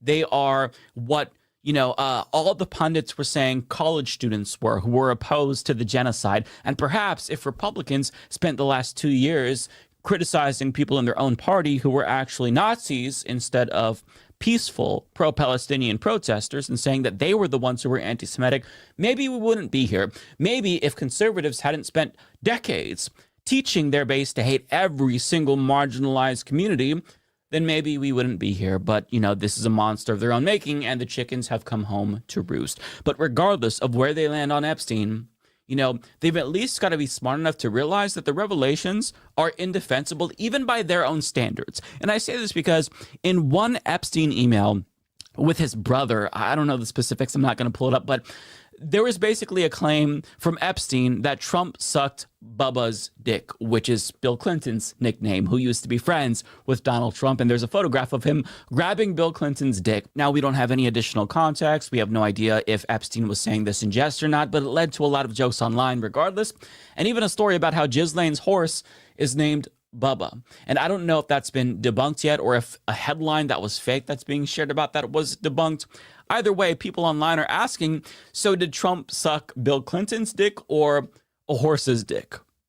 And that is something that I don't think a lot of conservatives are going to want to defend, although they've surprised me before. So, you know, if we see other conservatives come out and talk about how, yeah, you know, they've sucked a horse cock or two, it honestly wouldn't surprise me at this point. But putting all of that aside, the latest revelations contradict Donald Trump's claims about his relationship with Epstein, and it really speaks to a perverted pattern of behavior from Donald Trump. And we're reaching the point where it really feels like the dam is starting to burst open, because Trump is now calling for the release of the Epstein files himself, even though he's fought this for months now. So, if you don't want the Epstein files to get out, but all of a sudden you're saying release them, what does that mean? And nobody really knows the answer to that. We don't know if he's going to try to redact his name and release the files that way, or just leave his name in there and just continue to claim that anything about him in the files is a hoax. Either way, his acquiescence signals that he knows this is a losing battle, and fighting to prevent the release is worse for him than it getting out and him just lying and saying it's fake. Although, it's going to be tough to maintain that lie given more that we're learning about Donald Trump in stories like this from his former fixer's daughter. You were playing tennis and you came off the court. And here's how it was written in Vanity Fair. Somehow Trump's attention was diverted to another skirt walking off a tennis court. Quote, "Look at that piece of ass," Cohen recalls Trump saying as he whistled and pointed. Quote, "I would love some of that." It so happened that Trump was referring to Cohen's then 15-year-old daughter, Samantha. Do you remember that moment? Because it goes on to write that after that, you came over, he wanted you to give him a kiss, and he said, "When did you get such a great figure?" So, as I told Emily, the story is a little bit less clear to me. I'm sure many women can relate. You become desensitized to men making these kinds of comments to you, and you allow them to go over your head and you kind of tune out the noise. But what stood out to me in that moment was he said to my dad, "Well, there's no way that she got her looks from you. Thank God you married a beautiful woman." And I was desensitized to men making creepy comments about me, but I was not desensitized to someone blatantly insulting and degrading my father in front of me, someone who I looked up to and loved very much. And that was very upsetting to me. And that made me think, okay, maybe Trump doesn't treat my father so well. And I do want to get to that in a moment about the way he treated your father. But first, back to that for a second. He also, at least in the book, it says that he said to you, "Be careful, I'll be dating your friends in a few years." He was married to Melania at that time when he said that to you. Did you ever get the impression that he was hitting on you?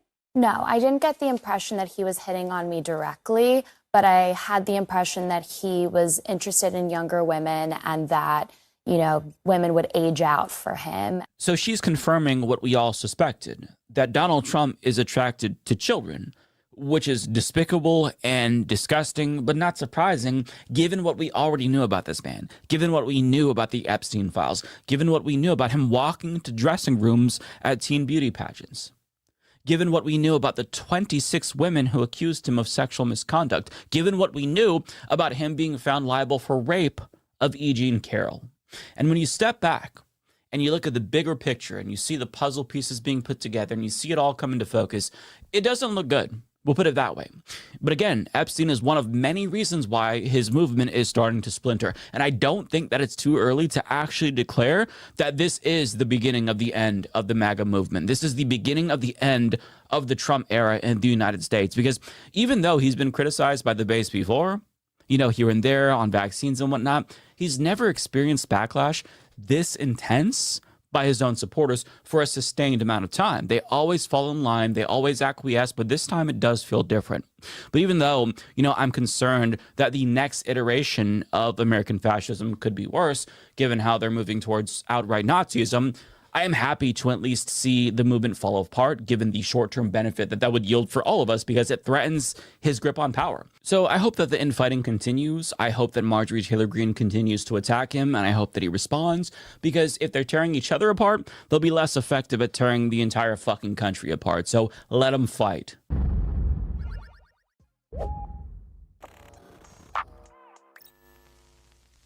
Last November, James Van Der Beek, who starred in the television show Dawson's Creek, was diagnosed with stage 3 colorectal cancer. And even though he is a multimillionaire celebrity who probably has decent health insurance, that apparently still wasn't enough in America, seeing as how HuffPost reports that the 48-year-old actor announced that he's going to be auctioning off memorabilia from the television shows and movies that he starred in to help pay for medical expenses. Now, the items include a necklace that his character gave to a love interest in Dawson's Creek, which is expected to sell for tens of thousands of dollars, as well as cleats that his character wore in the movie Varsity Blues. And this story really demonstrates just how broken our healthcare system is, because if a multimillionaire celebrity can't afford medical expenses, what happens to regular people when they get sick?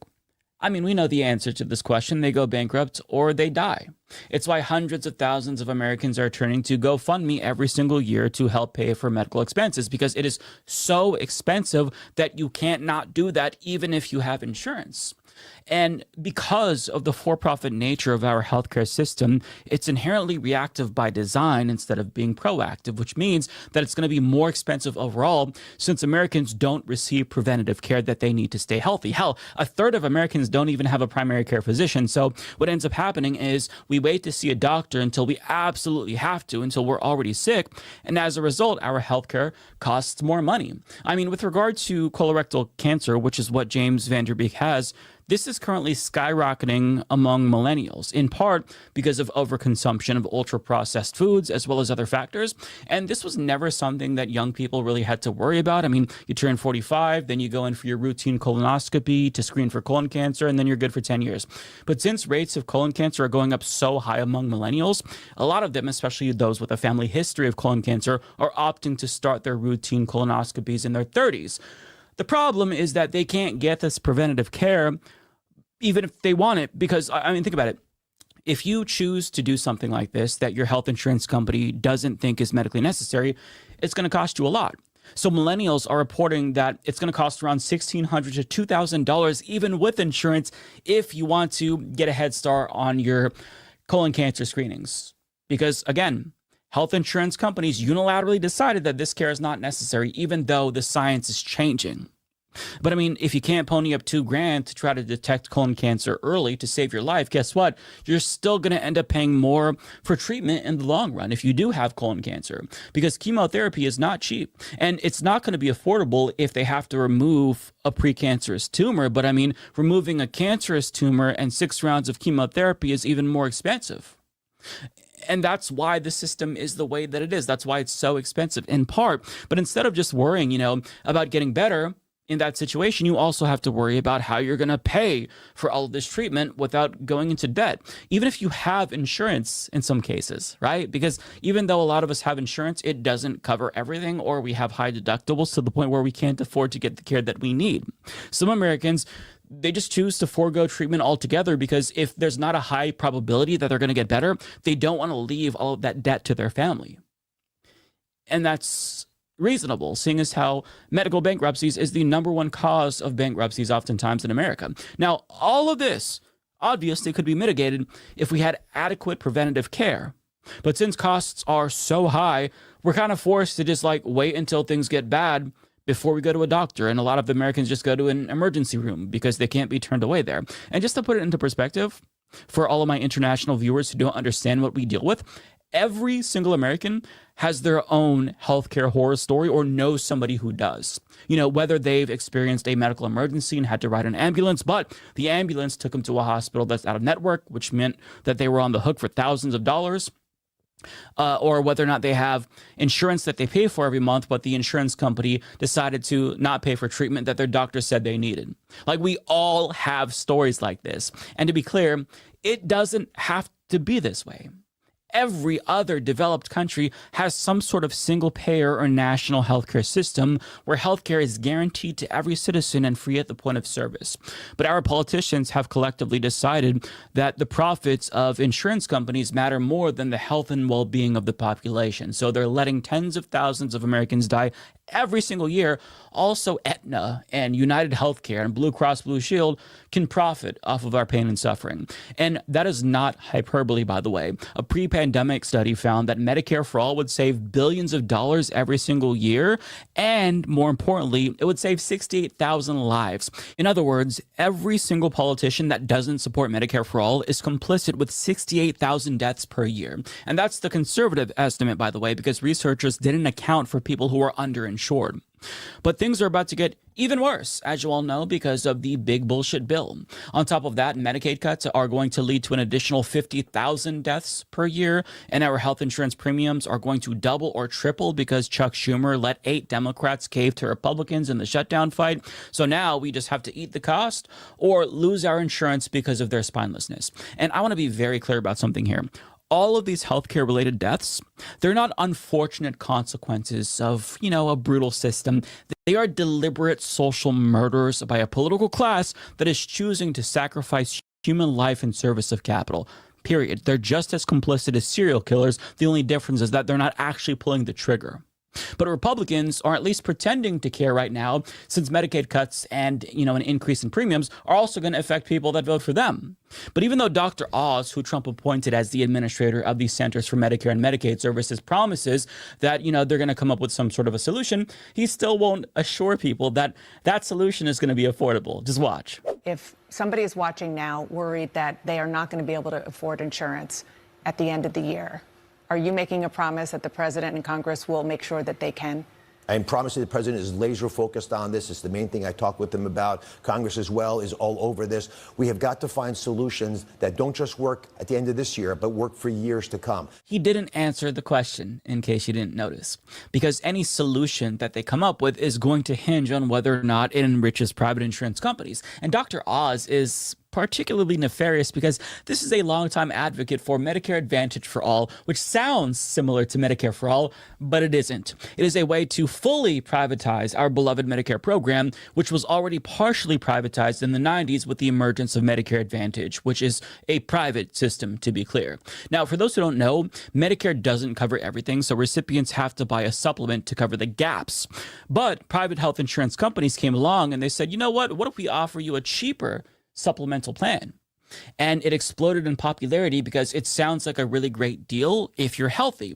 But when you're old enough to qualify for Medicare and you inevitably need healthcare because you get sick at some point, well, then you're shit out of luck because they will deny your claim.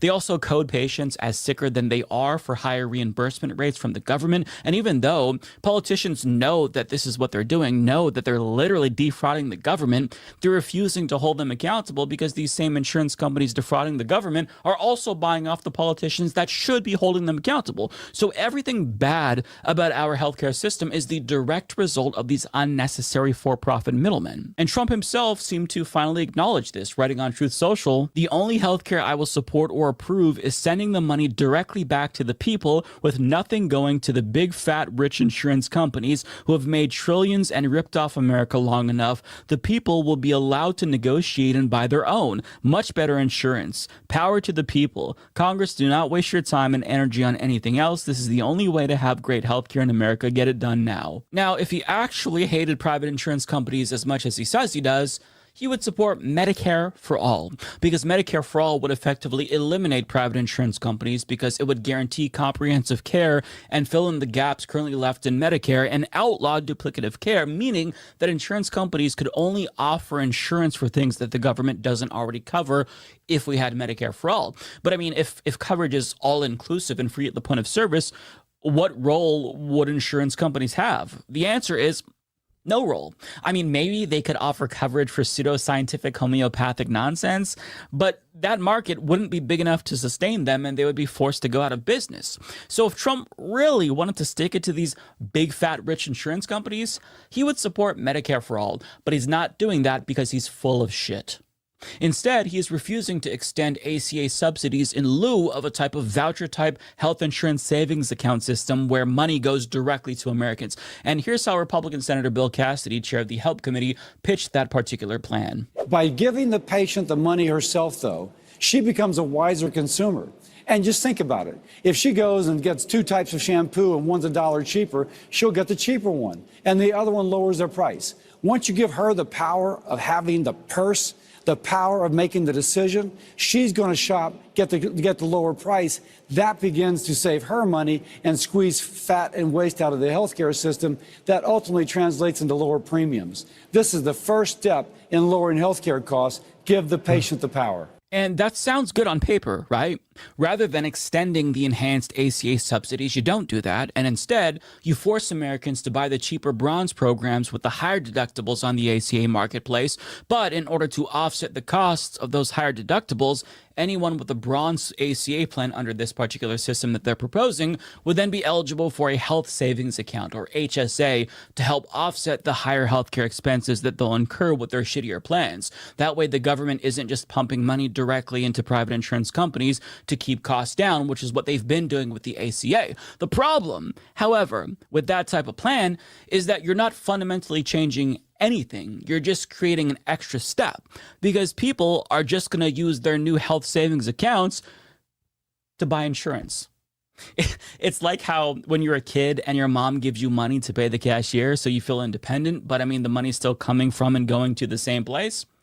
This is essentially what they're proposing. And when Trump was asked about this likelihood, he basically said, yeah, that could happen. Ryan Cooper of the American Prospect writes, when asked whether people wouldn't then just use the money to buy health insurance, Trump replied, some may. I mean, they'll be negotiating prices. Congratulations, folks. You now get to be your own private deal maker with the healthcare system. And with your purchasing power and risk pool of one household, I'm sure you'll get the best price. Ryan is being sarcastic for those who can't tell.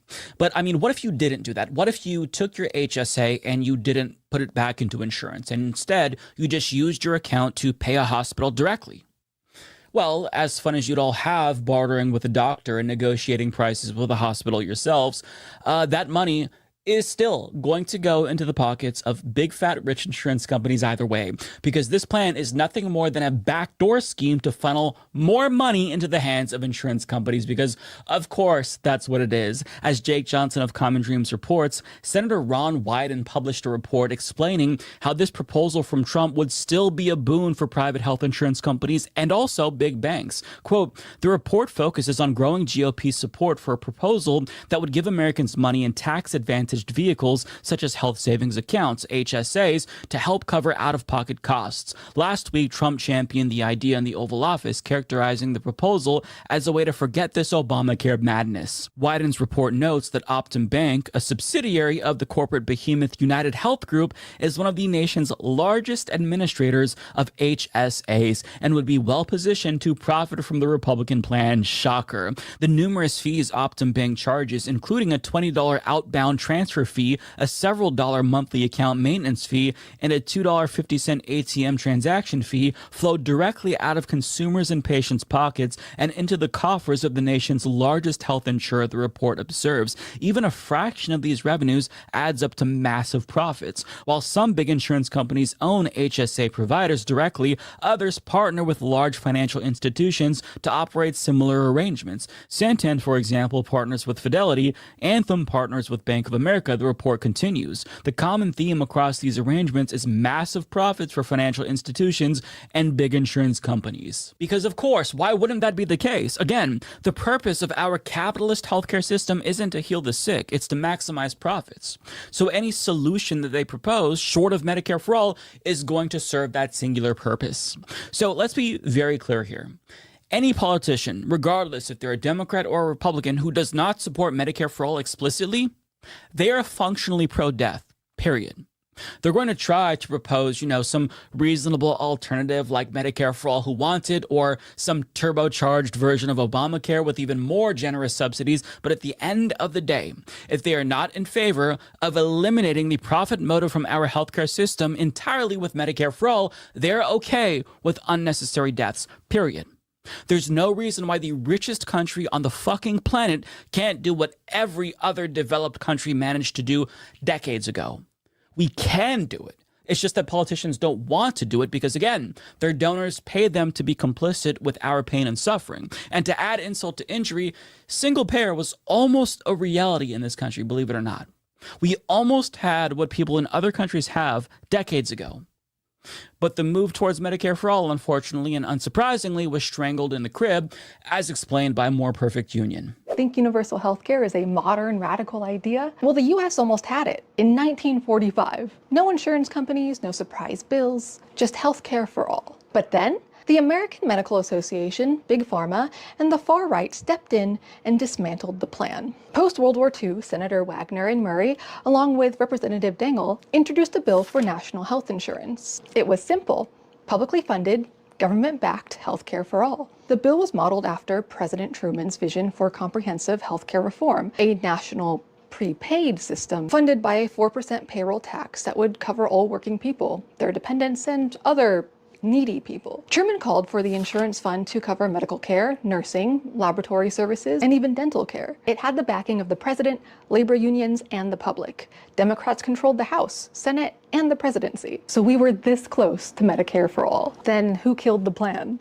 The American Medical Association. The AMA branded the bill as socialized medicine and un-American, then launched an aggressive and decades-long campaign to kill it. They tasked tens of thousands of physicians with handing out pamphlets instructing them to warn their patients of the dangers of socialized medicine, and then recruited thousands of corporations to spend $19 million on a coordinated newspaper ad campaign. The goal? Kill the National Health Insurance Act and enroll millions more people in the voluntary private insurance plans. So they didn't just attack the bill, they went after Truman himself, painting him as a socialist sympathizer, the worst thing you could be. And it worked.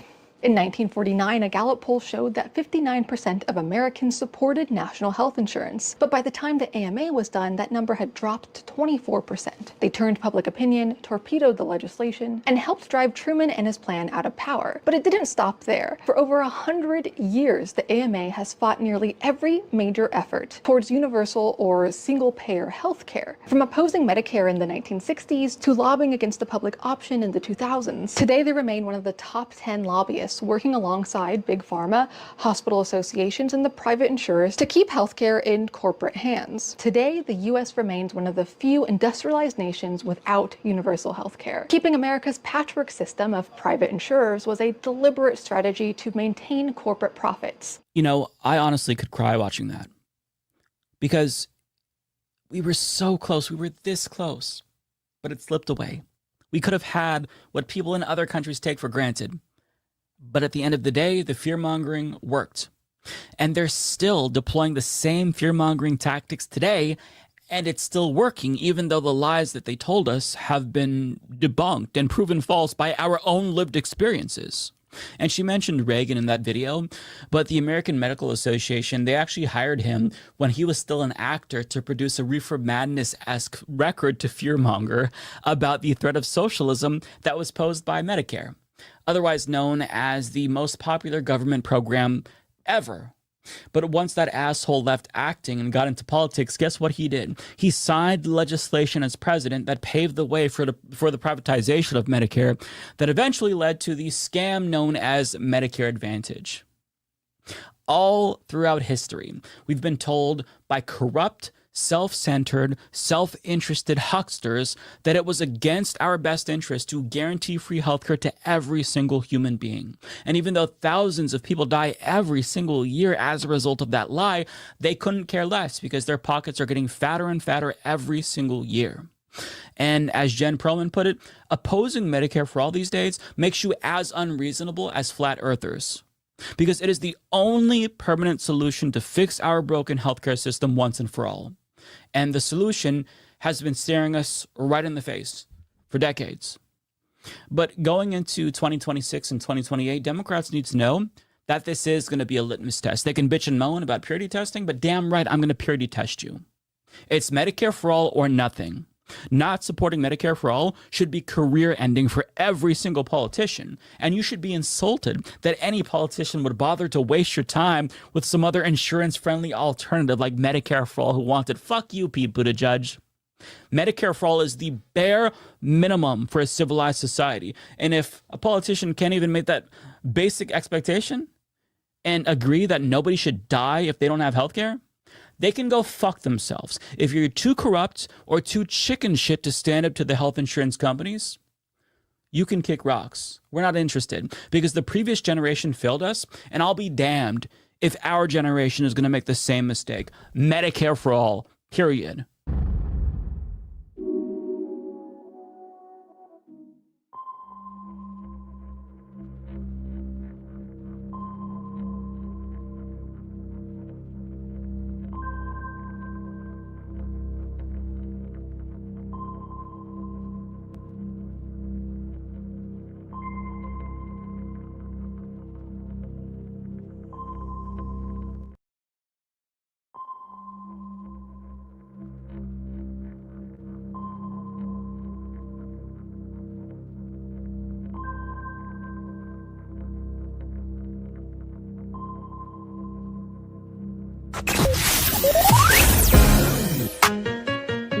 The Benjamin Dixon Show is only possible with listener support.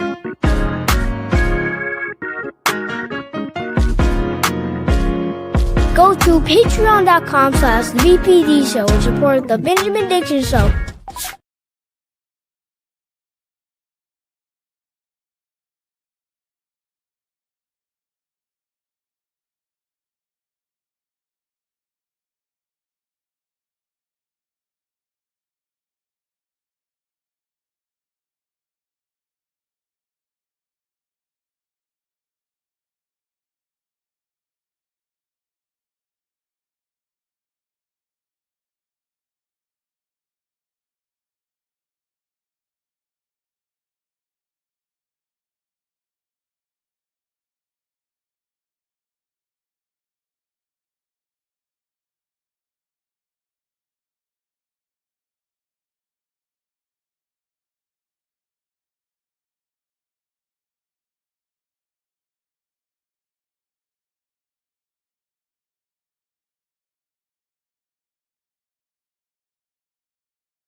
Can you hear me now? 1, 2. It's not my good microphone, but at least you'll be able to hear something. 1, 2, 3. Welcome, ladies, gentlemen, and gender non-conforming individuals to another episode of the Benjamin Dixon Show. I just really don't like that microphone. Let me just try one more time for the road.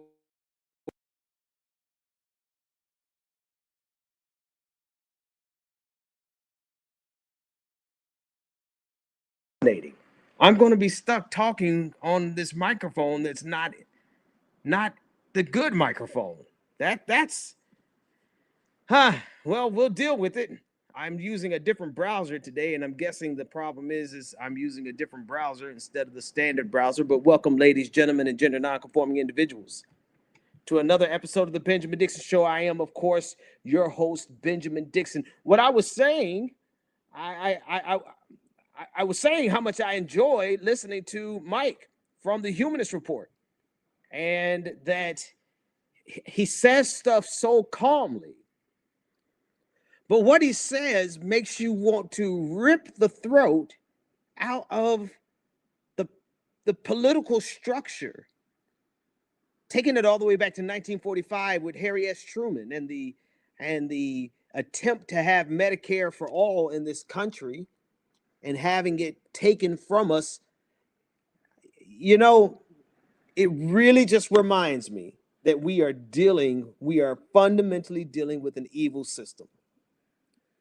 Do you ever just pause and think about the fact that we have people whose entire careers are built off of making profits off of people dying of cancer, people struggling with diabetes, people living with HIV, people living with any number of ailments? There's an entire industry. There is an entire industry of people whose livelihood, not just even livelihood, it would be different if it was just livelihoods, but we're not talking about livelihoods. We're talking about obscene profits being made off of people who are fighting and trying to survive, living with sickness. That's not only sobering, but that actually really, really clarifies to me the type of evil that we're dealing with. And because of that, we have to recognize it is a long-standing evil that has been here for quite some time. And because it's been here for quite some time, it's not going to be something that is easily removed. It's not a problem that is going to easily be exorcised. It is a demon. It is an evil. There's no question about that. But it's something that has to be done. You know what I'm noticing? you know what I'm noticing, and you all forgive me as I filibuster. I'm trying to get back to my good microphone. It you know, if anything, it's I don't know. It's just I hate having to talk to this laptop microphone when I have this one little this Shure microphone that I spent all this money on. But I digress. You know, it's what I find interesting in this moment is the backlash to the backlash. What made me think about this is one of the things that Mike said, and it really kind of resonated with what I wanted to talk about anyway. He was talking about come 2026 in the midterms, come 2026, and certainly 2028, anybody running for office, they don't have a choice.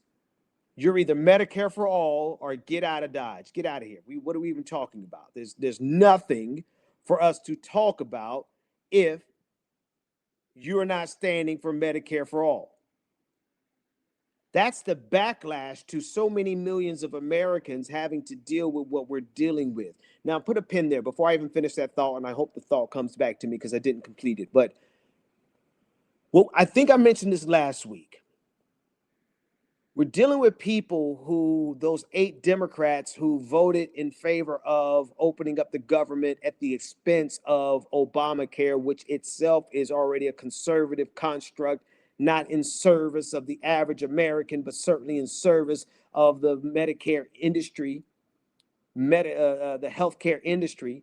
Obamacare was already a conservative idea. Obamacare was already a capitalist idea. It was already a giveaway to corporations, to the healthcare industry and insurance companies. But that wasn't good enough. Republicans, because they have positioned themselves as opposition no matter what, they have made it their life's journey to destroy Obamacare, even though it's their signature piece of legislation. And what's funny about that, I'm just going to flow with the thoughts. What's funny about that is that Barack Obama thought that he was doing something slick, something smooth, something that would, you know, if I give conservatives a conservative piece of legislation, then conservatives will support me and everything will be fine. That's what he thought. And that's how he was wrong. I mean, wrong. Because little did he know at the time that conservatives would be willing to oppose their own legislation. Little did he know at the time that conservatives would oppose their own legislation. And in conservatism opposing their own legislation, what did they do? They began to gut Obamacare little by little by little by little every single year. And now here they are with the government shut down, being closed out, and the way they were able to get the government back open was because they were able to get Democrats, 8 Democrats, who were willing to go along with it, doubling the premiums for people who are already paying more because conservatives already got rid of the tax mandate, which increased the cost. It was no longer the Affordable Care Act. It was just Obamacare, very expensive.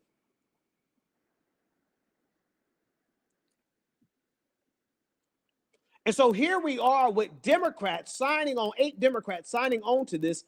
And you know Chuck Schumer was a part of it. He put out a video. I voted against it. Yeah. No. We know this game. We're very familiar with this game.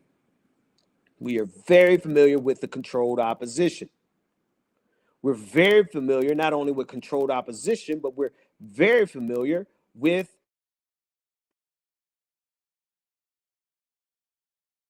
something here, folks. Let me try one more time. Let's see.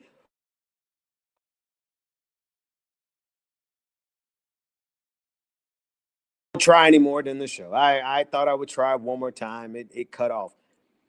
We're very familiar with the game of controlled opposition.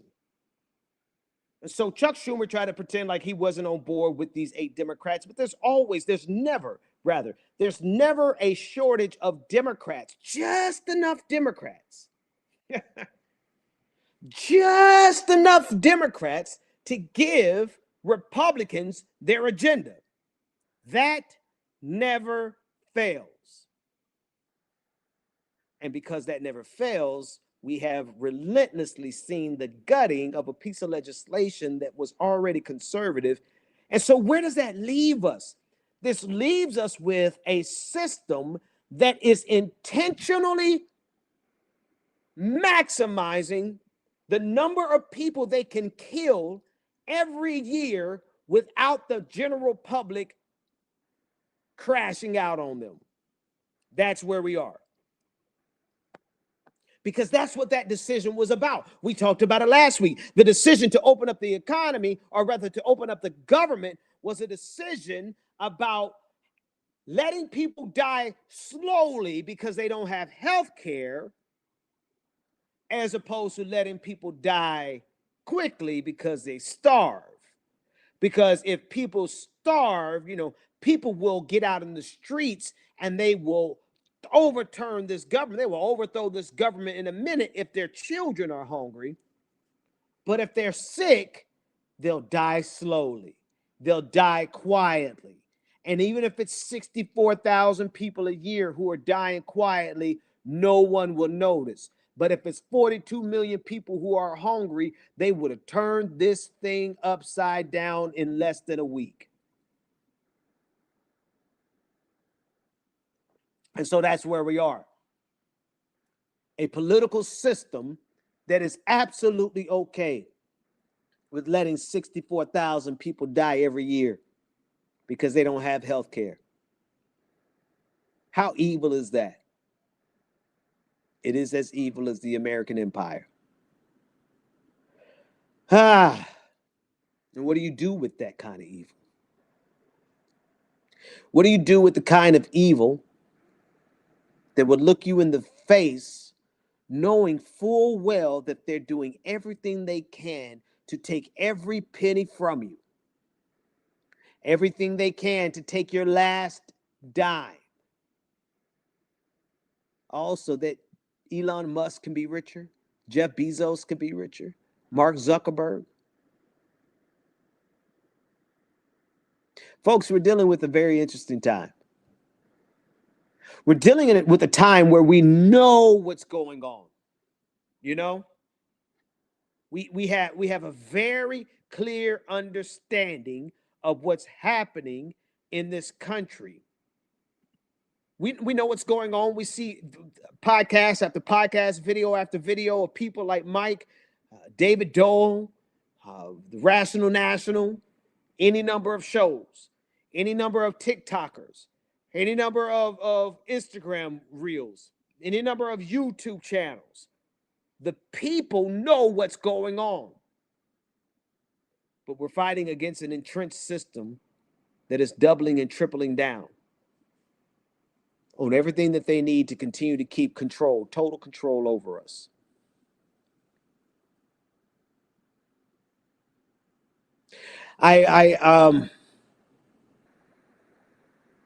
I'm not at a loss. I'm not. I can't say that I'm distraught. I'm not. I'm focused. But I even look at the work that we're doing here at this space. And I notice, I notice how difficult it is for the voices of the left to rise. I notice how difficult it is. And this is nothing new. This is not a new revelation. But you're not going to have tens of millions of people listening to a Mike from Figueroa from the Humanist Report to the Majority Report. They have great audiences. They do. Amazing audiences. We'd be happy to have any number of their size audiences.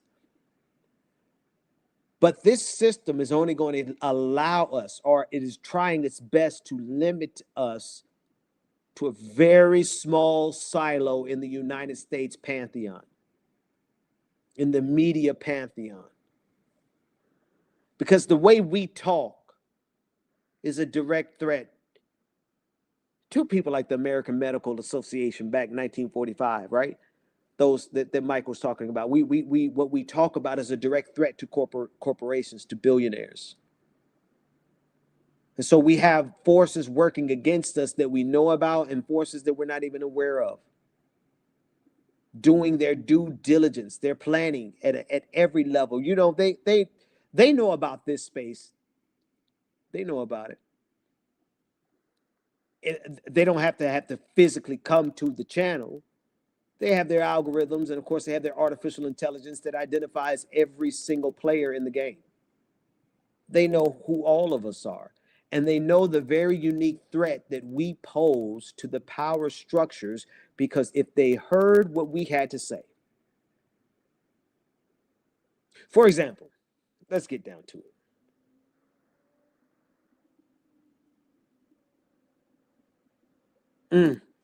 Before I do that, I want to look at this comment.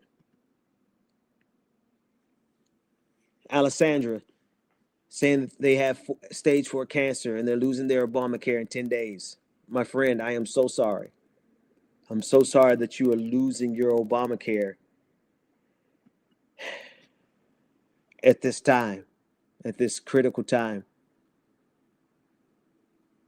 I've had to live the majority of my life, the vast majority of my life, without health insurance at all.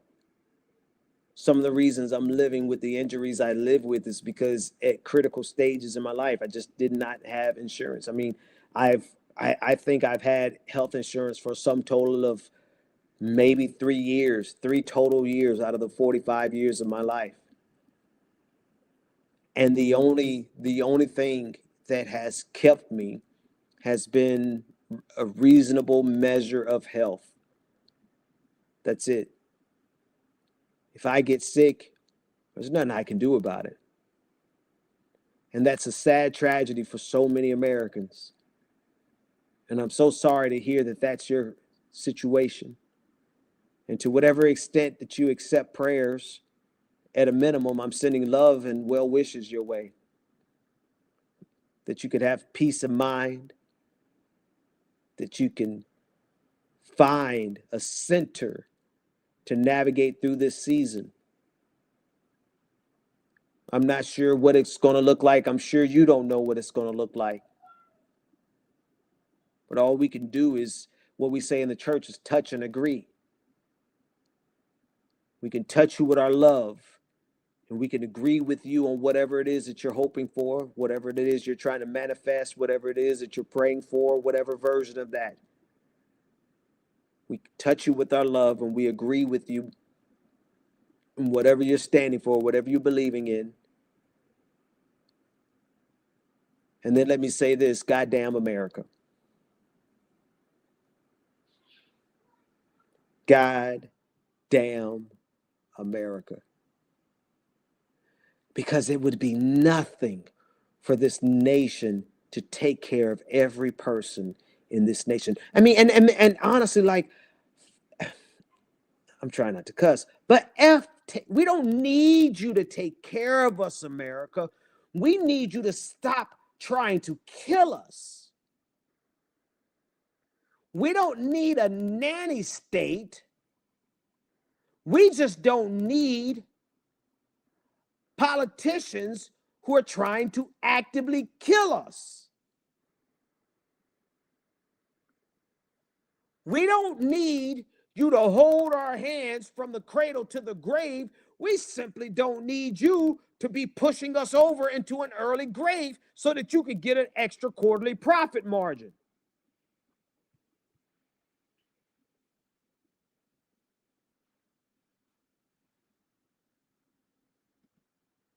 Please, let's go and support those of you who can. I put it on the screen there. I want to send our love and our support however you can. But you know, we live in a sociopath. How sociopathic of a system do we live in? They're still protecting the pedophiles on the Epstein list. I know they signed that legislation, but has anything open? I mean, maybe I missed it. Did something drop today and I missed it? A system that not only will stand by and watch you die, but a system that will sexually traffic your children. That's the kind of people we're dealing with.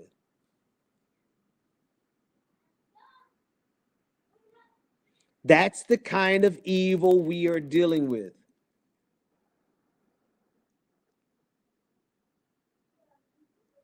But one thing I did notice is the backlash to the backlash. We're now in the stage of the backlash to the backlash. And all of these men who are out here, there's a big movement of men who are out here who are like, oh, we want to repeal the 19th Amendment. So many white supremacists who are trying to say, oh, we, want to deport all the immigrants and we want to put all the black people in jail. There's now starting to be a backlash to them. We're on the other side of the pendulum swing. That's right. We're on the other side of the pendulum swing, and we're swinging back in a positive direction. But I'm going to tell you the truth. We don't have time to play this ebb and flow game, this back and forth.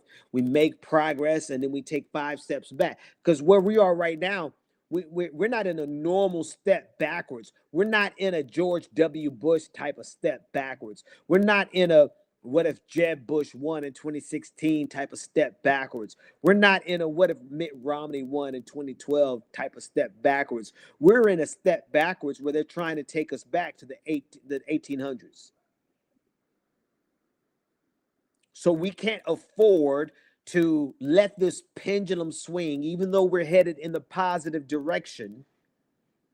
We cannot afford to let this pendulum swing all the way back to an even more dangerous place than we are right now. And so as we are moving in the reaction to the reaction, you can see it all over the internet, man. Folks are getting their dithers back, their confidence back.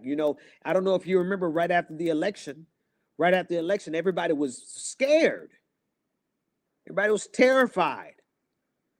What is this going to look like with Donald Trump as president? What is this going to look like with Donald Trump as president the second time around? Project 2025. Everybody was scared. People were quiet. That's not where we are today. A year later, we're at the stage where everybody and their mama is fighting back. Everybody is fighting back.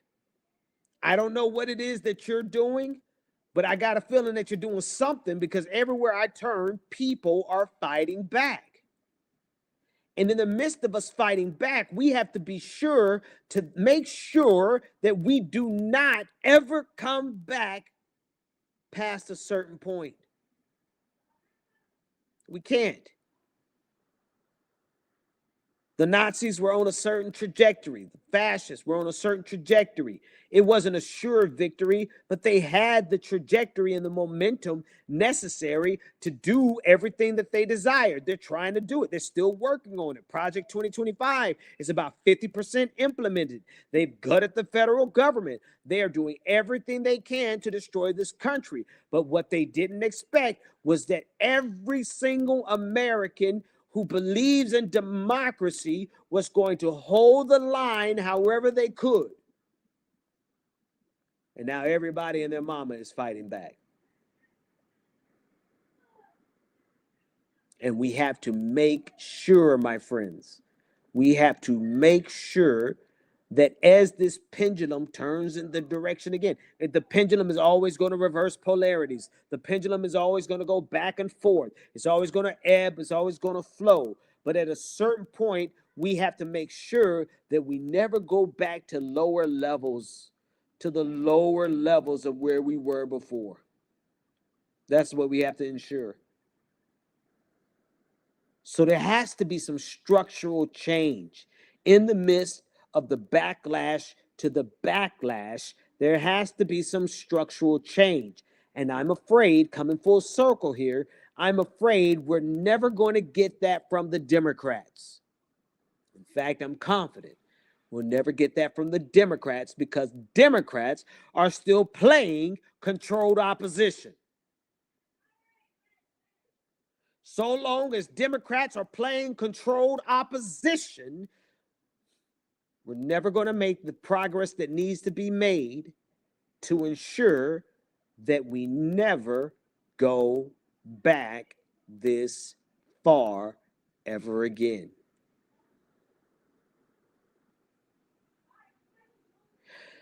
Whew. So anyway, we got to get rid of some establishment Democrats. This goes right back to what our friend Mike was saying before this show started. If you're not an advocate for Medicare for all, we can't support you. And then we got to watch out for the John Fettermans.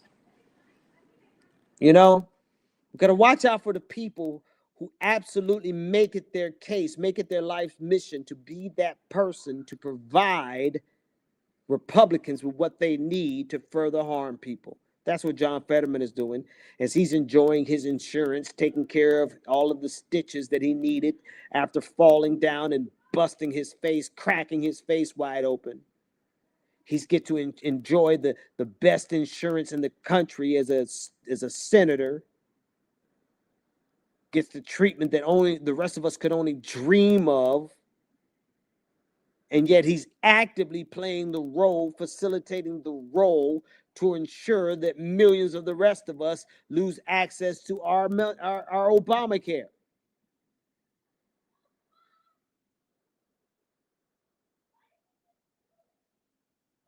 We got to watch out for these John Fetterman types, these Kirsten Sinema types, these Joe Manchin types, these Joe Lieberman types. The controlled opposition, there never seems to be a shortage of.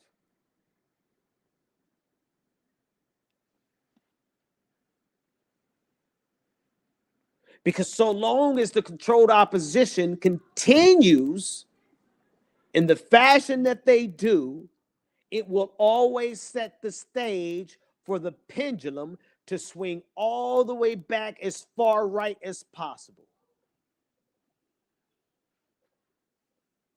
Do I have a witness in here? Yeah. I know we're not in church, but I know you know the theory. I know you know the theory. The more liberals do liberal things, the more liberals try to triangulate with fascists, the more likely fascism is going to win in the end.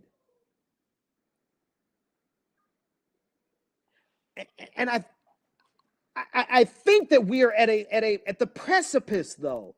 I think we're at the turning point, and all we got to do is convince just a few more people. You know, we just got to convince a few more normie Democrats, just a few more people who saw the obscenity of what happened between 2020 and 2024. Between 2020 and 2024, establishment Democrats, because what they were not willing to do for the people, absolutely, positively set the stage for the chaos that we're in right now. And so if we can convince just a few more normie Democrats who are radicalized right now, they're absolutely radicalized right now. I'm one of my favorite actors. Well, you're not my favorite actors. I just like his show. Chris, I forgot Chris. See, that's how you know he's not my favorite actor. I don't know I know his name is Detective Stabler, Elliot Stabler from Law and Order. I know his acting, you know, his stage name. When you see actors and people who are just run-of-the-mill liberals who probably don't know anything about praxis and theory and Marx, they might think Marx is a bad guy and all these things, you know, when you see them out here in these streets putting their entire lives and reputation on the line to fight back against the fascism of Donald Trump and MAGA and Project 2025, you know that all we need to do is solidify this progress. Chris Maloney, that's my guy. That's him.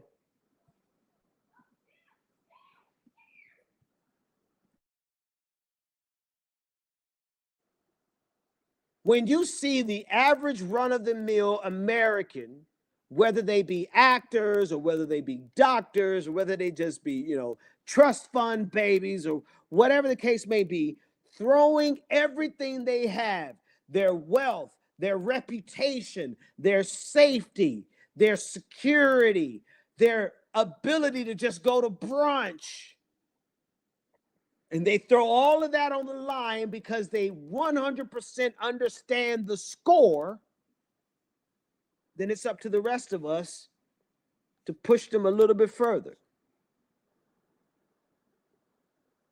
It's up to the rest of us to make them feel comfortable, not in staying the way they are, but comfortable enough to say, hey, you might have gotten it wrong all these last 10 years, but come on over here and let me learn you something. Let me help you to understand. It's going to be socialism or barbarism. That's it.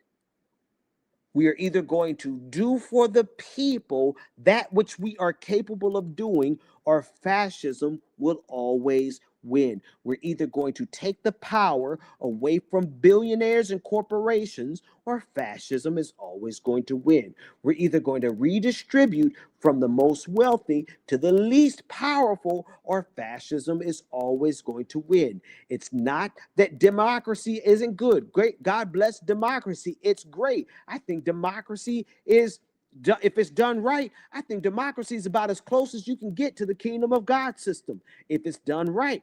But if you call what America is doing right now democracy, you're lying to yourself. You're lying to yourself. What we're doing in this country isn't democracy. But if you actually want something even remotely like democracy, you can't stop at this neoliberal version of democracy, because that's always going to self-destruct. Ask the Weimar Republic. The system only works properly when you redistribute from the most powerful and the wealthiest, and you send it down to the very poorest and the least of these. That's it. That's literally the design. I'm sorry, I know we're not in church, but let me tell you something. The design of the kingdom of God, the structure, the business model, if you would, of the kingdom of God is to redistribute wealth from the richest to the poorest. Because what happens, everybody? I need everybody to put on your economics 101 hat. Put your economics 101 hat. Think about it. Take us back. Picture it. Sicily, 1945. No. Picture it. United States of America, 2008. The Great Recession. All of the foreclosures. Everybody losing their shirt and their homes. And in the bailout, this is when I knew the Democrats weren't about nothing.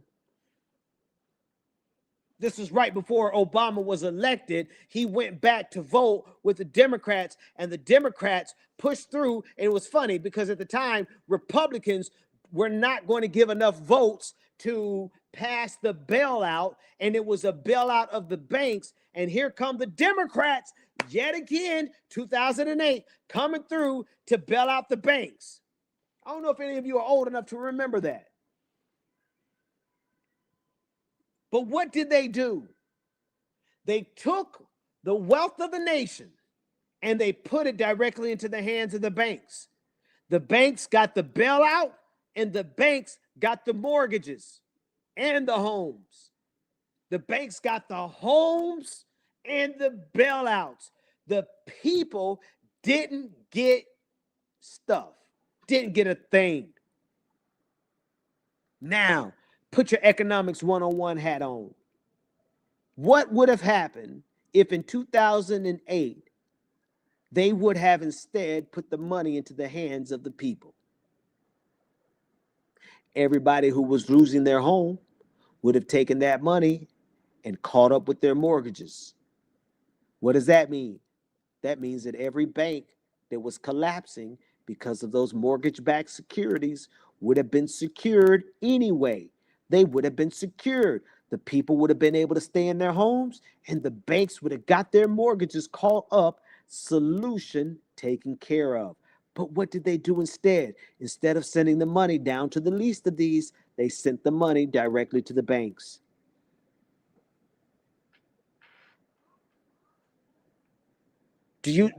Are you with me? Do you see the illogic of it?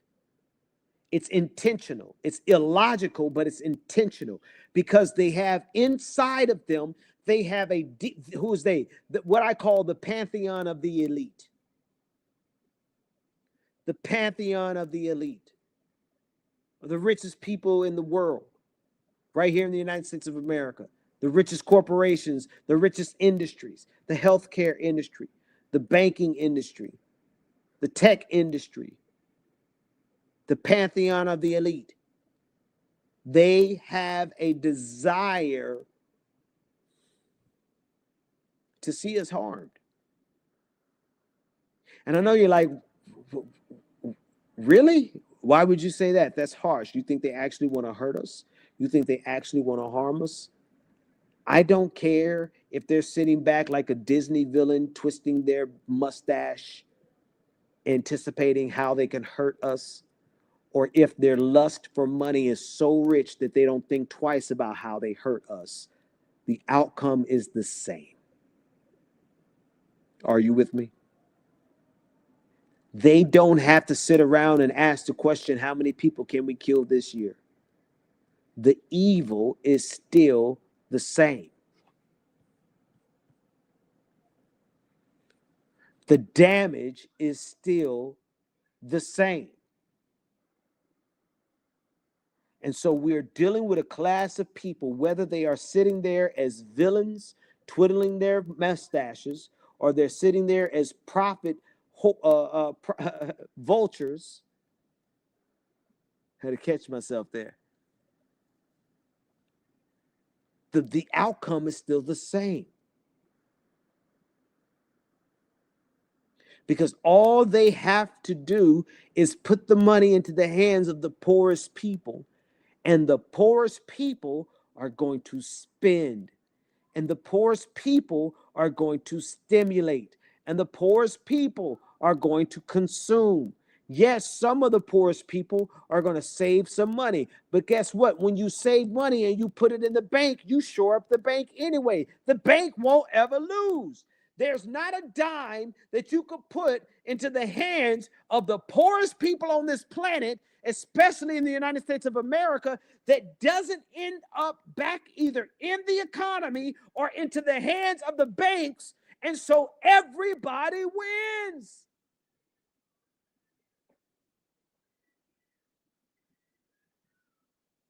It's so common sense. It's almost like they have to actively convince you that it's not common sense. It's almost like they have to spend millions of dollars every year to convince you that that's socialism and that's evil. It's almost like they have to be willing to make less. Here's the kicker. Let me show you.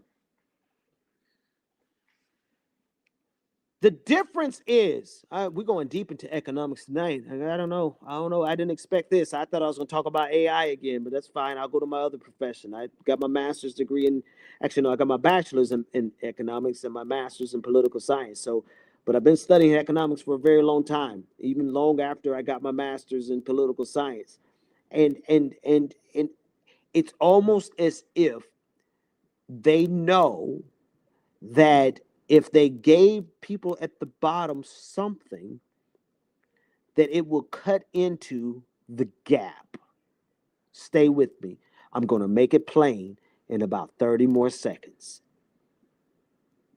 Who's my guy named Political Economy? Ricardo. He was talking about relative gains and absolute gains. I can't think of his first name, but I do believe his last name is Ricardo. I read his book talking about relative gains and absolute gains. What the richest people in this country desire are relative gains. They need the relative gap.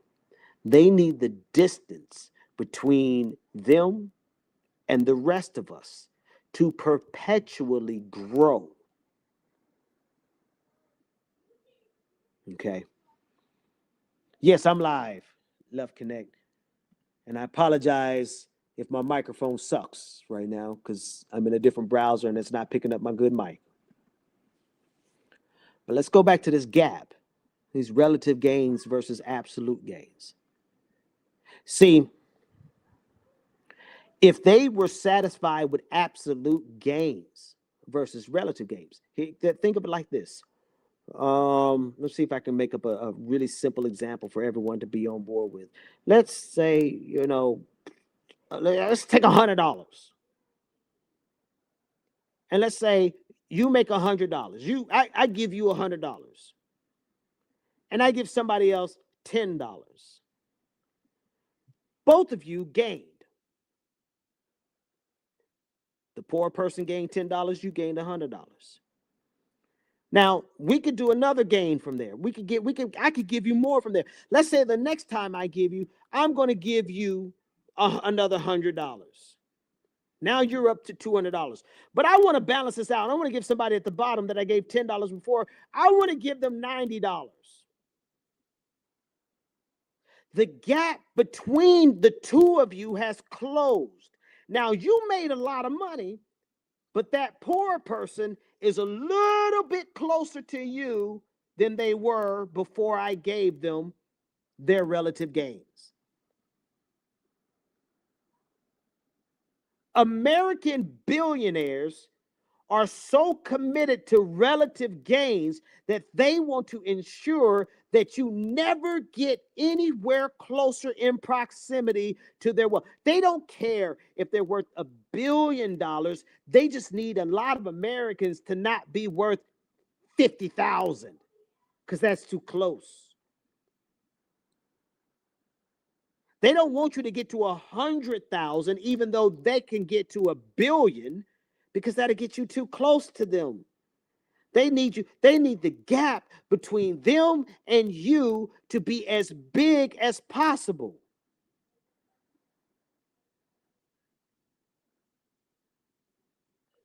It's the inequality game. Absolutely right. It's the inequality game.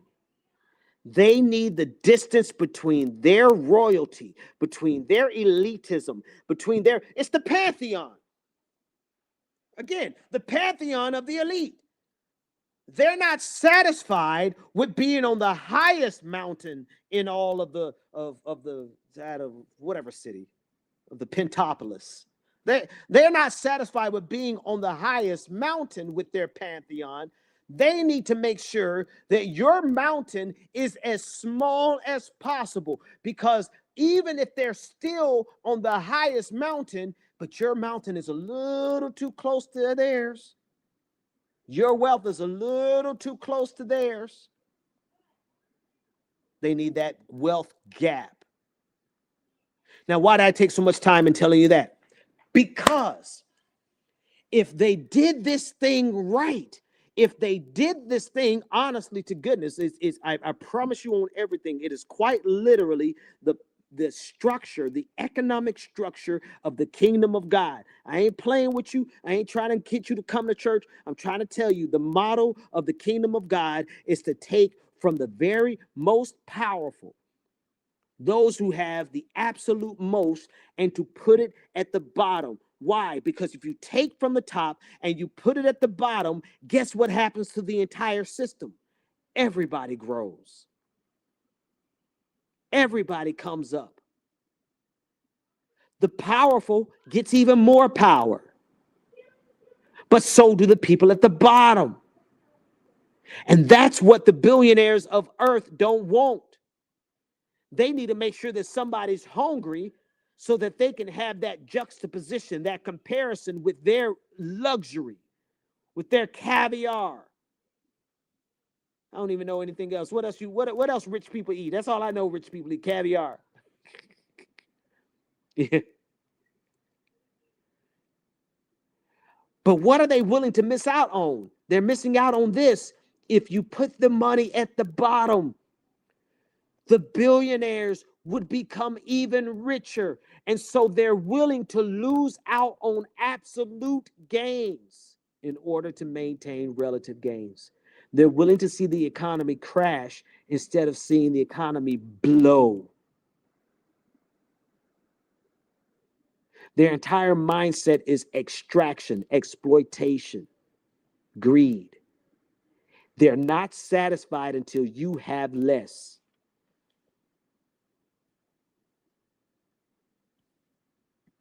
There it is. It's not a zero-sum game, but they fooled us all into thinking that it is. And this is the crazy thing. And when I say this, I don't want you to, please don't take me wrong. I got an entire Bible series on why Christians can't be capitalists. Okay, so I'm getting ready to say something, but I want you to make sure you understand. Don't take me wrong. All right. It's not the capitalism that's the problem. It's the way they intend on playing the game of capitalism. Free markets are never a problem. It's the way that they make sure that the markets are never free. Capitalism does not and is not inherently a zero-sum game. Doesn't have to be. But it's the perfect cover for people who want to do evil stuff, like make sure that the poor get poorer and the rich get richer.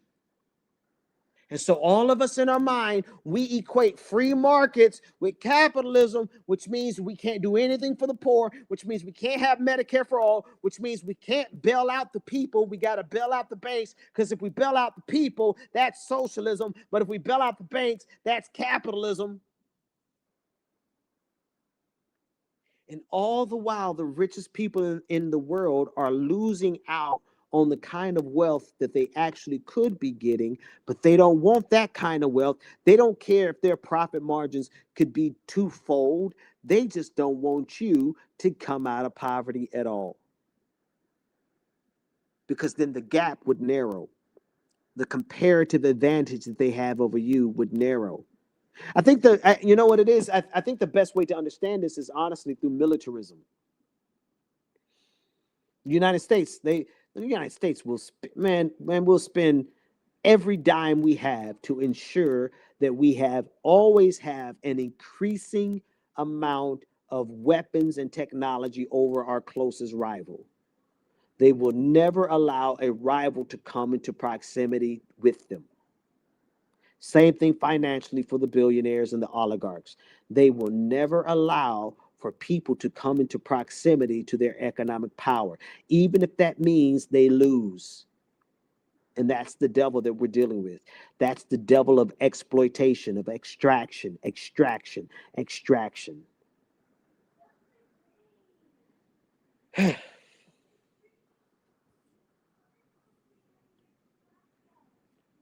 Here's a question, that statement. Imagine these greedy people thinking they're going to heaven. Huh?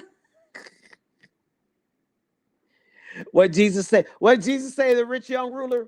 It's easier for the camel to go through the eye of a needle than for a rich person to enter into the kingdom of heaven. Listen, let me tell you something. God is pro-labor. No, I am not. I'm not going to do a Bible study tonight. I'm not even going to go into it. But I promise you, God is pro-labor. Take a look at the book of James. I believe it's the 3rd chapter or it's the 5th chapter. I think it's James 3:5, where it's talking about where God was like, pay your workers. Pay them the day they do the work. Because if your workers have to cry out to me, then it will be counted as a sin unto you. Said it in the book of James, said it in the book of Deuteronomy, said it twice in the book of Deuteronomy. God is pro-labor. And all of these greedy capitalists think they go into heaven. Hilarious. It's funny. I'm not going to preach. I only got a few more minutes. So I'm gonna close it out here. But you brought that up. And so now, you walk me right into a sermon. I'm not going to preach, but I need you to understand that the word of God is really clear. It has nothing. All these people who are crying, Lord, Lord, oh God, we love you. Oh God, we're such good Christians. Man, Jesus said in the book of Matthew, I'm going to tell you to get away from me, you workers of iniquity. I never even knew you. That's what God is saying to all these people, all these Christian nationalists, all these people who are Christ is king, the whole Christ is king crowd. Jesus is going to say to them, depart from me, you workers of iniquity. I never knew you. Jesus also said, guess what? I don't know if you know this. Jesus told his disciples and said, I have sheep who are not of this fold, who are not of this flock. Saying, I have people that I work with that are not even a part of this club, that are not even Christian. Huh? Yeah, I bet you didn't know that. Maybe you did. I don't know. I don't know how much of the Bible you know. The point is I don't care if you call yourself a Christian, if you're not living and loving the people the way God said, love the people, you ain't, all of this is for nothing. Just out here talking all this Jesus stuff, going straight to hell, to the extent that hell is real. But most certainly the greed, the people who claim to love God and they love money more than they love God. You can't tell me you love God and you're more concerned about your quarterly profit margins than the person who's struggling with cancer and you just cancel their insurance. And then you're going to go to church on Sunday morning. Get out of here. What is that? Oh, Jesus, I love you. Yeah, but you didn't pay your workers overtime so that you could cut some corners and make some extra money. Oh, God, we love you, God. We worship you, God. Yeah, as you run a hustle on people who are trying to rent your apartments, but you had no intention of ever renting it to anybody because you make more money off the application fees on Zillow every month than you would make in rent. Oh, but, oh, God, I love you, God.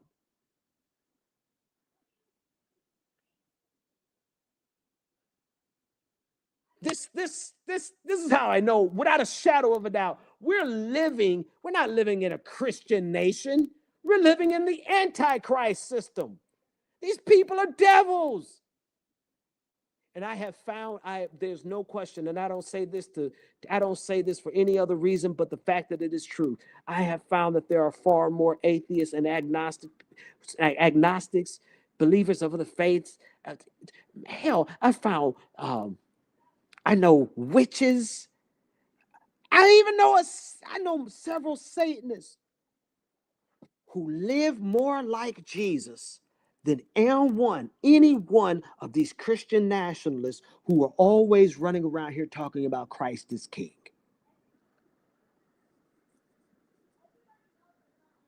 Square that in a round hole.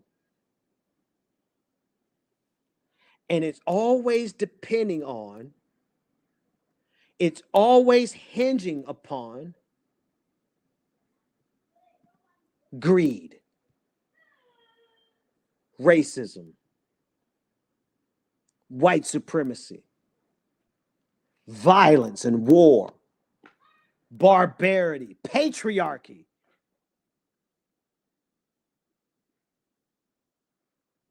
That's where we are.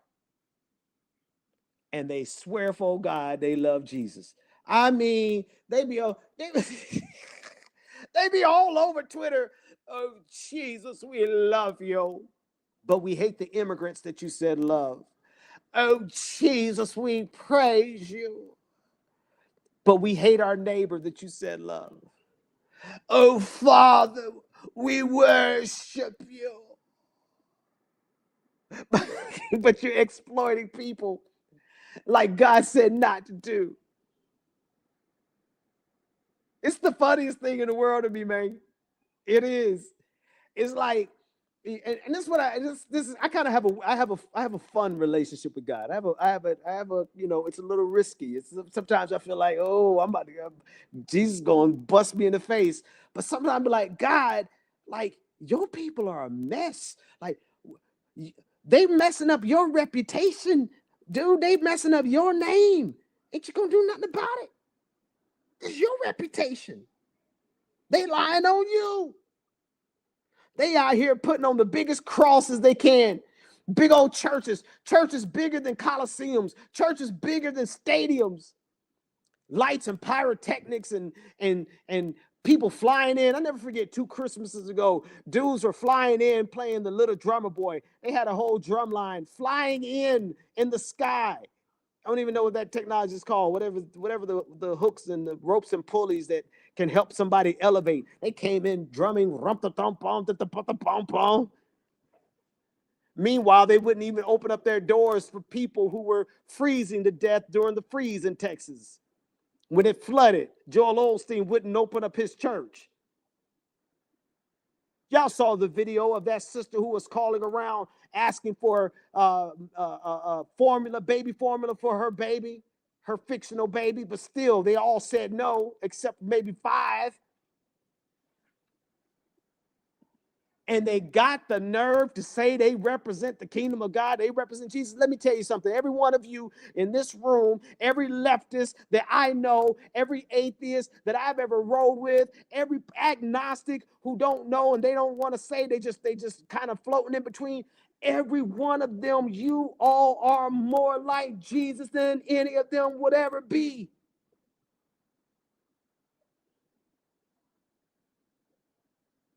That's why I hang out here. Y'all think I hang out here just because, like, no. I gotta be around people who love people. I don't care what you believe. Do you love people? I don't care what you believe. Are you kind to people? I don't care what you believe. Because I know a lot of people who believe the same thing I believe, and they bunch of devils straight from hell.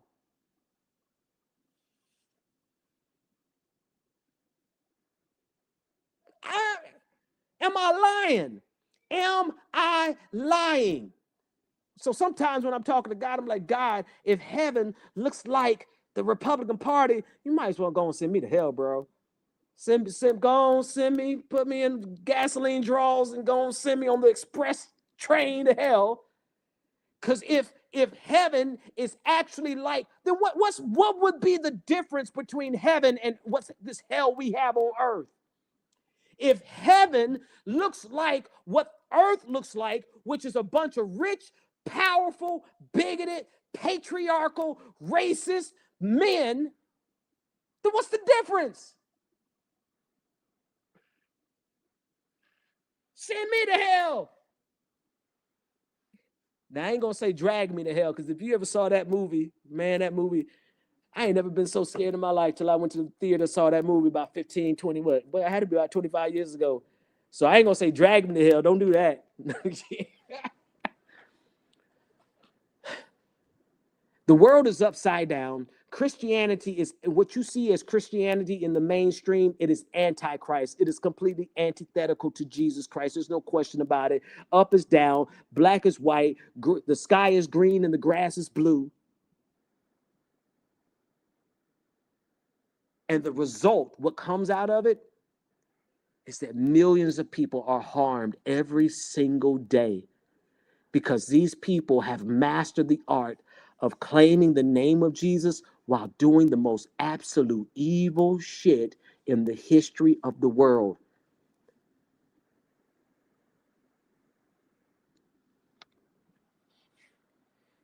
Anyway.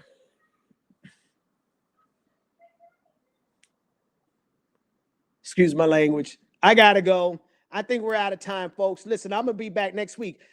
Like I said, I'm riding with This Space TV. Now I can't do video because we're in the middle of moving. So we're gonna be moving. So that's why haven't been doing video. I broke down my green screen a long time ago and all, like I got boxes all in front of me. So that's why I'm talking to you behind this avatar, right? But I'm gonna keep riding with This Space TV. I hope that you will keep riding with This Space TV. I hope that you will invite somebody to This Space TV and that we keep doing what we know to do, because the left is not only best, the left is what's necessary. When Jesus come back, I'm telling you, Jesus is gonna be a leftist. Ask me how I know. I know because I read the Bible, okay? I know because I looked at the politics. I see what people stand for. I see what people fight for. I don't care if you don't ever open up your mouth. I don't care if you ever go to church or not. I don't care if you ever open up your mouth and claim the name of Jesus or not. If you are loving people, if you are trying to take care of people, all you want is people to be able to have food, and all you want is people to be able to live, people to be able to have an education, people to be able to have health care, people to be able to just thrive, then you are more like Jesus than one of these people running around here talking about Christ as King. So you, my people, I'm your people, and Jesus is walking with all of us, because he definitely ain't walking with these devils who have turned this earth into a living hell. So that's why I go to church, and that's why I come over here on This Space TV. And I hope you invite somebody to come over here and watch it with us. Folks, I'm out of here. Nick, when you're ready, man, run that intro, that outro, and I'll see all of you next time. Take care, everybody.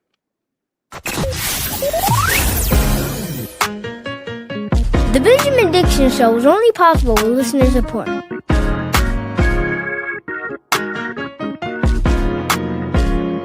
Go to patreon.com/VPD show and support the Benjamin Dixon Show